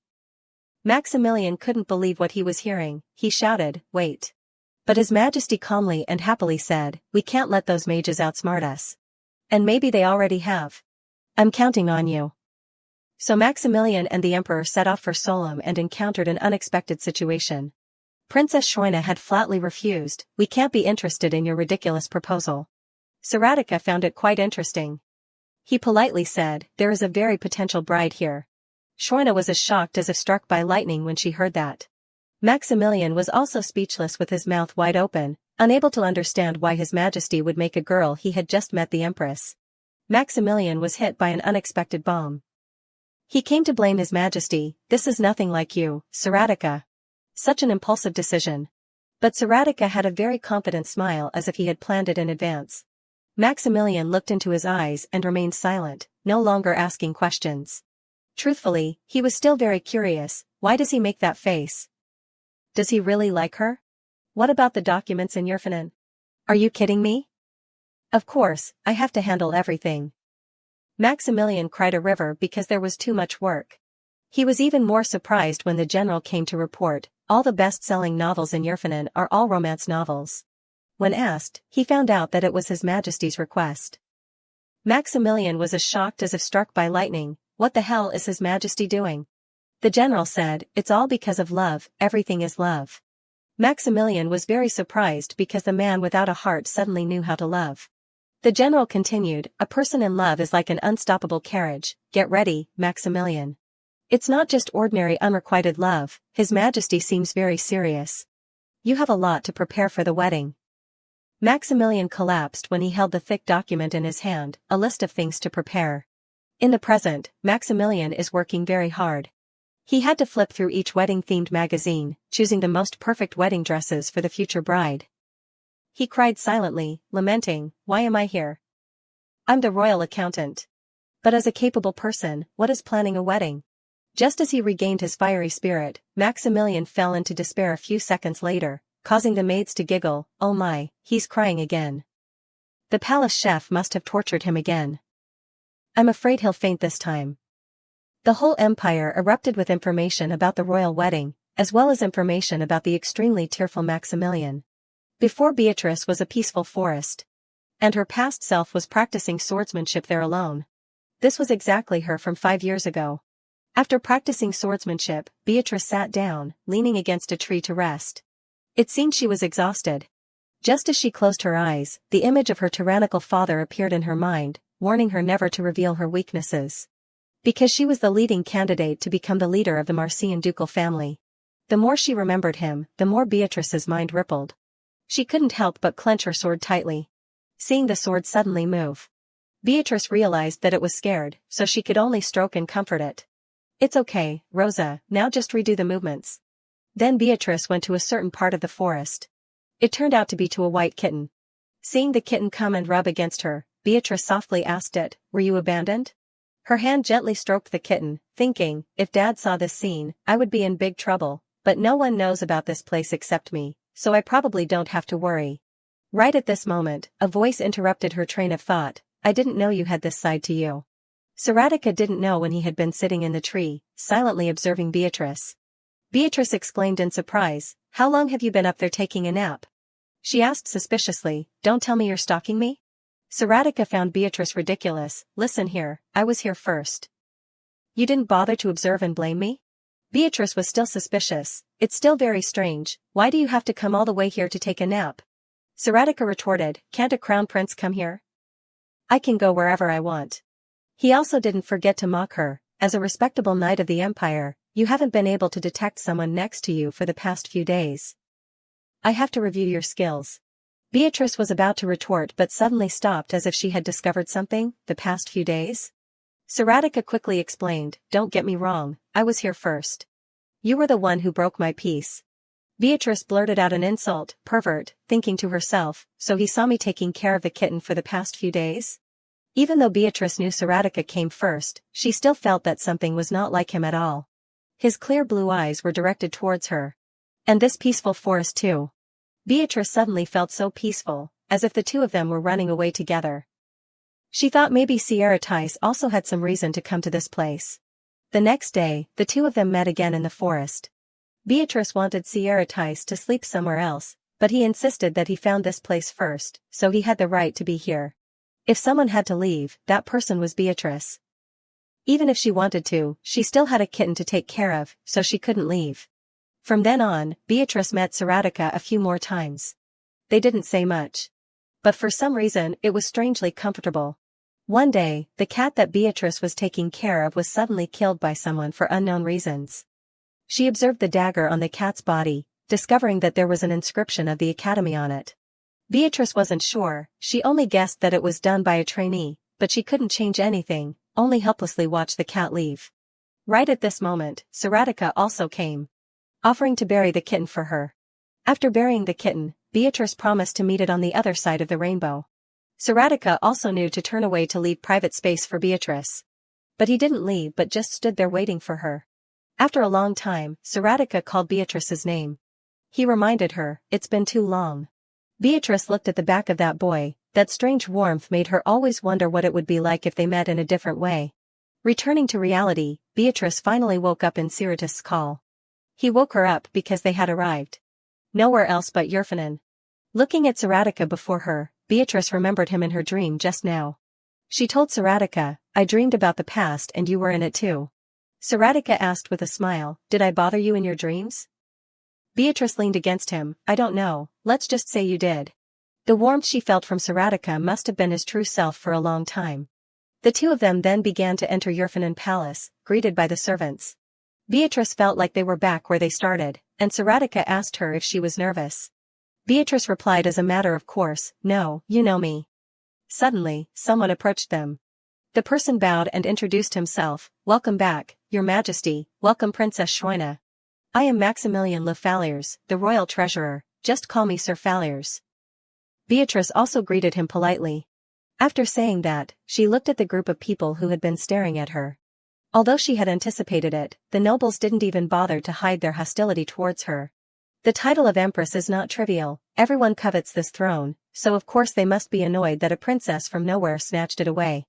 But of course, Beatrice was once the leader of the nobility, so nothing could faze her, and Beatrice confidently introduced herself to the nobles. Even Maximilian was surprised by her confident demeanor. After that, he invited Beatrice to follow him to introduce the servants. Eventually, the two had to part ways, and Beatrice reluctantly said goodbye to Saratica. "See you later, Sia." Saratica also replied to her, "We'll see each other soon." Before leaving, he placed a farewell kiss on Beatrice's hand. This small gesture alone stunned everyone there. Even the difficult nobles were shocked and covered their mouths. They couldn't understand what Beatrice had done to make Saratica so sentimental. Beatrice was also frozen by Saratica's way of saying goodbye. Maximilian's face darkened, this was truly embarrassing. But then he comforted himself, "Anyway, this won't last long, it's not like she can't be sent back." Suddenly, someone shouted excitedly from afar. Following the direction of the sound, Maximilian discovered that Beatrice's maid, Lily, was standing nearby, admiring how well Beatrice and Saratica matched. And then suddenly her eyes met Maximilian's, who was looking in this direction. Lily gave a shy smile and greeted him. Maximilian also blushed and replied, "Hello." Because she was so embarrassed by Saratica's sentimentality, Beatrice could only ask him to stop. Saratica smiled harmlessly, "It's just that having you here makes me so happy." Hearing that, Beatrice didn't avoid Saratica anymore. But he took the opportunity to push his luck, telling Beatrice to quickly call his name, or he wouldn't let her go. Beatrice had no choice but to indulge him. "See you later, Sia, like you said, I'm here now." Saratica, having achieved his wish, didn't make things difficult for Beatrice anymore, letting her follow Maximilian into the castle first. Seeing that His Majesty seemed to be in a very good mood, Carlton couldn't help but approach and ask, "Your Majesty, is Bee Princess's nickname?" After receiving Saratica's confirmation, he marveled at how quick young people are these days. But he still had a question, "Why Bee? It has nothing to do with Princess Schroina's name." Saratica explained, "Because she is my bride-to-be, a very lovely connection, isn't it?" Carlton didn't know what to say, he could only pale at this side of Saratica. He didn't forget to remind him, "You mustn't call her that, at least before the wedding takes place, you should still call her princess." Of course, Carlton didn't dare to call Beatrice by her nickname, he was just curious. Carlton cried silently, he has become a completely different person. Actually, when Saratica demanded to find romantic novels, he already had that thought. His expression was as if he was really in love. Unexpectedly, that ruthless and cold man suddenly became so warm. Carlton smiled softly, on the contrary, he felt that it was a good thing. Saratica saw him smiling and turned to question whether he was mocking him. Carlton honestly replied, "I just think your Majesty seems very happy." Inside the palace, Maximilian began to introduce Beatrice. "This is Baroness Samantha April, who manages the maids at Amaryllis Palace. She will take care of everything the princess needs." Amaryllis Palace was built by the 8th Emperor to give to the Empress. "Once you become the Empress, this palace will officially belong to you." Beatrice gave a standard smile, "Baroness Samantha April, it's a pleasure to meet you." Samantha respectfully bowed, "I am also very honored, please just call me Samantha, I am simply someone who will assist the princess." Beatrice thought for a moment and replied, "Then you can just call me Schroina." Samantha remained very serious, "Yes, Princess Schroina." Beatrice's impression of Samantha was that she was a very famous tutor and a long-time member of the palace staff. She never revealed any emotion, and no one could read her, very professional and resourceful. After introducing Samantha, Maximilian invited Beatrice to another part of the palace. Looking at Maximilian's exhausted face, Beatrice felt like he was about to die. She suggested that they should rest for a bit and then continue. Maximilian was shocked to the point of stammering, "Your Majesty ordered me to take you around." Beatrice comforted, "It's okay, if His Majesty knows that I let you off, he will understand. In return, Baroness April will take me to the remaining places, right?" Maximilian hadn't had time to process it, he just stood there stammering. Beatrice, like an angel descended from heaven, said to him, "You must be in great need of rest." Maximilian was so touched that he couldn't speak. Seeing that he couldn't sway Beatrice, he didn't insist anymore and asked to withdraw. Before leaving, Maximilian didn't forget to wish Beatrice a wonderful time. Although that was the surface, he still felt that Beatrice was not simple, she looked very humble. But there was something very scary. And also very familiar. Beatrice looked at Maximilian, who wrote everything he thought on his face, and felt that he still had a lot to learn. Beatrice didn't bother to care, she turned back and said to Lily and Samantha, "Let's continue." Arriving at a garden, Samantha introduced, "This is the Amaryllis Garden." Both Beatrice and Lily were shocked by the scene before them. "This is the garden for the Empress?" The path was full of fallen leaves, and trees and weeds grew intertwined. Although Beatrice didn't have any requests, it was really too messy. Samantha explained, "This garden has been empty for a long time, and no one has taken care of it." She promised that if Beatrice needed anything, she would complete it immediately. Beatrice then realized that her panicked expression was a little out of control. She looked around the garden again. Seeing that this was also reasonable, the previous empress passed away too young, and Saratica was too focused on stabilizing the throne, so he never intended to marry. No wonder this place turned out like this. Although Samantha said that if she wanted anything, just tell her, but even she didn't know where to start. Lily, who had been silent beside her, finally made some noise. She called Beatrice over, confidently saying, "Just leave this part to me." Beatrice was a little surprised by Lily's suggestion. She asked again, "This garden?" Lily confirmed, "That's right." She said excitedly, "This is exactly my forte, I know what people like, so I will definitely do well." Beatrice looked at Lily and thought to herself, in Solem, she was also famous for having a green thumb. She felt that this idea wasn't bad either.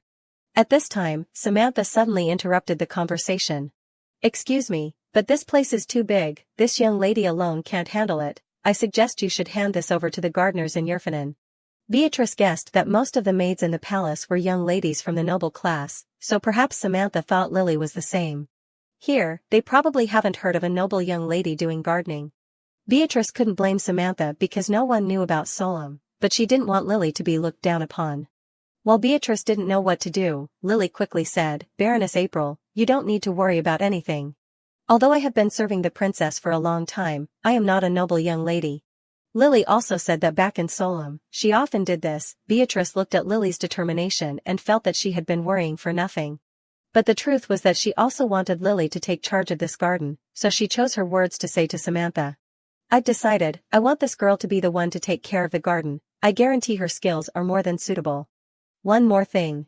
Although she is not from a noble family, I have decided to bring her with me, and I hope to keep her as my maid. I know the custom of this empire is that the empress's maids must be from noble families. But she has traveled a long way here for me, I can't let her go, I want to keep her by my side.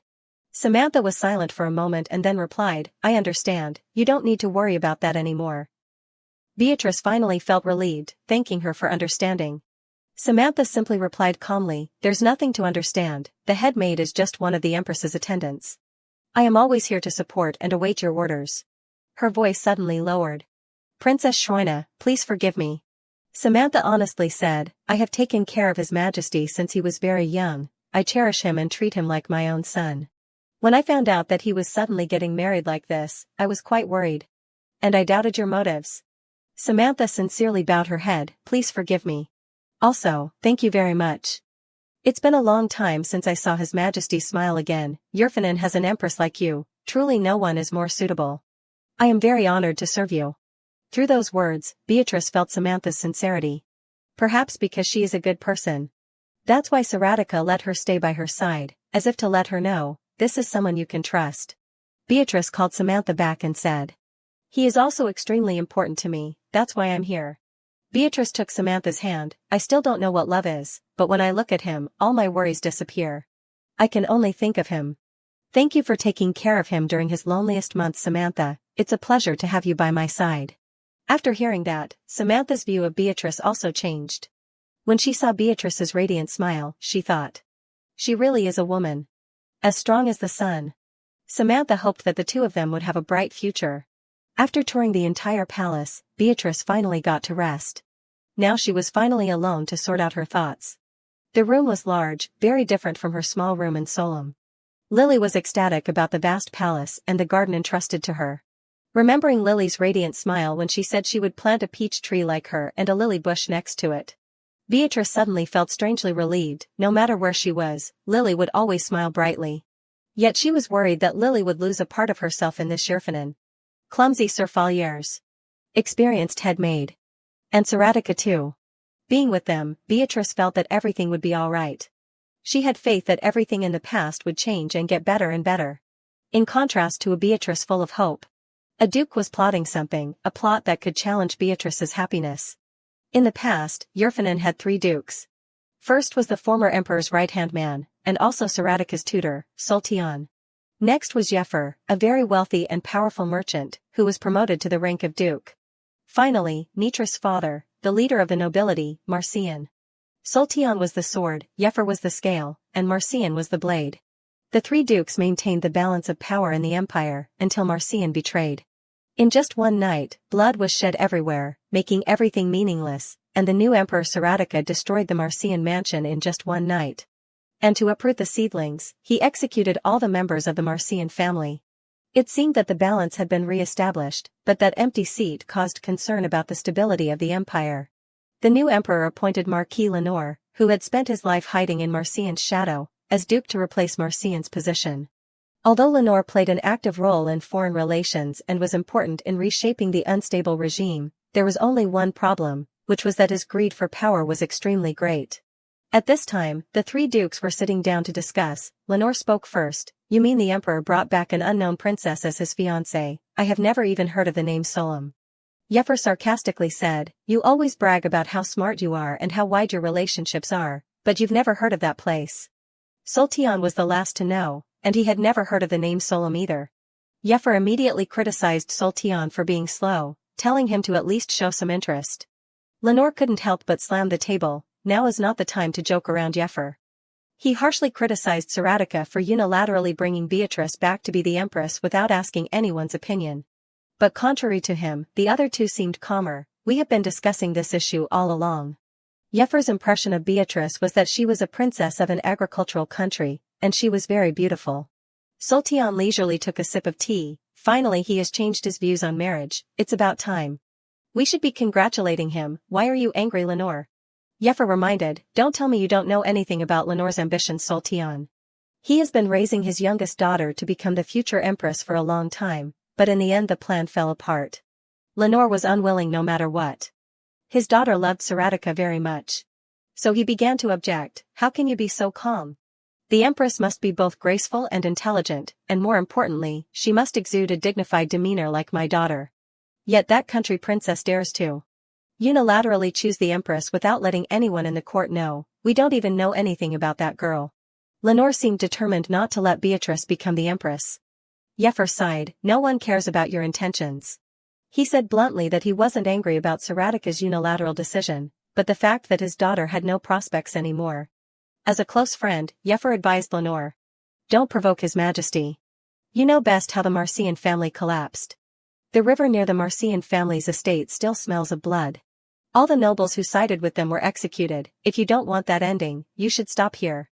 Lenore couldn't argue for a moment, mainly because what Yeffer said was completely reasonable, but he was still annoyed by Yeffer calling him greedy. Yeffer calmly repeated, "So what, old hog?" Lenore flared up. "How dare you, a hog? And you are a sardine."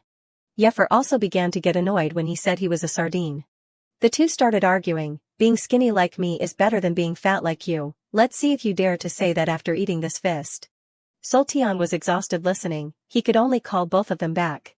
"That's enough arguing, come over here and sit down." He believed that choosing the person to become the empress was very important, just like the two of them had said. But that was also the decision that their majesty had made to choose a partner, so Saratica's opinion was still the most important. Sultian felt that it was very good, there was no need to politicize it. He hoped that Lenore would calm down. But he didn't feel that way. "You will never understand." Sultian was blindly loyal to the royal family and had no ambitions. And Yeffer had everything he wanted, and had almost withdrawn from the dynasty.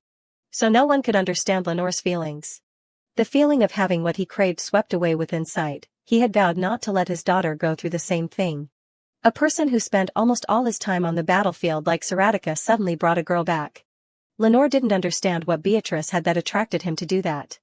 The problem was that he didn't even know who Beatrice was.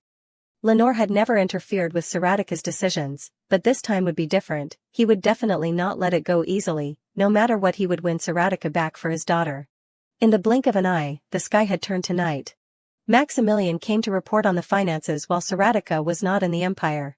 Saratica suspiciously asked, "Why are you here already? I left you in charge of taking Bee on a tour of the palace." Maximilian then defended himself by saying that the princess told him to do his work, and she would go with Baroness April. Knowing that it was Beatrice's intention, Saratica didn't question it further. Maximilian recalled what Beatrice had said. Indeed, Saratica allowed her to do as she pleased. After careful consideration, Maximilian had something to say to Saratica. Saratica asked indifferently, "What is it now?" Maximilian reasoned that Beatrice was a person from afar, not familiar with the customs here, so he proposed arranging for her to learn some etiquette before becoming the empress. Saratica didn't answer immediately, but stared at Maximilian for a long time. This couldn't help but make him panic, not understanding why Saratica was looking at him like that. Saratica suddenly called Maximilian's name, making him startled.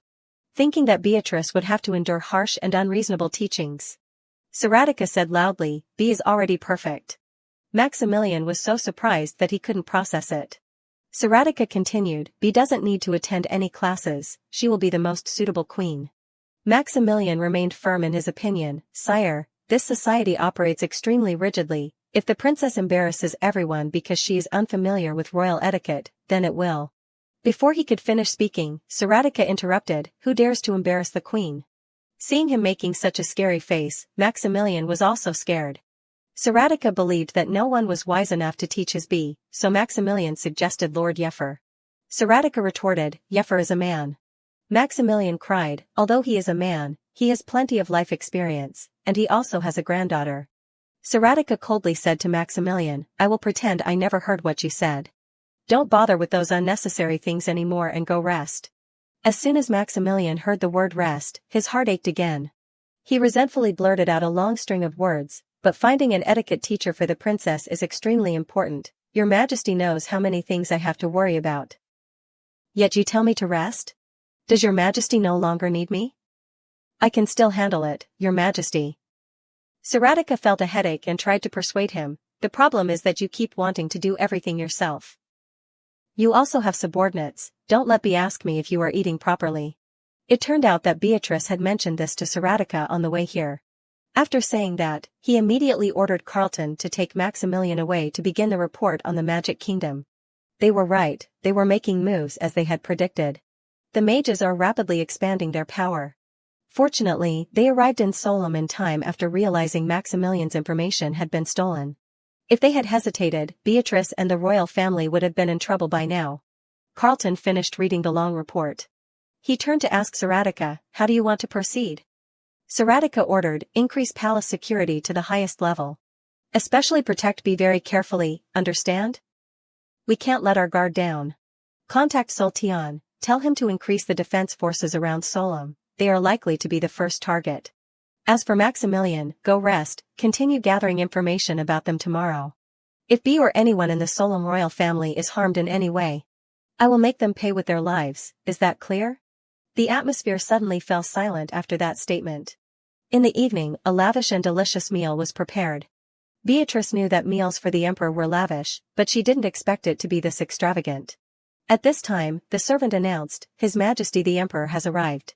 Upon seeing Beatrice again, Saratica couldn't hide his tenderness. He politely pushed the chair for her and apologized for making her wait. After sitting down, Beatrice noticed that the table seemed a bit small compared to the usual royal dining table. This made Saratica sit very close to Beatrice. Saratica pushed the plate of premium steak in front of her, letting her eat first. The two ate and chatted happily. Seeing that Beatrice had food on her mouth, Saratica didn't hesitate to reach out and wipe it off for her. The first dinner at Yerfanen. Even though Beatrice had been here many times, she still found everything new. Especially Saratica, she didn't even remember what he looked like when he wasn't smiling. Now Beatrice didn't know what her face looked like. She wondered what expression she was making. Before this meal took place, Saratica had ordered the servants to change to a smaller table, forcing the servants to work overtime in the evening. Just because he wanted to sit next to Beatrice, Saratica changed the 100-year-old traditional long table of Yerfanen before the two had dinner. During the meal, every gesture of Beatrice was closely watched. The way she ate delicious food, or even just a smile, was captured by the servants. They all had the same thought, that Beatrice was too adorable. In less than a day she had gained a large fan base. During the meal, Saratica said to Schweina, I think soon, I will officially introduce you to the nobility. The wedding will be held in a month, it's best that the introduction takes place before then, what do you think? She was startled, a month? Why so soon? Everything seems too rushed. He calmly said, Maximilian works very quickly. Schweina didn't quite believe it, are you sure you're not putting pressure on Max? She worried, is Maximilian coughing up blood or something without telling us? Those dark circles. Saratica looked at her unhappily, she smiled awkwardly, what? Why are you looking at me like that? He picked up a strawberry and called her. Then he fed it to her mouth. He was displeased, why are you so worried about him? You're only allowed to worry about me. Schweina secretly thought, is he really jealous of Sir Fallier? Okay, no, that doesn't make sense at all, jealous of his own loyal subordinate? No way. Even jealous of a parental figure who already has a granddaughter? Suddenly Saratica spoke, you know, Bee? How about tomorrow we go choose outfits for you to wear for the introduction? She replied, I don't mind, but... We're going ourselves? Aren't tailors supposed to come? She thought that the usual practice was to have tailors come. He said, that's right. But if we go ourselves, we'll be free to do what we want without being supervised like here. She silently looked at him. Then laughed it off, okay. At night, she was sleeping when she had a nightmare, rice. A terrifying voice called out, Beatrice. The man was right behind her, calling her name. He angrily said, you should have been sitting on that throne. That was your only purpose, the purpose of the heir of the Marcian family, he said, then tightened his grip on her neck. Her legs hung limp. That voice still haunted her. Shoina tried to pry his hand off her neck. Father. Father, I. His hand tightened even more. I don't want to live the life you want me to live. Suddenly Saratika called out, B. She woke up from the nightmare. Her hands were still shaking. She blankly looked at the person in front of her. See. How did you? She was extremely surprised. He looked at her worriedly. I wanted to see you, but it seems you just had a nightmare. Shoina was still confused, maybe because she had returned here after a long time that she dreamed of her father for the first time since being reborn into this new body. She forced a smile. I'm sorry, see, the dream. Saratika was very worried about her. She said, it was too real. The hand he had placed on her shoulder also trembled. Again, that expression, the expression she saw on the balcony. Shoina said, I know you miss me, but it's too late now, you should sleep too, if anyone sees you. Saraksha interrupted, I can't sleep, it's a good thing I came here. So that I could wake you from the nightmare. He brushed her hair, she thought, his hands are so cold. She asked, why can't you sleep? You must be very tired, he smiled. I'm too excited for tomorrow's date, she replied, you're just like a kid waiting to go camping. Even though he seemed very strong, why did he look so worried at times? Feeling sorry for him, Shoina suddenly asked, do you want to hold my hand? Saratika softly hummed in agreement. She placed her hand on his. Then reminded, don't sneak in here anymore, we don't want to get caught like this, okay? He smirked, come on, are you scolding me? She said, you're the emperor. You have to follow the rules. Saratika only noticed that it had been a long time since someone had scolded him like this. Saratika, what's troubling you?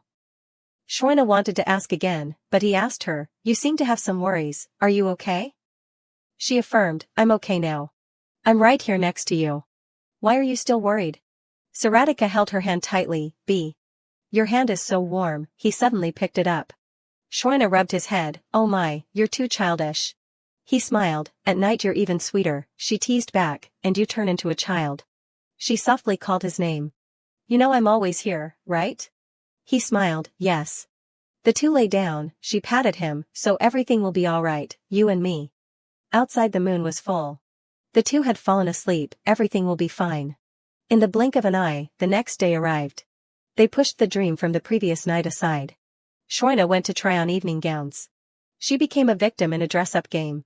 She desperately said, please, can we stop? It's been 2 hours. Saratika calmly asked, why? I heard women really like this, don't you like it?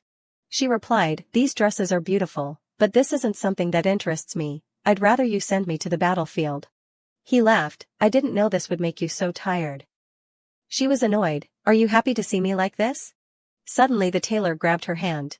Princess, you can't give up like this, your body is a work of art, it's not every day this happens, princess, try on a few more outfits. Both adorable and elegant.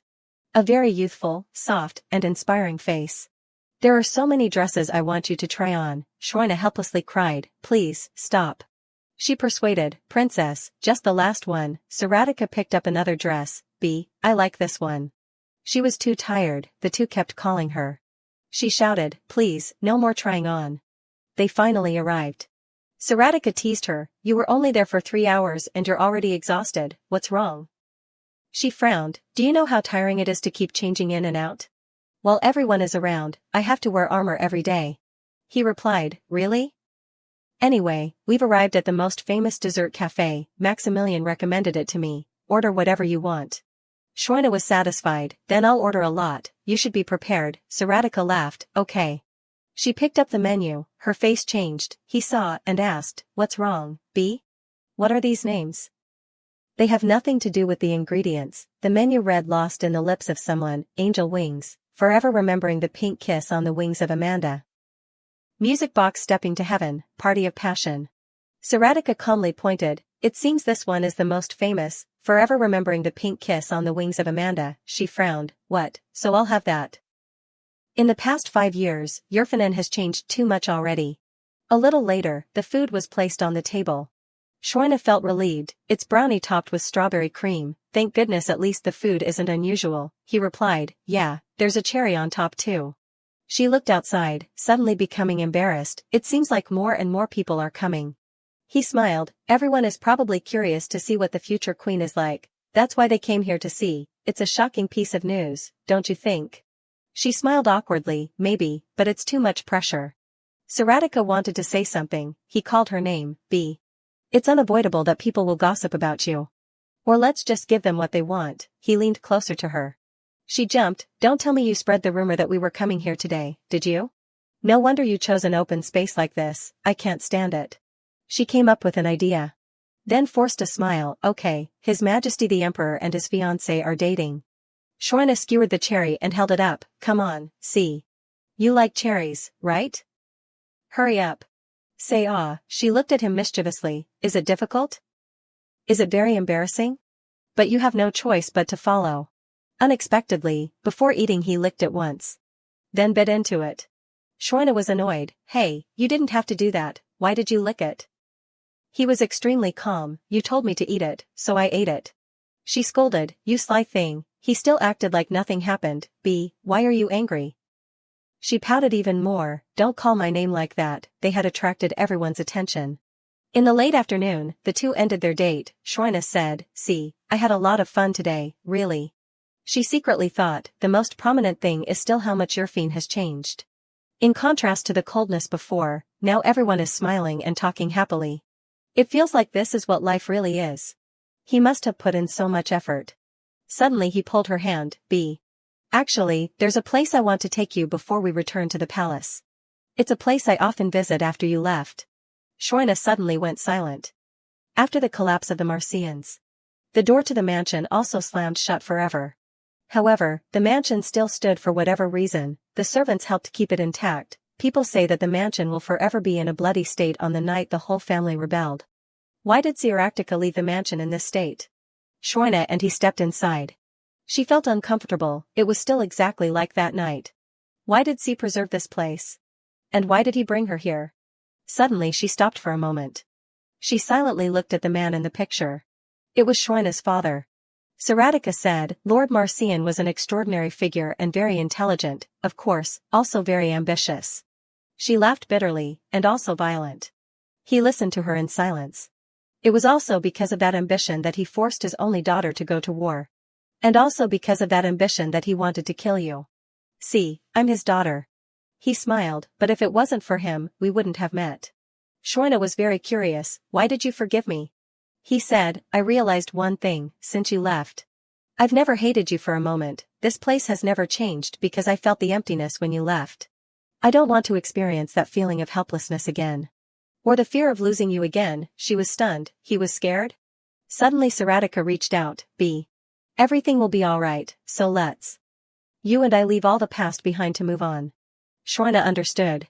She had thought she was the only one caught up in the past. But perhaps Saratica was too. See, Saratica, my immortal emperor. She smiled happily. Okay, let's do that, then took his hand. Outside the sky was full of stars. Saratica said, I have this for you too. She was startled to see what was in front of her. It was a secret room. The two stepped in. This room is. Inside was a sword carefully stored in a chest. Also known as Rosa. Every knight believes that every sword has a soul, so that's why I couldn't throw it away. I thought it was the only thing connected to Shroina. It must have been waiting for her all along.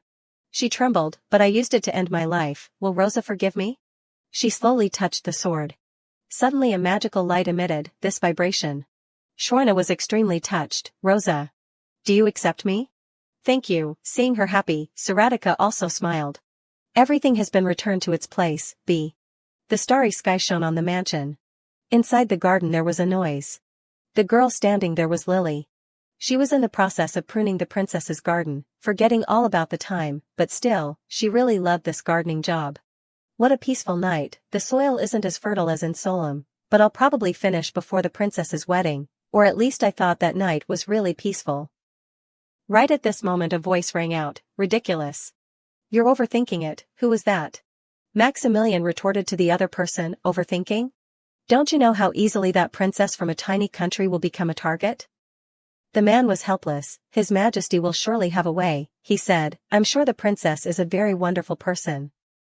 But there are too many things about her that make me uncomfortable.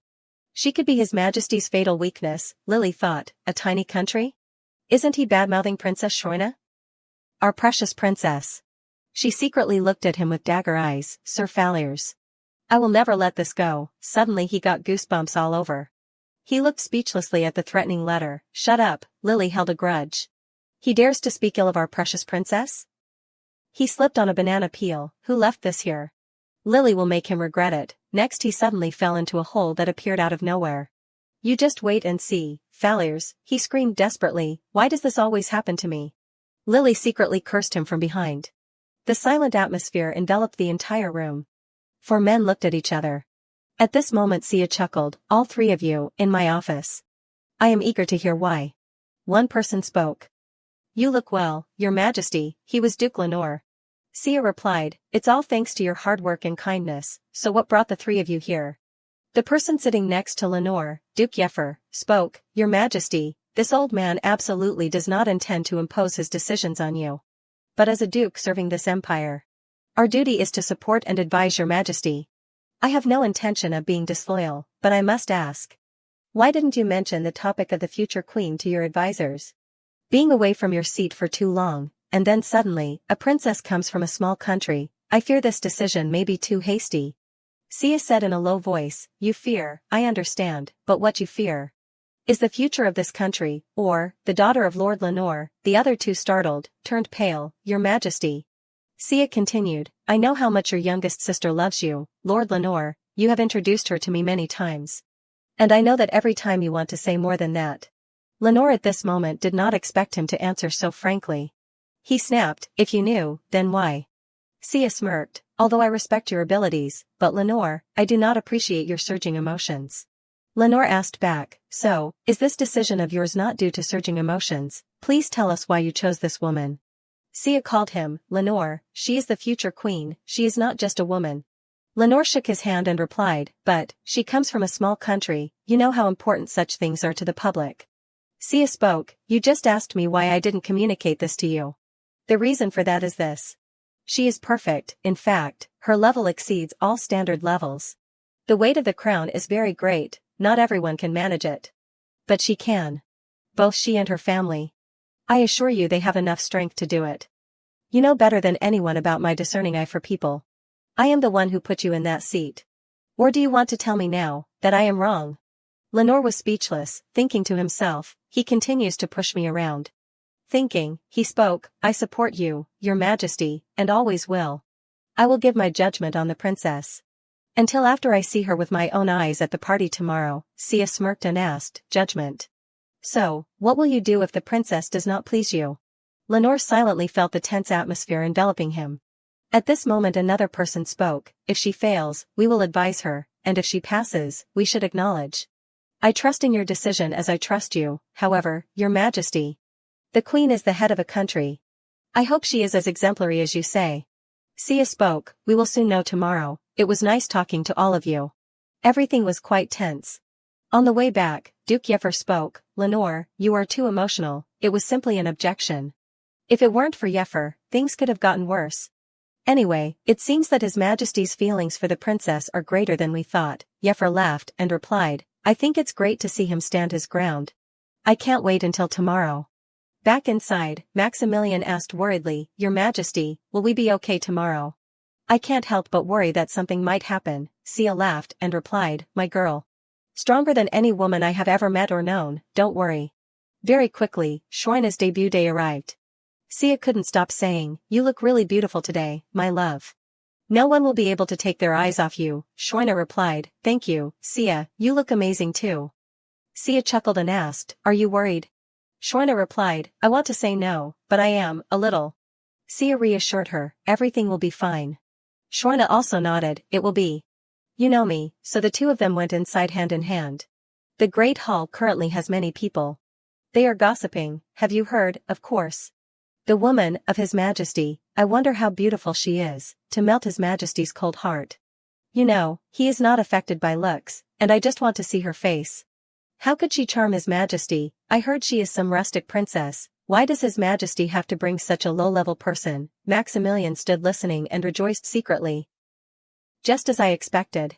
The object of women's envy, although the date has proven to be a good thing. May the night pass smoothly, may the night pass smoothly.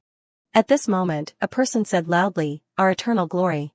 Your Majesty, Saratikatire Yerfanen, and Princess Shorna Flor Solom, from the Kingdom of Solom. Finally. We get to see who she is. What kind of woman she is that makes His Majesty. Shorna very quickly appeared in front of everyone. Everyone below, including Lenore, froze. She is really cute. Shorna was graciously led by Sia. She smiled a faint, moderate smile, causing many boys present there to be mesmerized. Until they saw the person next to her. A fire was burning in Sia's eyes. The two boys were so scared they wanted to breathe oxygen. Shorna wondered, what's wrong, Sia? Sia told her, nothing. Walking for a while, the two stopped. Sia spoke, let me introduce, my fiancée, the fourth princess of Solom, Princess Shorna Flor Solom.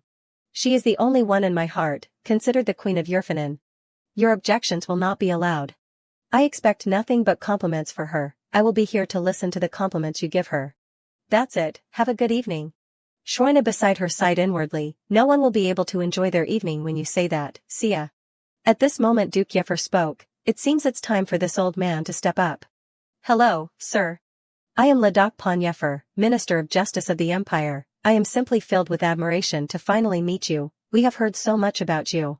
Shorna exclaimed thinking to herself, I can feel every eye on me, waiting for me to make a mistake, but unfortunately for you, things will not go your way. She confidently smiled and replied, it's a pleasure to meet you. Shorna Flor Solom, in the flesh, next to His Majesty.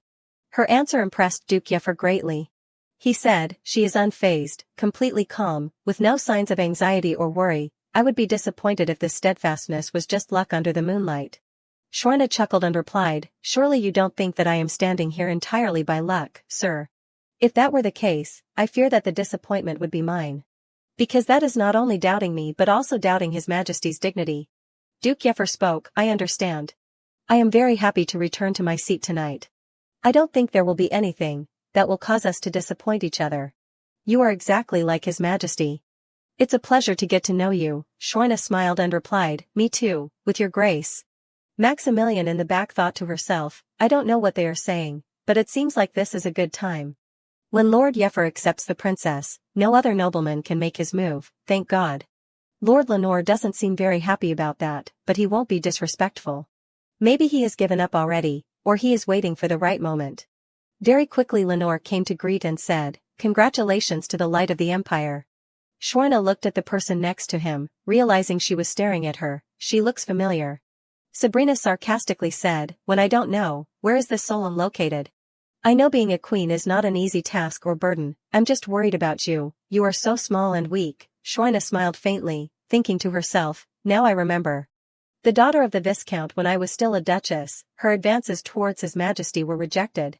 At this moment Shorna spoke, I appreciate your concern. But I really wonder. Since when has it become polite to speak one's mind without introducing oneself first? Since when, Your Majesty, Sia coordinated and replied, I have never heard of it. Sabrina awkwardly tried to explain, I don't. Shorna continued, that red gem suits you very well. Is it a ruby? I heard it's hard to get to Yerfanen. Sabrina turned pale immediately upon hearing this. Shorna calculated inwardly, I remember that she is hiding a ruby mine from the Empire, profiting for herself. Shorna deliberately asked further, are there any ruby mines that we don't know about? I look forward to seeing you again. The two fathers and daughters left with distressed faces. Shorna thought to herself, first, we will conduct an audit of that family. Sia praised, still the same be as before. Shorna confidently replied, of course, never underestimate me, Sia, I used to be a duchess. Please, be gentle with me, people are watching. After Shorna looked around, she realized again, what is ominous is. Those men. The people in cloaks are approaching. Both Sia and Shorna looked at them with displeasure. The group coming is the death gods of the Magic Kingdom, Collation. The man took off his hat. Spoke to greet, I am Tan Elizraha. I serve in a humble diplomatic position. Shorna was secretly annoyed, his uneven eyes and smile, it makes me feel wrong. Elizraha continued, we rushed here as soon as we heard that the powerful Emperor of Yerfanen had found his bride, we would like to send our congratulations to you. Sia thought to himself, Collation has always been known to practice illegal black magic, that is something no one has ever dealt with, but everyone knows. And with that power. Back that night. Shorna suddenly asked Sia again, Collation is coming, after Solom. Sia replied, I thought Yerfanen's involvement would prevent them from running away, but they have become even more rude, as if they are still not flustered at all. It shows how much they want the earth gods. Shorna asked again, that's why you want a rushed wedding? Sia nodded, yes, I thought that if we made everything public, they wouldn't be able to act. Shorna was silent after hearing this. She remembered a few things from the past. Sincere feelings. Thinking, she spoke. Sauls, they have become my family, I want to protect them. Will you help me, Sia? Sia nodded, I will protect Solom at all costs. Even if it means war. Back at this moment, Sia also smiled faintly. He said, I didn't know we extended an invitation to Collation, I'm glad you came. Elizraha smiled bitterly, we are very grateful for being welcomed, Your Majesty. As a congratulatory gift, we have brought a very precious tree. That is. I believe the queen will recognize it, she grew up with many trees and flowers. Shorna thought to herself, some kind of sapling, right? Elizraha continued, this is a happy tree, acquired from a kingdom in the east, an almost priceless tree. How a happy tree grows depends on its owner. Especially in the hands of someone who carries the blood of the earth god. It will grow and thrive according to the ability of the owner. You are the princess of Solom, are you not, Your Majesty, who has been granted the abilities of the earth gods? Can we expect to witness such a rare sight tonight? Shorna pursed her lips, thinking to herself, he wants to test me under the pretext of congratulating me. People in the main hall also began to whisper, descendants of the earth gods, what does that mean? She is clearly harboring its power. At this moment Elizraha spoke again, of course, these are just legends, old stories, I suppose it's great to explain how difficult it is to grow this tree. And, it's impossible to say that someone as small and sweet as you, Your Majesty, would receive such a gift. Shorna cursed inwardly, he's picking a fight with me and not even trying to hide it. A gift, to be honest, I don't know if I possess such power. That ability manifests when the body and soul are in harmony. I shouldn't be hasty, I don't want to risk being humiliated. At this moment Sia suddenly spoke, you are mistaking my princess for a gardener. I will accept this precious gift and have the gardeners in our palace handle the bulk of the work. He made his point very clear, have a good evening. Shorna knew, he sensed my trouble. Since coming here, I have been shielded and protected. Suddenly Lenore suddenly spoke, a country of earth gods, it's interesting. If the queen truly possesses such a rare ability, she will be very worthy of becoming the next queen of Yerfanen. Shorna knew she was being set up by Lenore. The other people gradually whispered, a gift from the earth god, I have never heard of anything like that. Lord Lenore is inciting the crowd. There is nowhere to go or hide. What should I do? At that moment, Sia gently patted her trembling hand. Softly calling her name. Then smiling as if to reassure. Shorna surprisingly realized, since when have I been keeping such a scary cat? As long as Sia is by my side. There is nothing to fear. We will deal with the aftermath. There will always be another way. Shorna went to stand in front of that pot. Under the witness of everyone. Shorna silently called, Almighty Earth God. Although I may not be one of you, I humbly come to you to make this request. For the people I love. Please help me. Elizraha sarcastically said, I see perhaps you don't. The next second, the pot suddenly grew. It grew into a large tree under Sia's call. A strange sight. Elizraha turned pale and was speechless. Even Shorna was very surprised. The power of the earth god. The crowd after a moment of freezing began to stir, what just happened? Oh my god, it's growing through the ceiling. Sia worriedly asked Shorna, are you hurt anywhere, my love? Shorna shook her head, no, I'm fine. She thought to herself, the earth god, yes, I asked you for this. But this is, too much, was he moved by my prayer? Shorna still incredulously said, I just accessed divine power. Sia nodded, I think so, are you dizzy, feeling unwell at all? Shorna shook her head, no, I don't think so. Sia breathed a sigh of relief and said, as long as you are not hurt, such a thing is not likely to destroy the entire palace. Shorna spoke, divine power is, real, even if the body belongs to another soul. I think I have to ask my sisters about this, they know more about this than I do, but what about this? Seeing Sia's expression, Shorna wondered, what's wrong? Sia turned pale and said, Tiabel said that if I didn't match her with a man, she would bury me alive. I'm starting to think it might not be a simple joke. At this moment Shorna realized, people are looking. And her eyes just happened to meet with Elizurha. The one standing and the one falling. Shorna couldn't help but reveal a mocking smile. Elizurha immediately realized she was mocking him. Shorna didn't care about him anymore, turning to ask Sia, anyway, what should we do now, Sia? I didn't know it would go through the roof like that, Sia said, the mages are coming to patch things up, don't worry. But since we are here, why don't we settle things once and for all? Shorna wondered, what do you mean? Sia reached out his hand and said, sorry for this. With that, he suddenly picked her up. Shorna blushed and asked, what are you doing? Sia just smiled softly. Then spoke loudly, watch this. Test her according to what you want, but this is the ability of my beloved fiancée. A female saint beloved by the earth gods, stronger than any other woman. She is beautiful, intelligent and wise. Is the woman I want to have. She will be the queen. From this moment on, anyone who even looks wrongly at my fiancé will have to prepare for the consequences. The castle hall fell silent. Then it burst into applause. The applause proved that they recognized Shorna as their queen. Shorna was extremely embarrassed and scolded, enough Sia, let me down. Sia laughed and replied, we are celebrating something good. Shorna smiled bitterly, I really can't stand you. A moment later, the atmosphere of the party became relaxed as the music played and everyone began to dance. Then, the party continued again. Shorna said in a low voice, I wonder if we did the right thing. Sia wondered, what do you mean? Look, my love, everyone says it's a miracle, they love it, a miracle you created. According to custom, the host of the party will share the first dance. So let's do it together. Under the eyes of everyone. Sia and Shorna held hands and danced in the middle of the stage. At the end of the song, Sia unexpectedly placed a kiss on Shorna's forehead. The people watching were also very surprised. Shorna said shyly, everyone is watching us. I really can't take you. At this moment, Maximilian outside looked at Shorna with pride in his eyes, really? She is stronger than any woman he knows. She is exactly as you said, Your Majesty. Shorna still scolded irritably, you can't kiss me like that, everyone is watching. Sia asked back, does that mean I can kiss you when it's just the two of us? Elizurha and his gang stood aside watching the lovey-dovey scene. He turned his head and nodded to his subordinate as if signaling something. Then they silently left together. The collation messenger has left, Sia thought to himself, it's a good thing I talked to my sisters yesterday. Back to last night. Shorna diligently practiced swordsmanship at night. The sword quickly fell to the floor. Sia kept trembling thinking, I see. I will need to practice a lot before I can handle Rosa disease like before. Where is this light coming from? It is the mirror that my sisters gave me. To call the sisters, after arriving in Yerfanin. Shorna recalled, I heard Seratica answering their calls every day, but they haven't called me yet. Are they waiting for me to call? I wonder if I should call them now. They will be upset if I keep putting it off. Suddenly the mirror shook, startling Shorna. A familiar voice called her name, Shorna. And then the familiar quarreling.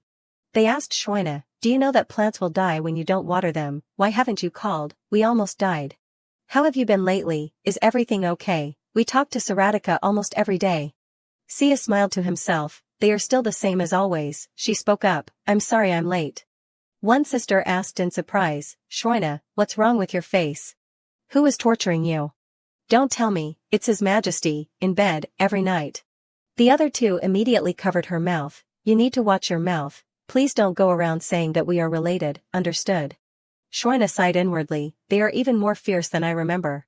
Another red-haired sister asked worriedly, Shorna, are you really okay? You seem confused. What's interesting in Yerfanin? Tell us all about it.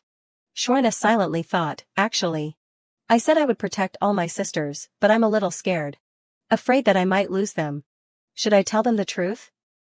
Or will that cause unnecessary panic? Thinking, she spoke, I'm just worried that my marriage has caused a stir on the map, in a bad way. The three sisters were stunned. Then smiled in unison. Our little peach. Don't worry about it. Why do you think we have been safe for the past 300 years? There's nothing to worry about, all we hope is that this marriage of yours will make you happy. Don't worry about one thing, no one knows about Solom, I still don't have any marriage prospects, that's why you have to find me someone in Yerfanin yourself. As if not a moment had passed, we spent the whole night talking. They helped me calm my nerves. Back to the present, Shorna smiled and praised Sia. You dance very well, Sia. Sia replied, I practiced.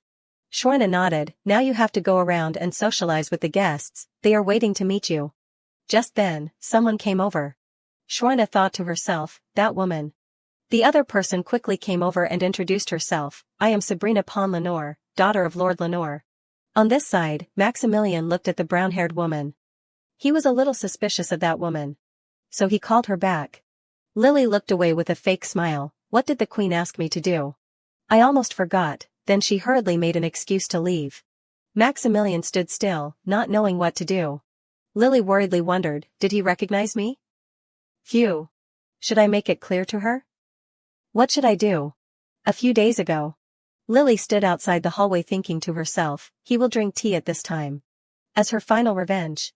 She left a set of teacups full of salt in Maximilian's office. Lily told herself, this is the result you get for treating Princess Shorna badly, and calling yourself His Majesty's right-hand man.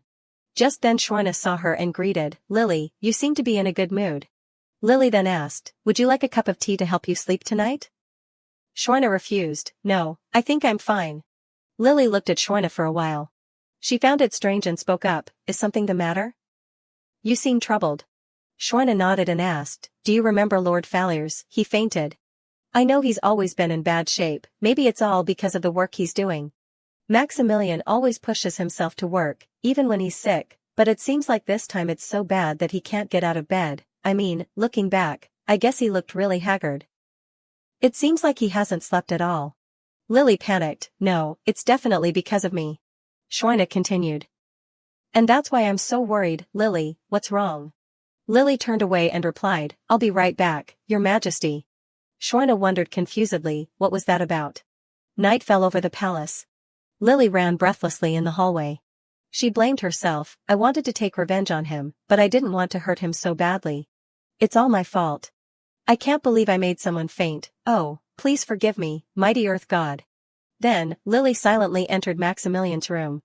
Seeing him lying on the bed. He was as red as a tomato. The situation seems really bad. Lily quickly brought a basin of water. Applying it to Maximilian's hot forehead. The scene was also romantic. Lily kept muttering, I'm sorry. Duke Yeffer also woke up, asking dreamily, who is it? In front of him was a blur. Lily was startled. Immediately turned away, I have to go, who knew her hand would be grabbed by Maximilian. Duke Yeffer spoke up, is it an angel? Lily sighed inwardly, he must be delirious, if I get caught here now. Maximilian will accuse me and denounce me, she made me like this, Your Majesty, she disrespected me and sneaked into my room. Lily, how could you? Exile that girl immediately. Thinking this, Lily fearfully resolved, I can't let myself be caught. She tried to escape from Maximilian's hand and said, please. Get well soon. Even though he had a fever. That back figure was still imprinted in Maximilian's mind. Today, that feeling came back. Just then, someone called, Maximilian. I've been looking for you, where have you been? The party is starting. Maximilian replied, recently I saw an angel, and I saw someone who looked exactly like her. She is really an angel, a beautiful person who left a small piece of her heart with me. Back to the tense situation on this side, Sabrina introduced herself, I am Sabrina Pon Lenore, daughter of Lord Lenore. Everyone turned their eyes to this place to gossip. Shorna thought to herself, she looks very unpleasant. The youngest daughter of Lord Lenore. At this time Sabrina laughed again, and Your Majesty. Sia politely replied, it's nice that you came, but please excuse us, I'm afraid my fiancé and I have to go greet the other messengers. Sabrina suggested, I would like to have some time to get to know the queen, maybe she can stay, and, Shorna sighed inwardly, yes, of course she wants to talk to me. She turned to Sia and said, women sometimes need their own time, she doesn't want her to think that she is avoiding her. Sia was uneasy but nodded, okay, I'll be back soon. After Sia left, Shorna opened her mouth, it's nice to meet you, Miss Sabrina, Shorna Flor Solem. In response to Shorna was Sabrina's uncomfortable frown. She crossed her arms and arrogantly asked, is that so? Is that all you have to say to me? Shorna replied, is there anything else? How strange, I thought this was a proper greeting and response. Sabrina angrily replied, you and I are not the same. Shorna suppressed her anger and scolded inwardly, what the hell, this is how you want to do things, right? The youngest and most beloved daughter of Lord Lanier, I met her once. Last time, her attitude was very different. She was polite, cute. With that smile, you could see how loving the environment she grew up in was. Not long after becoming a princess, as the strongest candidate for the position of queen, the treatment she will receive is obvious. I didn't know it could change a person so much. Now look at this. I didn't think much because she didn't suit me, but her attitude still made me uncomfortable. Maybe I can teach her a few things. Thinking, Shroina spoke, of course it's not the same. You are a lady in Yerfanin. And I am a princess of Solom. So, yes, I want to ask you. Are we the same? Hearing this question, Sabrina immediately stiffened. She thought and replied, you have an admirable pride in your kingdom, but you must know there is a difference between an entire empire and a small country like yours. Shroina covered her mouth and laughed after hearing this. Her attitude surprised Sabrina, who just laughed. Shroina politely put her hand out and smiled, then said. That statement is naive and frankly stupid. The other girls protested, what do you mean, stupid? This is Yerfanin. As the royalty and nobility of Yerfanin, we are teaching people the ways and prestige of this empire. Shroina calmly replied, that's why I said it's stupid. It's interesting to see you trying, although you don't have the conditions to do it, you are too proud that you are a noble of Yerfanin. What have you done with that status? What I'm saying is, what can you do without a position or even a title? I am the princess of my country and the fiancée of His Majesty the Emperor. For example, a rank that is more likely to start a war. If that's not clear enough, I'll tell you that's enough. The piper must be paid. And maybe you haven't understood this clearly, but that man is mine. Sabrina clenched her hands unwillingly, but that seat should have been mine. If it weren't for you, I would have. As she spoke, she was crying, making everyone look at Shroina as if she was a bully. Just then someone came over and called, Sabrina. Sabrina then said in a spoiled voice, Dad. Lenore told his subordinates please, take her away and help her calm down. Sia covered his face waiting for what was coming. He would say something as if I made her cry. What should I say to him now? Lenore walked to Shroina and said, Your Majesty. Please forgive me. Shroina asked in disbelief, excuse me. Lenore closed his eyes and replied, I spoiled that child too much, all the boundaries she crossed today are my fault. Please forgive me. Shroina realized his apology and submission made her remember someone who was too different. Lady Sabrina is loved. Shroina nodded and said, yes, it's best if you go and comfort her. She may think that what I have will be taken from her, but she already has too much. Miss Sabrina, please cherish and love what you have. Just then, Sia also came over to this side. He asked Sia, how was the battle with the lady, darling? Shroina smiled to herself, and I will love and cherish what is mine. Sia then teased, that man is mine, you like that? Shroina blushed and asked, how did you hear that? Sia pointed to his ear and said, you must have forgotten. A swordsman's hearing must be special. Shroina sighed inwardly, I completely forgot he was a swordsman, which means he heard everything. Sia then giggled and teased, mine, I feel ecstatic, as happy as when you agreed to marry me, like the whole world is in my hands. Mine, I will remember this forever. Shroina helplessly scolded, you are too playful. Sia replied, playful? I'm just being honest, because you are usually very passive so I didn't expect you to say anything. I admire you, he said then pulled Shroina closer. But most of all, I'm happy to know I've really become yours, my love. Shroina said shyly, we promised each other our whole lives, that should be obvious. Sia was slightly startled looking at her. Then spoke, you know, I need to get you out of here. Shroina was confused when Sia took her hand and pulled her away. He spoke to the crowd, is everyone enjoying their evening? Thank you for joining us to celebrate her, I will see you all at our wedding. As for me, I will enjoy the special company of my fiancé. But enjoy the party for as long as you like. He said then led Shroina away. Shroina frowned and said, we can't just leave like this, Sia. Sia replied, we'll see them again at the wedding, it's okay. The two dukes stood watching and smirked, it seems like he has really found his match. Any concerns of ours would only be interference, that is a blessing.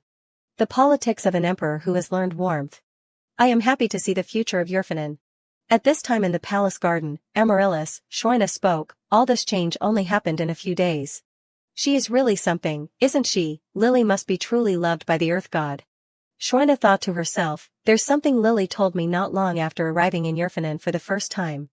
I will make you a path full of flowers so you can walk, hand in hand, with the emperor, under the moonlight. Shroina said to herself, thank you, Lily, just as you said. Sia also praised, it's like the flower path leading to your room. Shrina replied, I guess that's the inspiration, you really like that flower path. Sia reminded again, you fainted after seeing those flowers. Shrina laughed, that was really a shock. People have worked to push us together, why did they try so hard? It's strange, even now. Sia replied, what's strange, they just saw my sincerity. Just then Shrina looked up, reaching out to catch the falling petals. She happily said, it's like flower petal rain. It's almost as beautiful as Solem.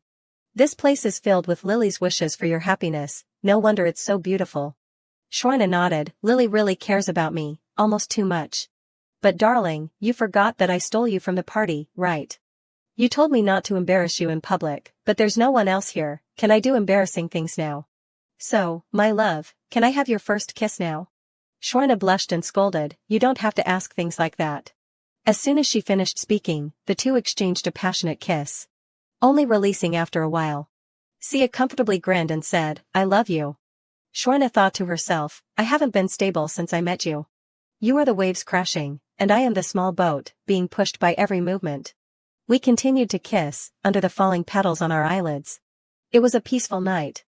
On this side, Maximilian walked and thought, the party went well, now, after today.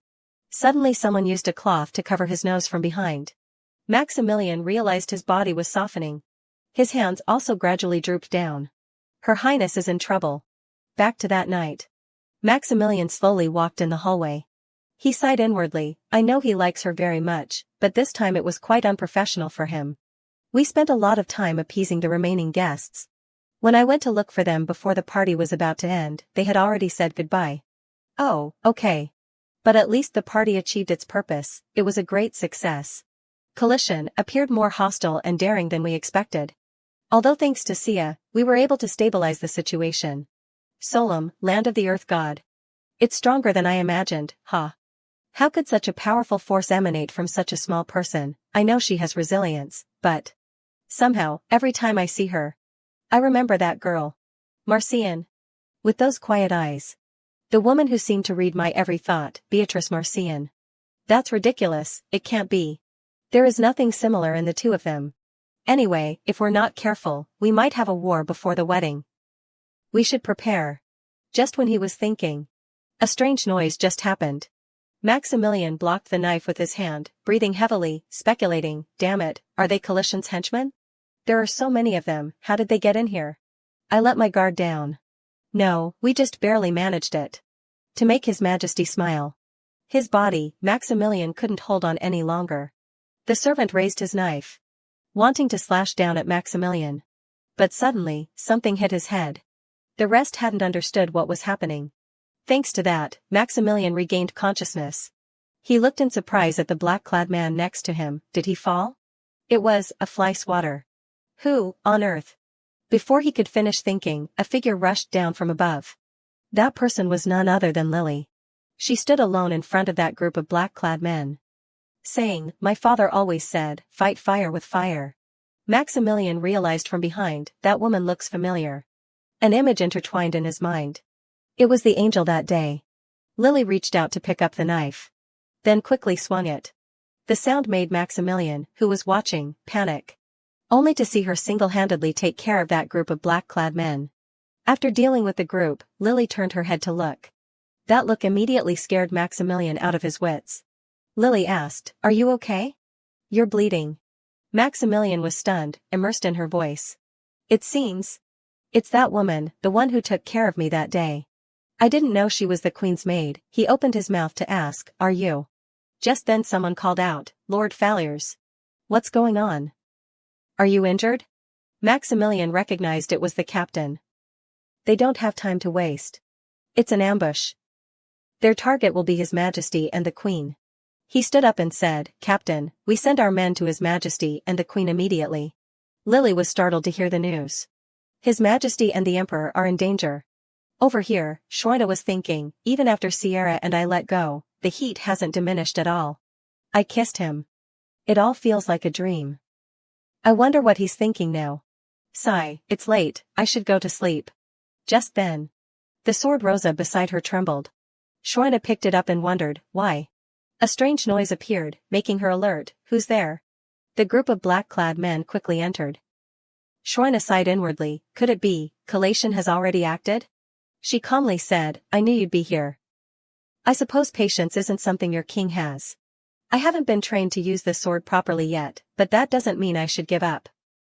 Shroina gripped the sword tightly. This takes me back to the old days. We're going to see a lot of blood, Rosa. Immediately, Shroina tiptoed and jumped up. She rushed towards the nearest one. Fresh blood splattered on Shroina's face. Another one seized the opportunity to attack from behind. The two blades collided, making a ringing sound. The other person knocked Shroina away. She felt a sharp pain in her shoulder.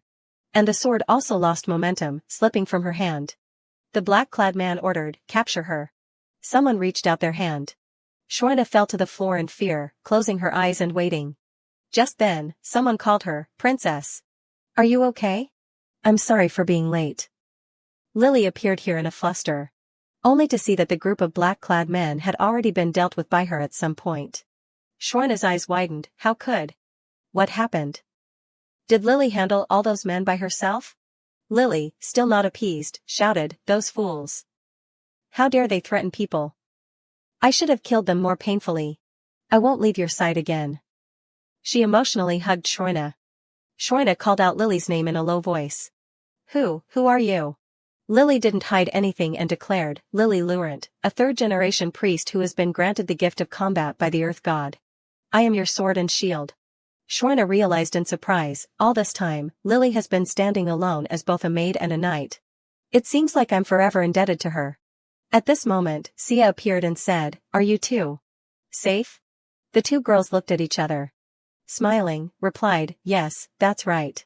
Everything was quickly resolved. Sia ordered, we will have to interrogate everyone involved. Gather everyone in the dungeon. Luckily, no one was seriously injured. Shroina said to Sia, there's something strange. They didn't try to kill me. It seems like they wanted to take me away. Sia was startled and asked, take you away? What makes you say that? Shroina replied, I know that I was a skilled swordswoman before. But in this new body, I'm nothing more than a complete beginner compared to those things. However, they never attacked me. Only resisted to deplete my energy. And what did they say? Capture her. They intended to take me away. Wouldn't they say something like kill her if that was their purpose in coming? My question is, why? Do you think it's because they want the power of the Earth God? Sia gritted her teeth and replied, that makes sense. Shroina continued, if they want me because they want the power that I have. That means my family in Solom won't be safe either. I have to let them know, I have to tell them, that they may have to be ready for war. About Shroina and me, the secret. That night. Shroina took out the communication mirror. Then repeatedly pressed. Very quickly, someone called her, Shroina. The three sisters happily asked, you called us back. I hope our sister's night talk is different, right? Our dear youngest sister. The red-haired sister noticed Shroina seemed a little strange. She asked worriedly, what's wrong? You don't look well. Shroina spoke, I have something I want to tell you sisters. The sisters immediately replied, tell us. Everything. Shroina decided, I'll tell them everything. She said, I have something to tell you sisters. The black-haired sister pouted and asked, what's with that tone? It sounds so distant. What, is it out of your sight? Don't miss us too much. The red-haired sister covered her mouth and scolded, can't you be quiet for a second? Quiet, go on, Shroina, we're ready to listen. Say what you want to say. Shroina hesitated, causing her sisters to wait. I'm not Princess Shroina. The three sisters froze. Shroina continued, I was the Duchess of Yurfanen until I died. When I woke up, I was in Shroina's body. I think the Queen's soul has disappeared somewhere, and my soul replaced it. You can hate me and blame me. But I will never forget the kindness and warmth everyone has given me. For deceiving you. For lying to you. And I also want to thank you. I know maybe you will never want to see me again. The red-haired sister spoke. Tell us how you feel, not about how we might feel. Don't you want to stay, and be our friend or sister? So do you want to be a part of our family again? Shroina realized, even after telling the truth, they still called me Shroina. With the same loving eyes. How can they do that? Shroina spoke, becoming frank. I really like being with you sisters. I wish I could become your real sister. That's why I kept the truth to myself. I kept accepting. This love that I know isn't meant for me. Even if you can't forgive me, I will still continue to consider you as family.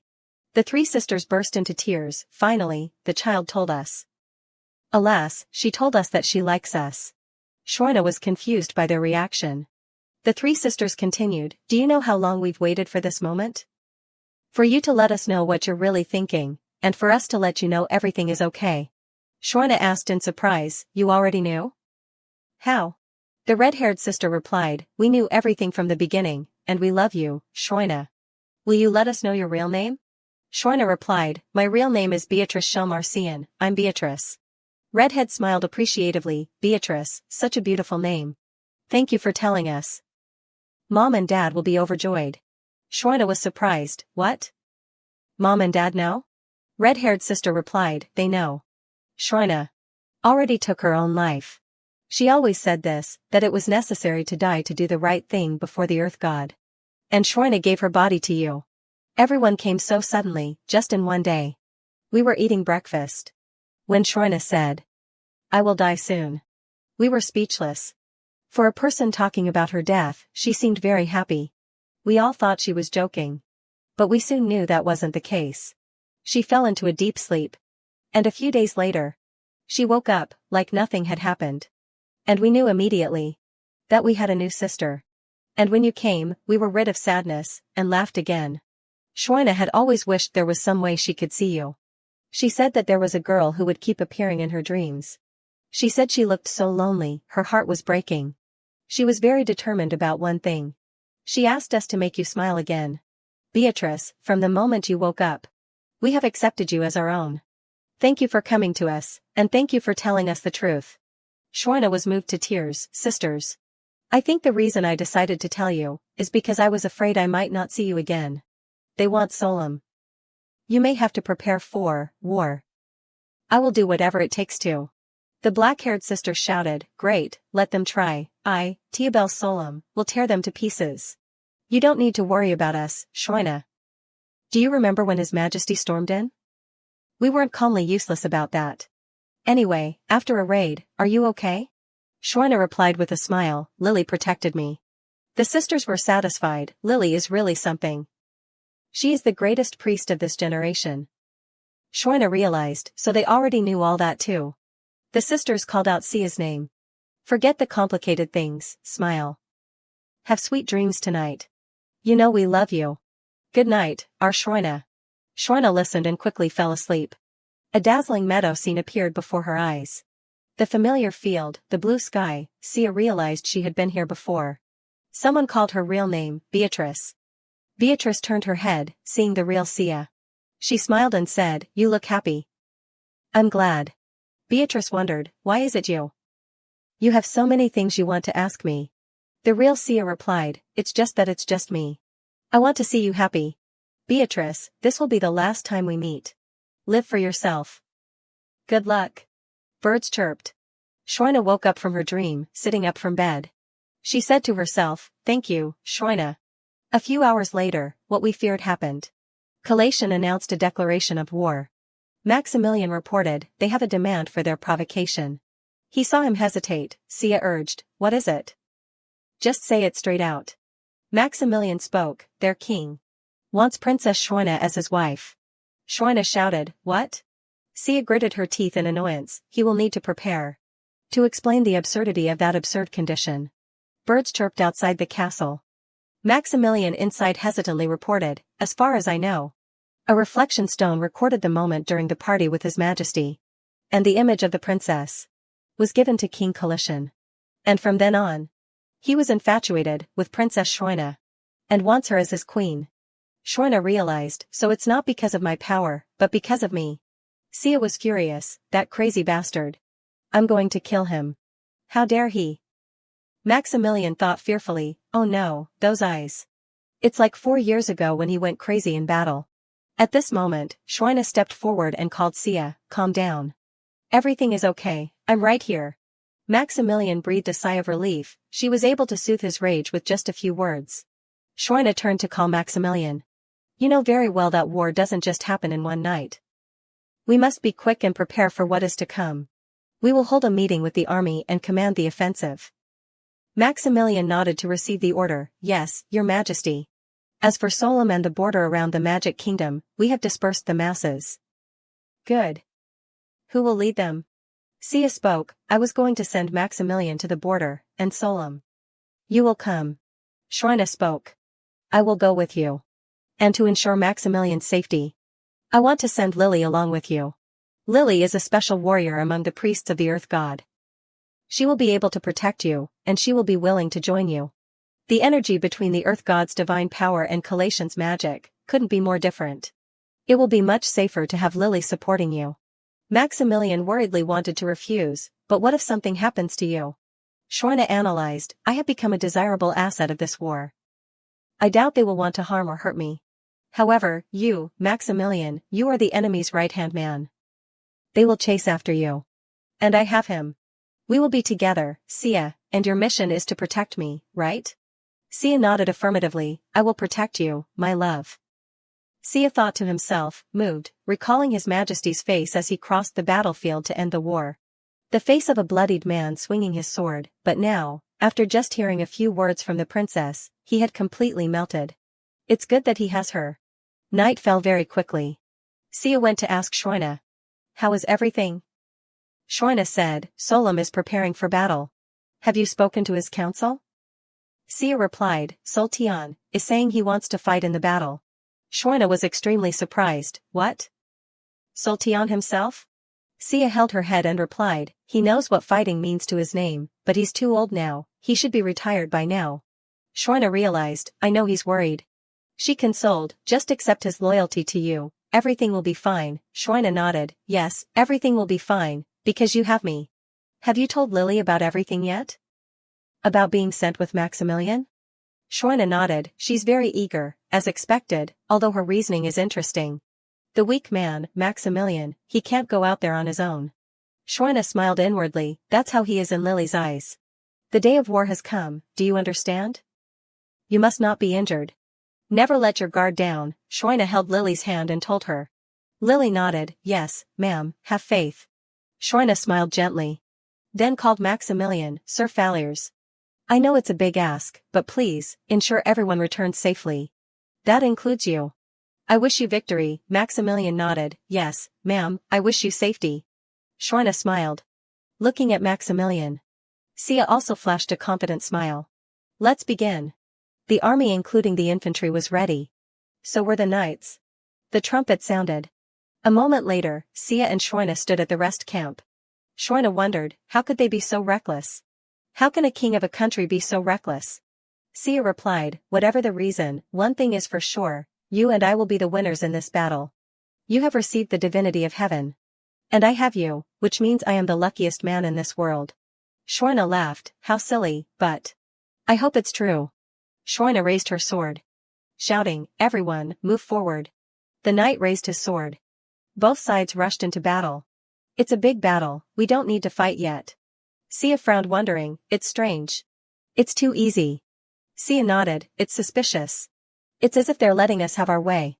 They're just sending these people to die, the mana flow has been distorted. Suddenly at this moment.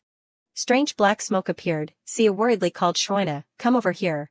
The ground suddenly shook. A voice laughed, you put your faith in humans and their weapons? I am the great king of Calation. Master of the Calation lullaby. Saratica, of Yerfanin, today will be your last day. I will take your head and your woman's. Sia gritted his teeth in anger, that bastard. Looking at the fallen soldiers. Suddenly twitching and writhing on the ground.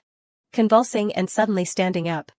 Shrina paled realizing, the dead are coming back to life. Shrina's father appeared majestically on horseback. He angrily asked, which one of you is the perverted degenerate who tried to kidnap my daughter? Sia said, that's my dad, then took her to run. Shrina was also wondering. No, it's too dangerous, stop it father, they're using dark magic too. Her father raised his sword. Wanting to fight to the death with that guy. Sunlight appeared. Burning the risen dead. Shrina surprisingly covered her mouth, what the hell, they're turning into ashes. In the blink of an eye who could have imagined? The dignified king, always smiling, leisurely sitting at the table drinking tea. With such terrifying power. He raised his sword and shouted, my daughter, the apple of my eye, Sia said, her father, is very angry. The three older sisters also appeared, which surprised Shoina greatly. The black-haired older sister unleashed a thunderous punch, asking those guys, "Who do you think you are? Lusting after a sister of the priesthood?" Sia and Shoina froze. Sia remembered when Tia Bell tore his shirt sleeve. She could have torn his arm off. Shoina nodded consoling, "How fortunate, your majesty." The battle ended quickly, with their light dusting of powder. This unimaginable power made Shoina realize why they didn't bother with the news of the Yerfanen's threat of invasion. Sia sighed, "Well, I guess we know who would win in the battle between you and your father." The father raised his sword high, going to call his daughter and son-in-law. Shoina realized, mother also came. The red-haired older sister said, "Most things have been taken care of." Shoina worriedly ran to ask, "Why did everyone come here?" "It's very dangerous." Her mother smiled kindly and asked, "What do you mean?" "Of course we came, why wouldn't we come? How could we abandon those who threaten our lives? Not to mention, he was trying to take you away, no parent would let that happen. Mother will personally witness that he will never see the light of day." One older sister spoke. Father was completely furious as soon as he found out. And Tia Bell, she turned the table she was holding into dust. The red-haired sister scorned, "The king of collation is so stupid. Dark magic. Can't hold a candle to divine power. It's no match." Sia thought to himself, terrible things might have happened when Yerfanen came to invade this land. At this moment her older sister spoke again, "Soon, father will end the battle at any time. Should we prepare ourselves?" Shoina saw her mother turn away. A warm and magnificent light appeared. Sia looked up. Shoina's father was standing incredibly dazzling. The light swept away all the dark magic, every last bit of it. And it completely surrounded this place. Shoina's mother held out her hand and said, "Come on, come here. Return to the earth and rest in peace." And with this, the war was over. That king and his gang were captured alive. Shoina's mother turned her head to call her daughter. "Come here, you've done very well. Let's go back now. So everyone can be happy again." Shoina thought to herself, happiness? I never thought it would mean anything to me. Sia took her hand, and said softly, "The time has finally come, for me to be happy being with you. My Beatrice." Shoina thought to herself, the hands that took my hand, and all the dreamlike moments, all seemed to be telling me to seize this new opportunity. She smiled and replied, "Yes." A month passed very quickly afterwards. Maximilian stood before them reading the oath, and now the vow, promising to take each other. To have and to hold from this day forward. For better or for worse. For richer or poorer, in sickness and in health. Hello everyone, I'm Lily. It's been a few months. Her Majesty completed the wedding preparations as soon as we returned. As for the princess, she looked more beautiful than ever in her veil and white dress. Stunning. While Lily was admiring the princess, Maximilian also looked over here. And I, Lily, now have someone important in my life. Yes, exactly 2 people. At this moment someone called, "Lily. Is that a shotgun wedding?" Lily nodded admitting, "Yes, we didn't necessarily plan it that way, but here we are." The other whispered, "I had a feeling when you expedited your wedding, a month ago, right? But you found the right person for you, congratulations." At this moment Maximilian spoke, finally. "For the groom." That look made Maximilian stammer, "Do you promise to love your bride?" Sia frowned and asked, "Sir Falliers, are you aware of who you are speaking to?" Lily behind him said indignantly, "That's not fair, your majesty, that's an abuse of power, don't threaten my love." Shoina next to him frowned and said, "You two are so childish, you know, just cooperate, Sia." Shoina nodded, "If you've told me." Maximilian survived those few seconds of terror. Sia spoke, "My love for B can be described with the saying. She's my #1 priority. She's prioritized above all else, including the world, you are the most important person. I love you, B." Then he placed a kiss on Shoina's forehead. 1, 2, 3, the wedding flowers were thrown. "It's mine." Tia Bell jumped up and snatched it. The other 2 sisters laughed helplessly, she wanted it that much, right? The mother next to him reminded, "Be careful, you'll hurt yourself." Shoina happily laughed. The wedding party scene was extremely joyful and lively. Lily blushed looking at Shoina. "I wish you happiness, our beloved princess. You ask, it's been a few days since Sia and my wedding, what about our honeymoon?" "We don't have one. There's too much to do. I mean, I thought there would be, but the queen's seat has been vacant for too long. We don't even have a proper wedding night." Was a honeymoon in the plans? Shorna complained while working. Lily immediately appeared and asked her, "Are you all right, Your Majesty?" "You should rest." Shorna shook her head. "I'm fine, thank you, Lily." "But Lily, I'm very curious. What is the golden thread that you have to bind you to Maximilian? It's soft and golden, but it's very certain, it's still connected to both of you." Lily covered her mouth in surprise. "You finally saw it? That's the invisible thread that marks the fate of two people, only an awakened priesthood of the earthly god can see them. Each person's invisible thread is a different color and appears at different times. The theory is that it appears when you've met your soulmate." Shorna was surprised. "So everyone could see this all along?" Lily nodded, replying, "Yes, and I was able to see yours from the moment you met His Majesty." Shorna was extremely surprised. "What?" Lily replied, "It was a bright and vibrant red thread, quickly securing the two of you." Shorna spoke, "So that's the reason you were determined to get us together? Because you saw the invisible thread?" Lily nodded, confirming, "Yes, exactly." Shorna covered her mouth, thinking to herself, "It's out there for the whole world to see? I feel so embarrassed now." An invisible thread. That night, Sia returned and asked, "Shorna, you're working late?" Shorna sighed inwardly. "I don't know how I can look at him after hearing about the invisible threads and fate of ours." Shorna suggested, "Let's go somewhere, Sia." Sia was surprised. "I never thought you'd ask. I didn't want to mention it in case you were too busy. Maybe we can go somewhere quiet. Just the two of us." "Just the two of us? Without telling anyone?" Shorna laughed. "They'll say we've run away, it'll be quite noisy in the palace. But I like that, I want to do what you want to do." She thought to herself, "You know, Sia, we are bound by an invisible red thread. We were destined to love each other."